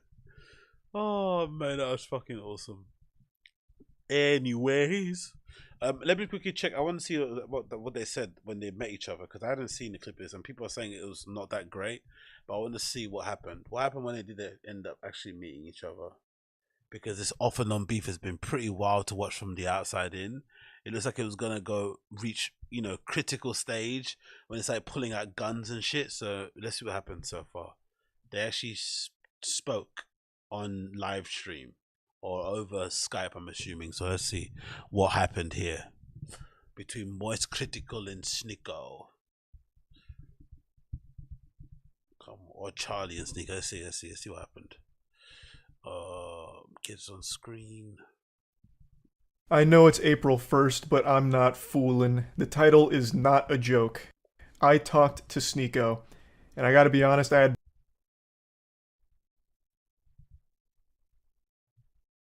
butterflies in my tummy. I was more excited to talk to him than I would be to talk to Santa Claus. Now, I know this will be coming as a shock to a lot of you, a bit of a jump scare, so I hope you're sitting down so it doesn't knock you off your feet. SNEAKO and I have not been on the best of terms recently. We've tried our best to keep it a secret and handle it behind closed doors, but unfortunately, it's bled into the public eye, and you know what? By golly, I'll say it with my whole chest for all to hear. We just haven't liked each other. We haven't seen eye to eye on many things, so our internet beef has become this fine Wagyu steak. It's been this very tasty, juicy bit of drama between the two of us, and today it finally boiled over and we had a conversation. And I want to show you some clips from it. He actually asked me to record, so don't think that this was some kind of one-party consent thing where I pulled the wool over his eyes and pulled his fucking pants down to surprise him with a recording. He had actually asked me to. And I want to show you how this went, because it was actually a very interesting conversation we had. I want to tell you how we got there. It's because last night I noticed SNEAKO was raving about Cuties on Twitter yet again, talking about how much he loves it and how he'll always defend it, but then said that I wouldn't debate him on it. And this little nugget of cringe had me scratching the hair on my chin, confused. I wouldn't debate you on it. I would actually love to hear your side of things on how you could possibly excuse the blatant sexualization of the child actresses in the film. Now, I'm not a debater. I actually am not a fan of debates in general. I prefer just general conversations as opposed to these like gotcha and leading questions and traps and shit. I think that's not very conducive to actual understanding of different sides of arguments. So I don't debate, but I was very willing to have this conversation with SNEAKO, and I reached out to talk to him, and he was more than willing to talk about it. So we did. We talked about Cuties and even talked about all of our general grievances with each other. And this was a very different side of SNEAKO. I went into this expecting him to... Why has the Cuties thing become a thing again? Why has that entered into the fucking culture war debate shit? What's happening? Didn't that movie, like, we're already done with that? Why is this coming back again? Please. Be his standard, unhinged, like very animated, cartoonish self that I see in all of his content on Twitter and Rumble, where he's doing these like temper tantrums and like throwing his ass in a circle and going wild, hog wild. But here, this was a very laid back, very calm and collected SNEAKO who was actually more than willing to concede on some of his points as well as see different sides of situations.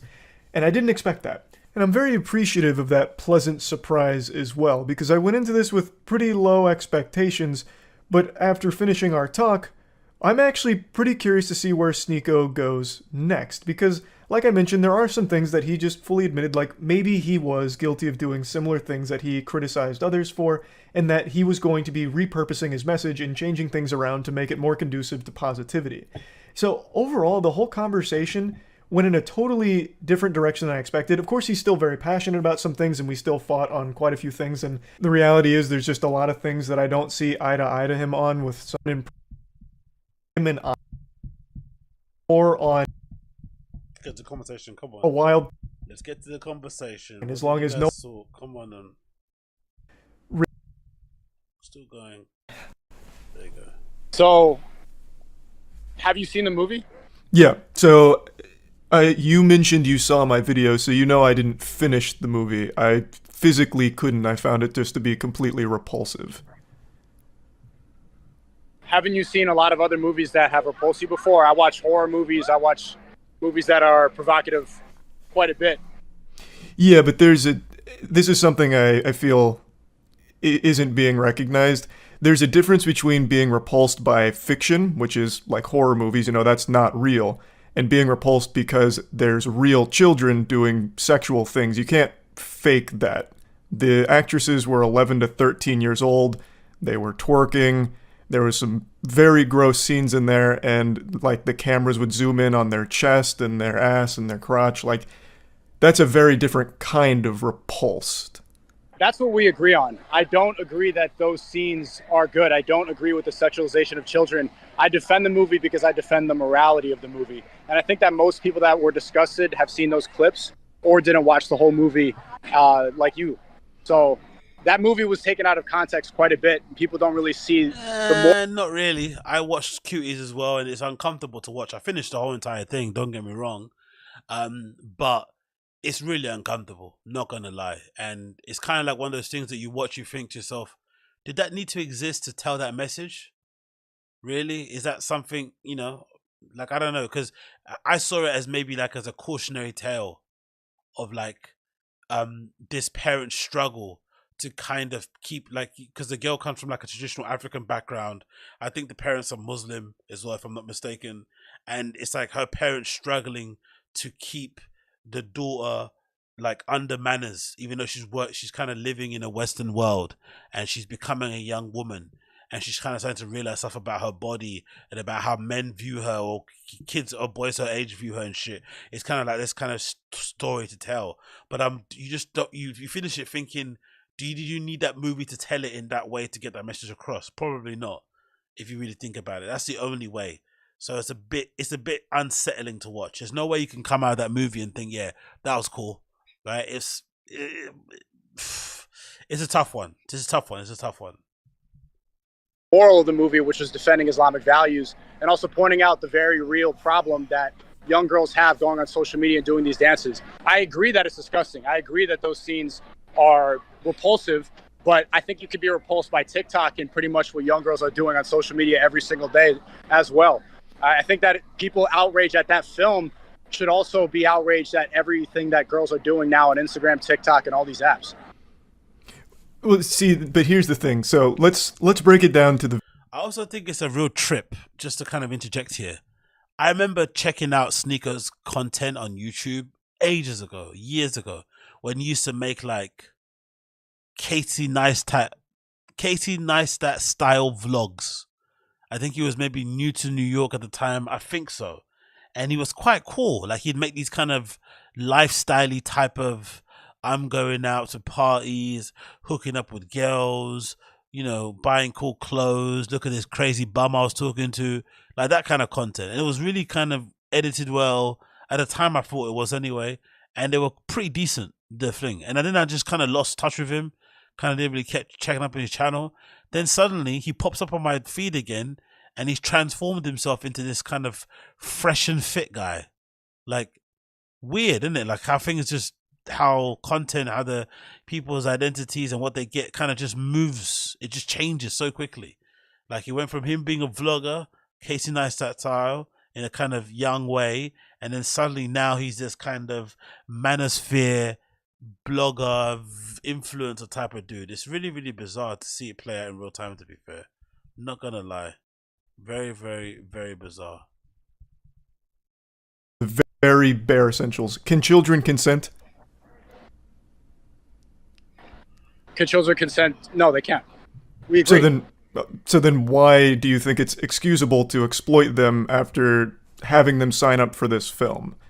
If you admit they can't consent, how can they possibly give the okay to be shaking their ass and having a camera all up in their shit while they're doing sexual things, like that scene where she takes a picture of her vagina, the scene where they're doing literal, like, toying around with cam sites, like, that's very different. Like, no one is disputing the message, right? It's a message. I agree with the intention of the movie. I don't think that those scenes are good. That's what we completely agree on. But I think that was an important movie to point out how many people get sucked into this world. I think that was needed. That movie was needed to be made. And I also don't think that movie encouraged pedophiles to go and cite and look at these girls. I think that they're more likely to go on TikTok and find girls that they're attracted to. I don't think that this really attracted people to these girls. Well, it's not like it's not like I'm here arguing that this movie created pedophiles, right? But what it did is it delivered a film that they would watch for totally different reasons than the message. Again, the message isn't something that I or pretty much anyone has an issue with. The message is, like you mentioned, the social media poisoning them, making them do the sexual things, which is a problem. But this movie contributes to it since it still used real children to sexualize them, to showcase it. That's the issue. You didn't need it to be children. I don't think it contributes to it, because when you see girls doing this on TikTok, they don't know. I don't see girls doing it on TikTok, though, is the thing, right? The only people that would are going to be the pedophiles. They would go and search that out. This movie was advertised on Netflix. No, that's not true. Every time, I don't have TikTok on my phone, but once in a while before I was banned, I would go on there, and the first 3 videos would be the same thing that you see on Cuties. And that's why I uninstalled the app. That's why I refuse to have it on my phone, because it's directing you to those images. Which is a problem. I'm not disagreeing that's a problem. But that doesn't make this film... We agree, but we just disagree that I think the movie was important to point out a flaw. Personally, I never empathized with girls being directed to that site before I saw that movie. That really made me understand what it's like to be a girl and grow up in that age. I think we're getting... Yes, we agree that it is disgusting, but you are excusing it because you believe it highlights a very real issue, which it does, but it contributes to that issue by using children. They didn't have to use kids. You recognize that, right? They could have used... They didn't have to use kids. But I also look at the director and I look at the moral of the movie, and I don't think that it was anything unsafe, and I don't think that the director had... That's the really unsettling part of art, isn't it? They didn't have to use the kids, but for Cuties, the only way it really would have banged, bad term I know to use, but the only way it would have really hit and resonated with people is the unsettling part that the girls really do look their age.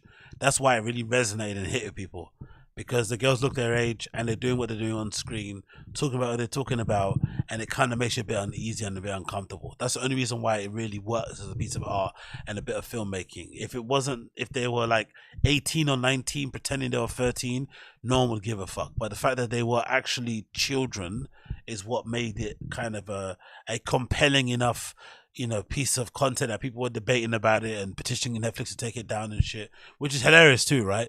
That guy that made Cuties didn't get banned off social media, right? Kanye West some racy stuff about a certain community of people, gone. Cuties director, awards, standing ovations. Think about it. Any bad intentions making it. So maybe it shouldn't have been as sexualized, but I defend the morality of the movie, and I also defend the effect that it had on me. When I watched that made me have a new perspective. What? But do you see why that's kind of... I defend the effect it had on me. Yo, SNEAKO's on a mad one. Like, what? I defend the effect it had on me. What the fuck's he talking about? Jesus. Sorry, that was my cat. Do you see why that's kind of concerning to hear, though? Because in the time that I watched that film, there were unreal amounts of sexual scenes. In fact, the majority of the movie was them doing like the dance routines where they're smacking each other's ass, zoomed in on them shaking their ass in the camera. There's that scene where a security guard's like, "What are you girls doing here?" And they're like, "We're dancers." He's like, "Prove it." So they start twerking for him, and he's like, "Oh, great, get in here." Like, that is a problem, no matter how you spin it. Again, the message is fine. There was never anything wrong with the message, and maybe the intention of the director was... How would you tell the director to convey the message in a different way? You would just not use children. You could deliver the same message, and you don't use children. The problem is... I don't think it would be effective. I don't think it would be as effective. It's unfortunate that it's misinterpreted, but you couldn't be able to have that effect and show how provocative and how dangerous it is without using kids. Yeah, of course, the shots probably did not need to be that bad, but when I watched that, I was absolutely disgusted. And like I said, it changed my perspective. And what I'm surprised about is that you are against wokeness, because everything that your content is about, it doesn't seem like you've ever directed any energy towards how dangerous wokeness can be, which is exactly what that movie's about. It's saying how important Islamic values are in the face of wokeness. It's about a Western African family, Islamic. They go to France, a completely woke country that's now being burned alive, and women are running around topless. Wokeness has consumed France, and it's pointing out a proper solution to this problem, which is embracing Islamic values. It's not about wokeness, though. It's just about a young girl growing up in a Western society, but she comes from a traditional conservative household. It's not about wokeness in the slightest. What wokeness? It's just what every immigrant child has had to face, myself included. When you're, not born in the country that you're in, which is a Western country, and your parents are having to adjust to, having to bring up a kid, living in that kind of environment, it's difficult. It really is hard. Even more so if you're a girl, I'd imagine. I'm lucky because I'm a dude, but I'm sure for a young girl in that kind of environment, with what's expected of you, it must be very, very difficult to navigate. That's what the film's about. Wokeness. Like, nothing woke about that film at all. Maybe the fact that it went out as woke, but it's not woke themes at all. It's just about young women, young girls, basically trying to navigate through life in a country that's foreign to their parents and a society and norms and traditions that their parents don't agree with. Who was the director of the film? Do you know? Her name is Maminu Dukure. Maminu Dukure, I think that's her name. She's a Western African woman, and she moved to France. So I imagine that she had a very similar experience, and she was trying to portray what it was like growing up. So the message of the movie is about social media, and almost exclusively. She directed the film based on seeing some children in a neighborhood doing sexual dances and wondering, how did it get to that point? This isn't okay. So the movie was supposed to be about how does a child get to that point, and it's about how social media is poisoning them, and they're constantly comparing themselves. They're seeing these things, so they're putting on makeup and they're doing sexual shit, and they never really understand why or the consequences of it. It's not a critique on wokeness, though. Of course, anything in the art field you can derive your own meaning from. I recognize that almost everything you encounter in life you tie back to either cancellation or wokeness, but in this film in particular, this is a movie I really feel conflicts hard with your ideology. Under no circumstances should children be sexualized, is where I stand. Do you disagree? There's a lot of things in movies. Jesus Christ. It's not like a yes or no answer. That's a pretty easy one. Should children be sexualized, yes or no? What? Movies like, I don't agree with incest in Star Wars, but Star Wars has incest scenes. I don't agree But that's with not incest, but it's portrayed. It's not real incest, though. This is real children being sexualized. It's not fake. These are 11. I agree. But I'm defending the point of the movie. You can defend the point of the movie but you can still condemn the movie itself. The point can stand on its own 2 feet, right? Like, there is a problem, which you recognize, with kids being sexualized, in specific on TikTok. That is a problem in and of itself. But you can still condemn this film for contributing to the thing it's supposed to speak out against, which is sexualizing children, which you have admitted it does. And it didn't need to, like you said. That is the problem. Maybe they shouldn't have used child actors, but I agree with the point of the movie. But how do you think that the point could have been conveyed in a better way? You think should they have used 18-year-olds to play 11-year-olds? That's exactly what most movies have done for a long time. A quick example is The Last of Us using Bella Ramsey to portray a 14, 15-year-old. Like, you can do that, and that's a lot more acceptable because there is no longer a victim. Like you'd said, children can't consent. These kids could never fully consent to being sexualized in this film like this on the big screen. I would argue that when they use 30-year-olds and 27-year-olds to play high schoolers, like in Euphoria and like in 13 Reasons Why, it actually sexualizes kids more because we start to mature high schoolers and we think of them in a different way. People in their 30s. I'm not gonna lie, I don't fucking care. I'm glad they're made up and they're friends. I really, really am. But yeah, what a strange conversation. Is this what they like debating about? So they spent all that time, pointing at each other with guns and shit, talking about fighting each other, and this is what they wanted to talk about. Cuties. Sexualization of children. Huh? This manosphere space, this kind of like, I'm gonna tell you how to live your life, culture war, gender politics nonsense is so exhausting, man. I don't know how people find this stuff interesting to watch. Like, fresh and fit content every single time is just... There's surely a time when this is entertaining. I know it. I definitely know. I can understand it in certain guys, but after a while, like, don't you get exhausting of this sort of stuff? Like, it's just like the same debates again and again. It's just like, How many times are we going to talk about dating? Who should be paying for the first date? Would you hook up with a girl who has her OnlyFans? Do you care about girls that work? It's just like, oh my God, enough. Like, please, man. Wow, it's just so boring. Like, I don't know. Maybe it's me and I'm the one that's a redact. I don't know what I'm talking about when it comes to this sort of stuff, but yeah, I don't know, man. I can't do it. I cannot do it, brothers. I cannot do it. Anyways, let's play this clip here. Let's see what this is saying here. This might be a good one because this is a new one.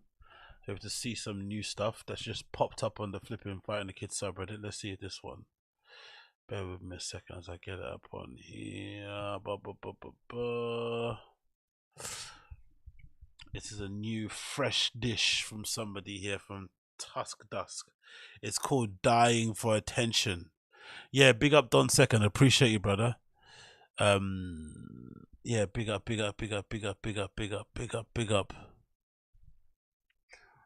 Let's get this a clip up. It's called Dying for Attention. Let's see what this is about. This looks really interesting.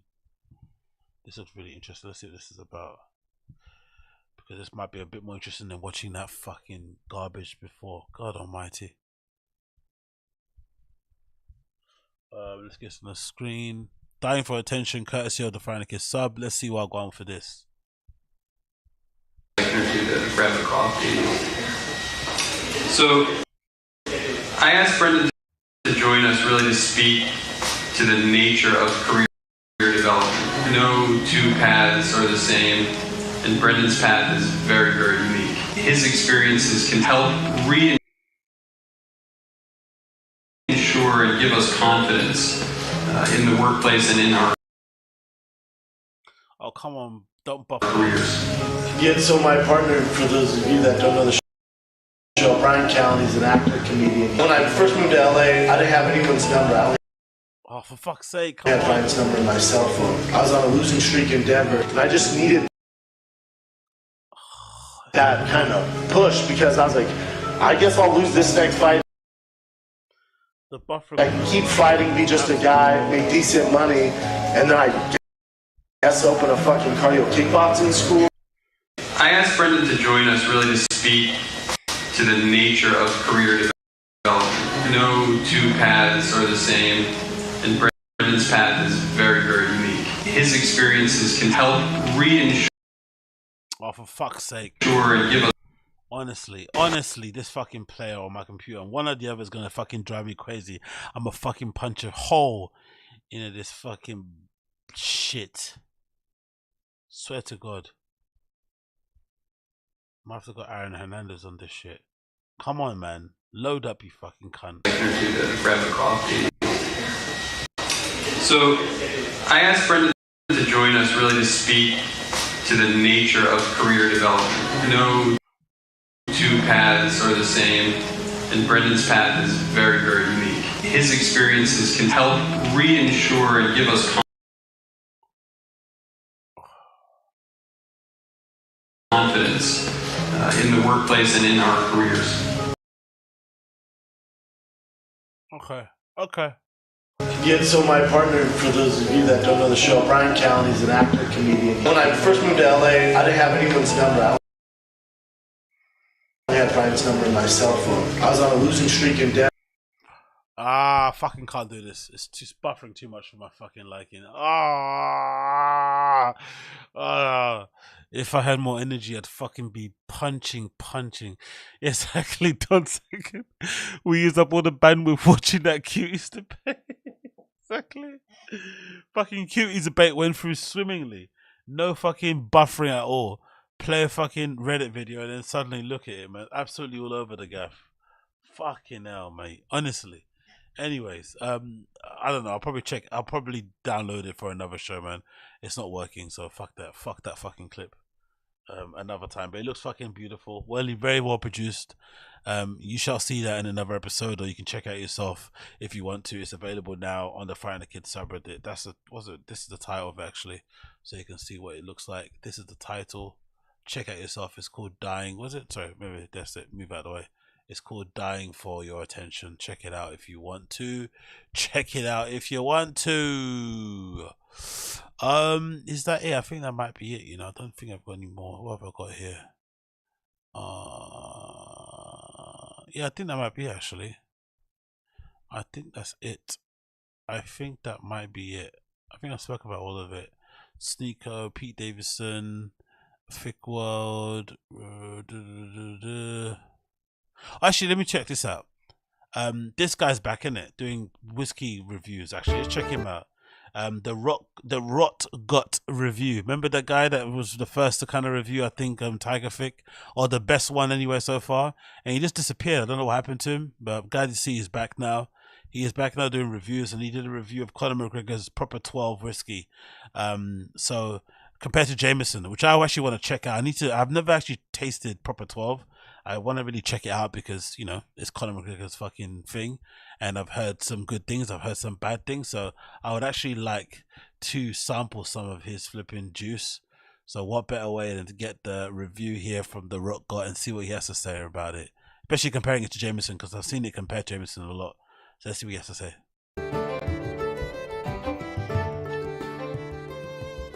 Hey there, I'm Ed. Hey, hi there, I'm Mike. And this is the first episode of the ROGAN'S review.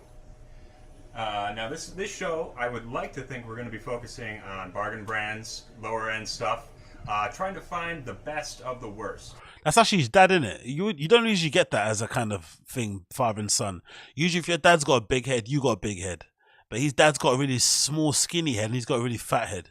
You don't usually get that, do you? It doesn't work out that way, but I love the dynamic regardless. But because this is very pertinent right now, and because I'm a massive plastic patty, we're going to be starting out with a review of Proper Number 12 with the Jameson comparison.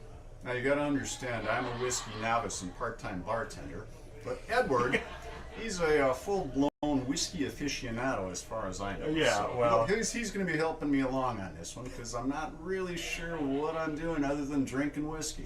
So hopefully this works out well. Well, at least that should be enjoyable.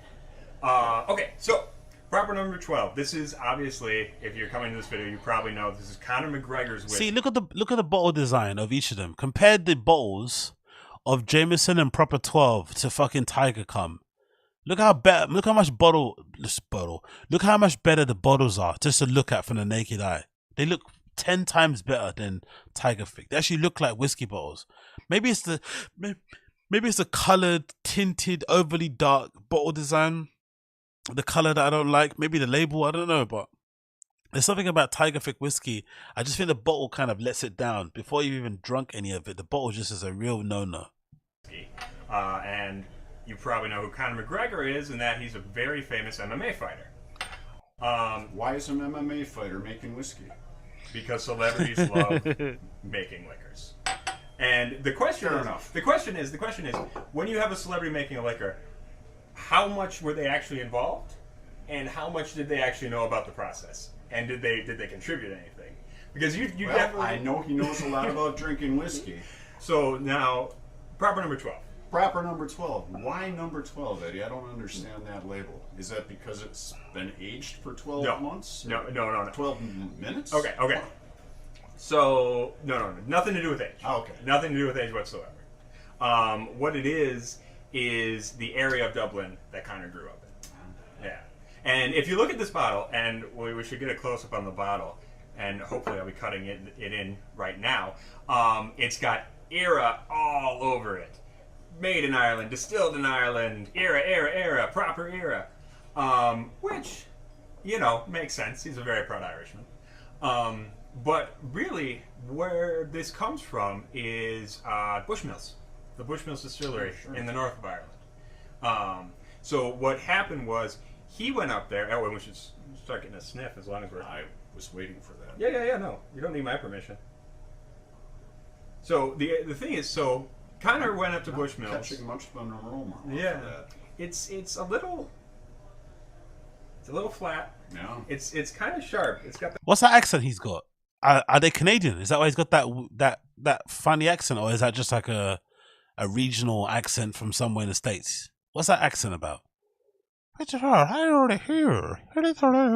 sharp ethanol. Shop Pepperall. Yeah. But it's not filling the glass that you can actually Shop smell the Pepperall. distinction. Yeah. Okay. Well, it's the smell test. Yeah. Don't tell me. Hang on. Okay.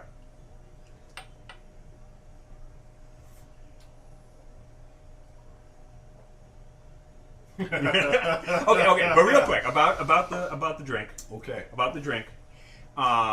It's made by Bushmills, and it's triple distilled. So a lot of Irish whiskey is triple distilled. So if you take whatever you're making and you put it through a pot still once, and you get your low wines, which is like 20% alcohol. Right. You put it through again, you get like 60 to 75% alcohol.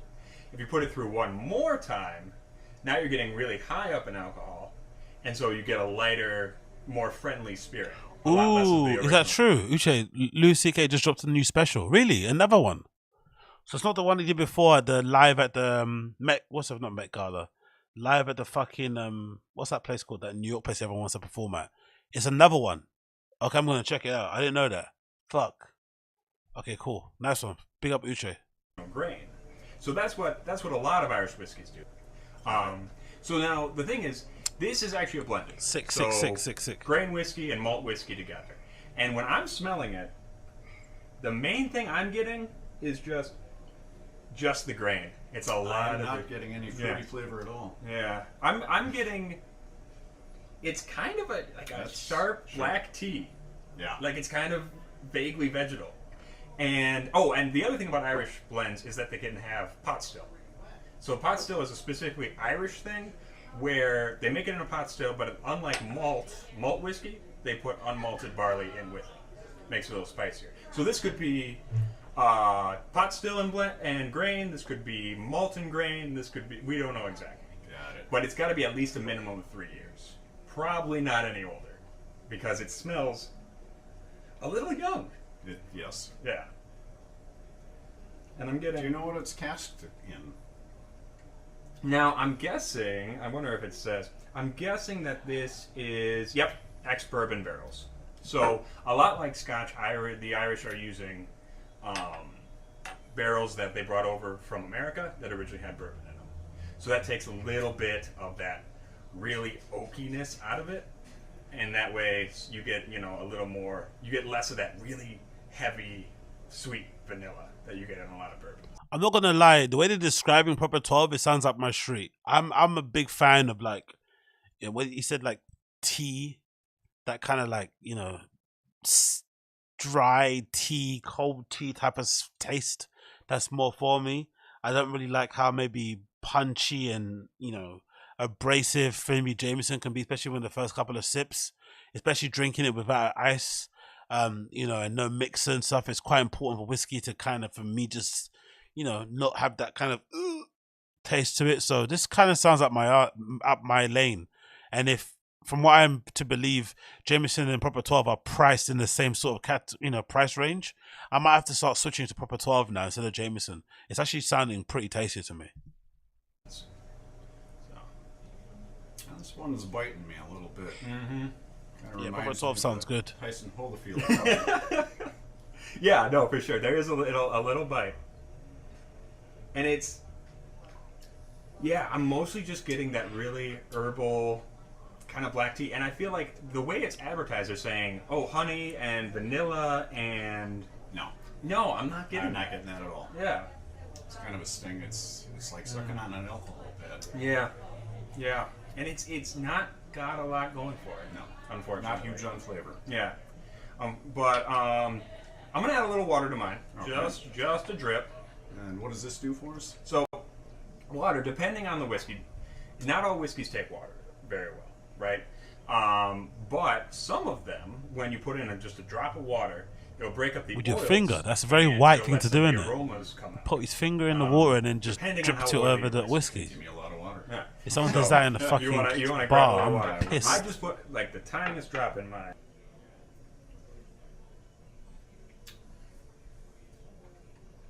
Yeah. Anything different? A little bit, Yeah. and it's. I guess there's a slight. I get a tiny bit more sugar. It's just a little bit more sweet, I guess. Palatable. Yeah, Yeah. I've got Water to definitely helped this one. Yeah, but I don't think it's like it's released anything amazing. Right. It just was kind of there. Yeah, I think it's saying so exactly. Yeah, James Banks. I can't imagine being one of those guys who sips a little whiskey every day and doesn't go off the rails. Yeah, me neither. To be honest, I'm either all in or all out. That's why it's pretty sad sometimes to see. Like I'll stumble across loads of like you. I don't know if you guys are saying, but I stumble across loads of these kind of.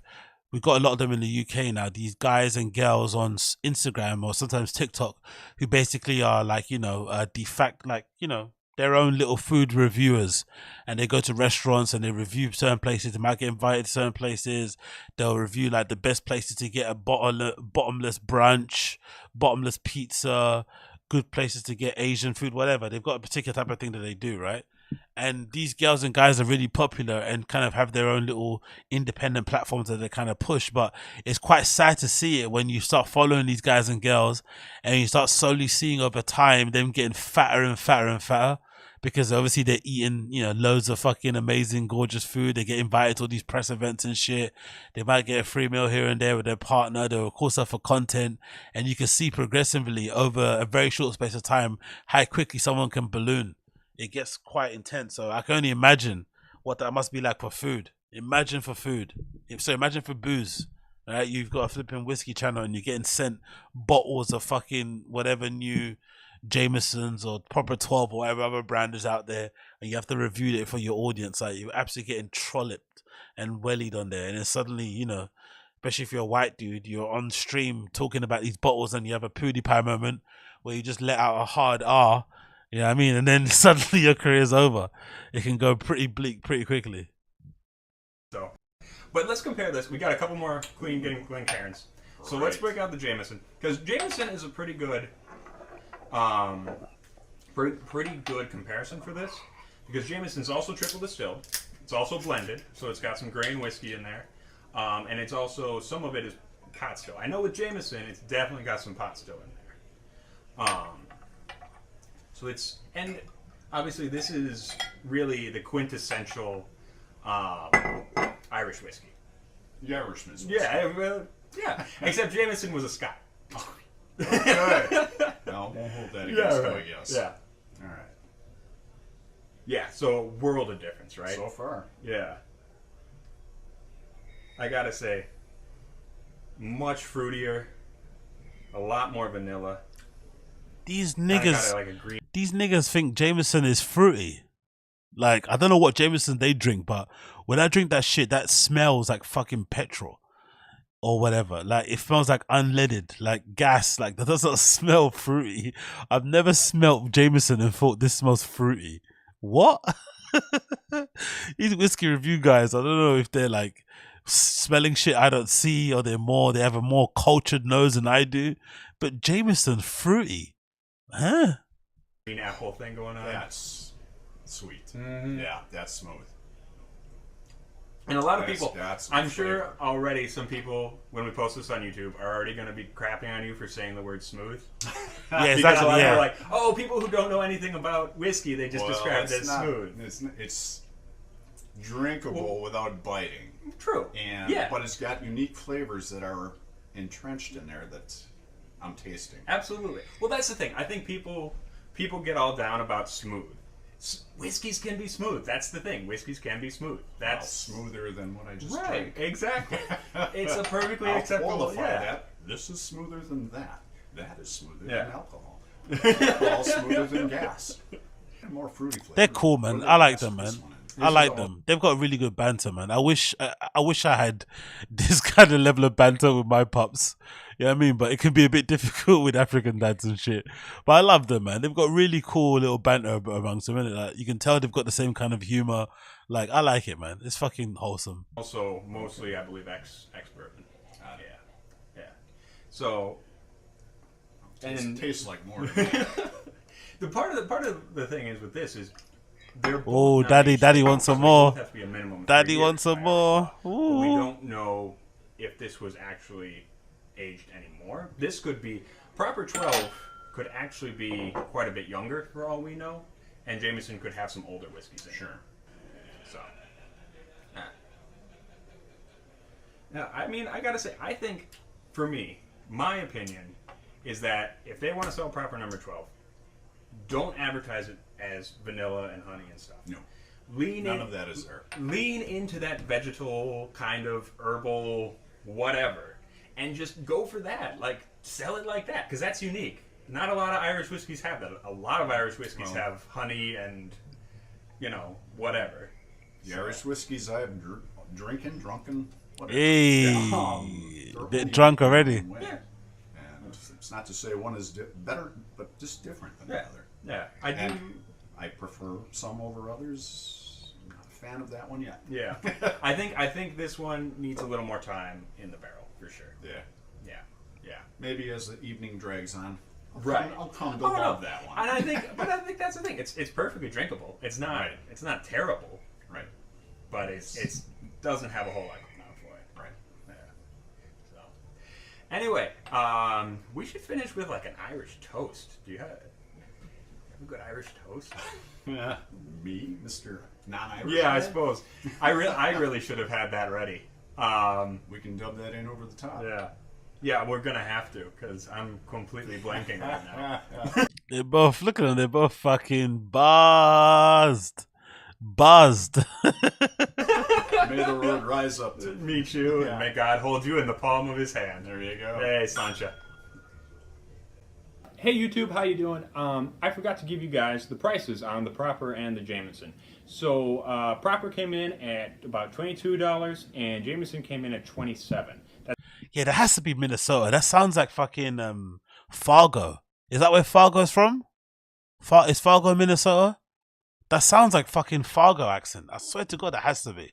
Again, I'm not really good with accents and shit, but that sounds like Fargo shit. How you doing? I forgot to give you guys the prices on the Proper Hey guys, and the Jameson. what you doing? So Proper came in at about $22 and Jameson came in at $27. That's for a fifth, and remember those are I love that Wisconsin accent. prices. They may be different in your Yeah, area. I fucking love that. I fucking love that accent. I swear to God, I fucking love that accent. I swear. Big up Fargo. I fucking love it. I fucking love that accent. It's so good. Oh, okay. Oh. It sounds so fucking funny. It's so like rhythmical. It sounds a little bit like. But yeah, big up my guys, man. Big up the ROTGUT. North Dakota is Fargo, but dude is from Wisconsin. Okay, he's from Wisconsin. Okay, cool. I love that, man. Me love the Wisconsin, Fargo, North Dakota accent. Big up all my Caucasian guys from over there, from that side of town, man. We love it. Okay, anyway, that's the show, guys. That is the end of the Excellent Thing show. We're going to be going on for fucking ages, it feels like. How long has it been? Fucking donkey years. Maybe 6-7 hours. But yeah, big up everybody for tuning in. Appreciate every single one of you. It's been a pleasure, never a chore, as per usual. Hopefully you have enjoyed your time here with I, chilling, relaxing, having a good time and all that malarkey. If you have, you know what to do. Smash that like button for me, please, por favor, down below. That's all you have to do, just to kind of engage with the show a little bit. Smash that like button down below. Smash it for me. Get involved. I'd be appreciated mercifully. And yeah, man, I'll see you guys again soon, innit? Timestamps will be added in the next day or so. So check back for timestamp if you need those kind of things. And yeah, we'll keep it cracking, innit? Keep it cracking. As someone would say, we might have to change. I might have to finally change the fucking beer and ket flipping donation flipping text to flipping parts or a new laptop, or just get one anyway, man, because this is fucking crazy. Because I can't watch fucking videos on certain places and the buffering is fucking awful and I'm getting the ring of death and shit, so I just need to fucking splurge out and get an actual streaming laptop, because this is a little bit mad. Oh, sorry, a gaming laptop that can stream proper, like an actual Windows, because I basically read Macs are just not the best for streaming overall, especially if you want to do the shit that I want to do. So I just need to kind of, you know, grow up and actually get an actual better bit of equipment. That'd be much appreciated. But yeah, take the care and build one from scratch. Yeah, exactly. Okay, that's a good one. Just be riled up and shit doing it. But yeah, anyway, big up everybody tuning in. I appreciate all you guys. Make sure you smash the like button for me, help the guy out in that. And I'll see you guys again very, very soon. I'll see you all again very, very soon. Let's actually play Thick World again because that was absolutely fun. I enjoyed that. Let's play Thick World one more time. Hopefully this actually loads up and doesn't go crazy on me. But let's play Thick World again as an outro.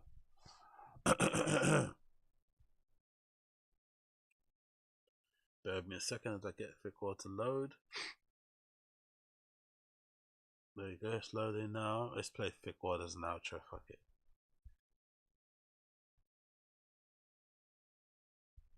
Will you load, you piece of shit? What made you go and be like, all right? Cool, there you go. What made you go and bomb? I'm gonna bomb forever. He's got so offended, isn't it? I'm gonna bomb forever. He's like, oh, what a top guy. You've got to fucking love Brendan. Anyway, let's just get this up on the screen and let's play this as an outro. Outro time. Where is it? There we go.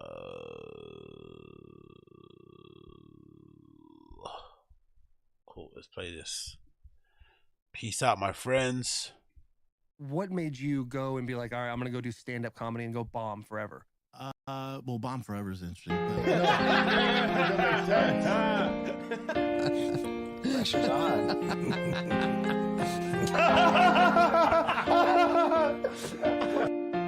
All around me are redacted faces, canceled racists, pedos and rapists, buying views and getting morning wasted, going nowhere. What are we doing here?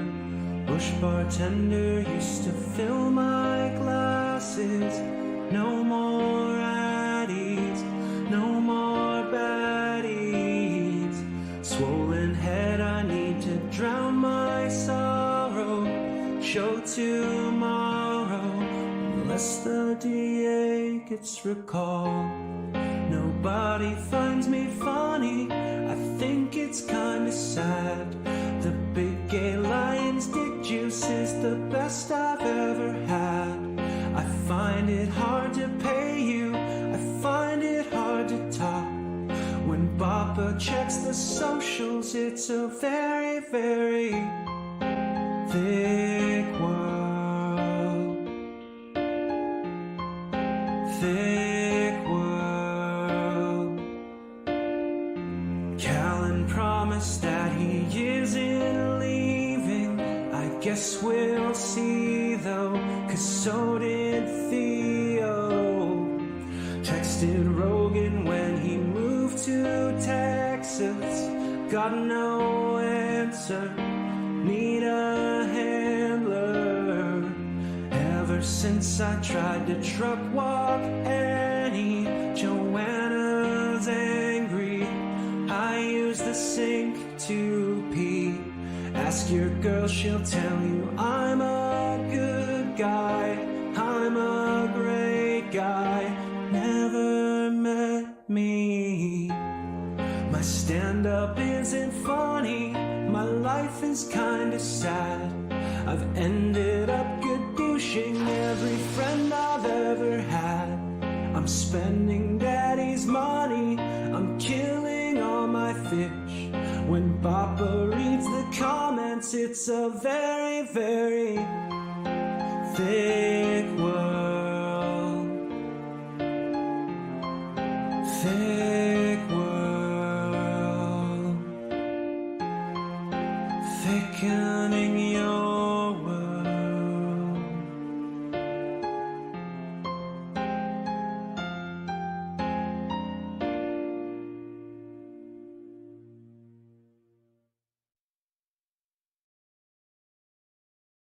They do not matter.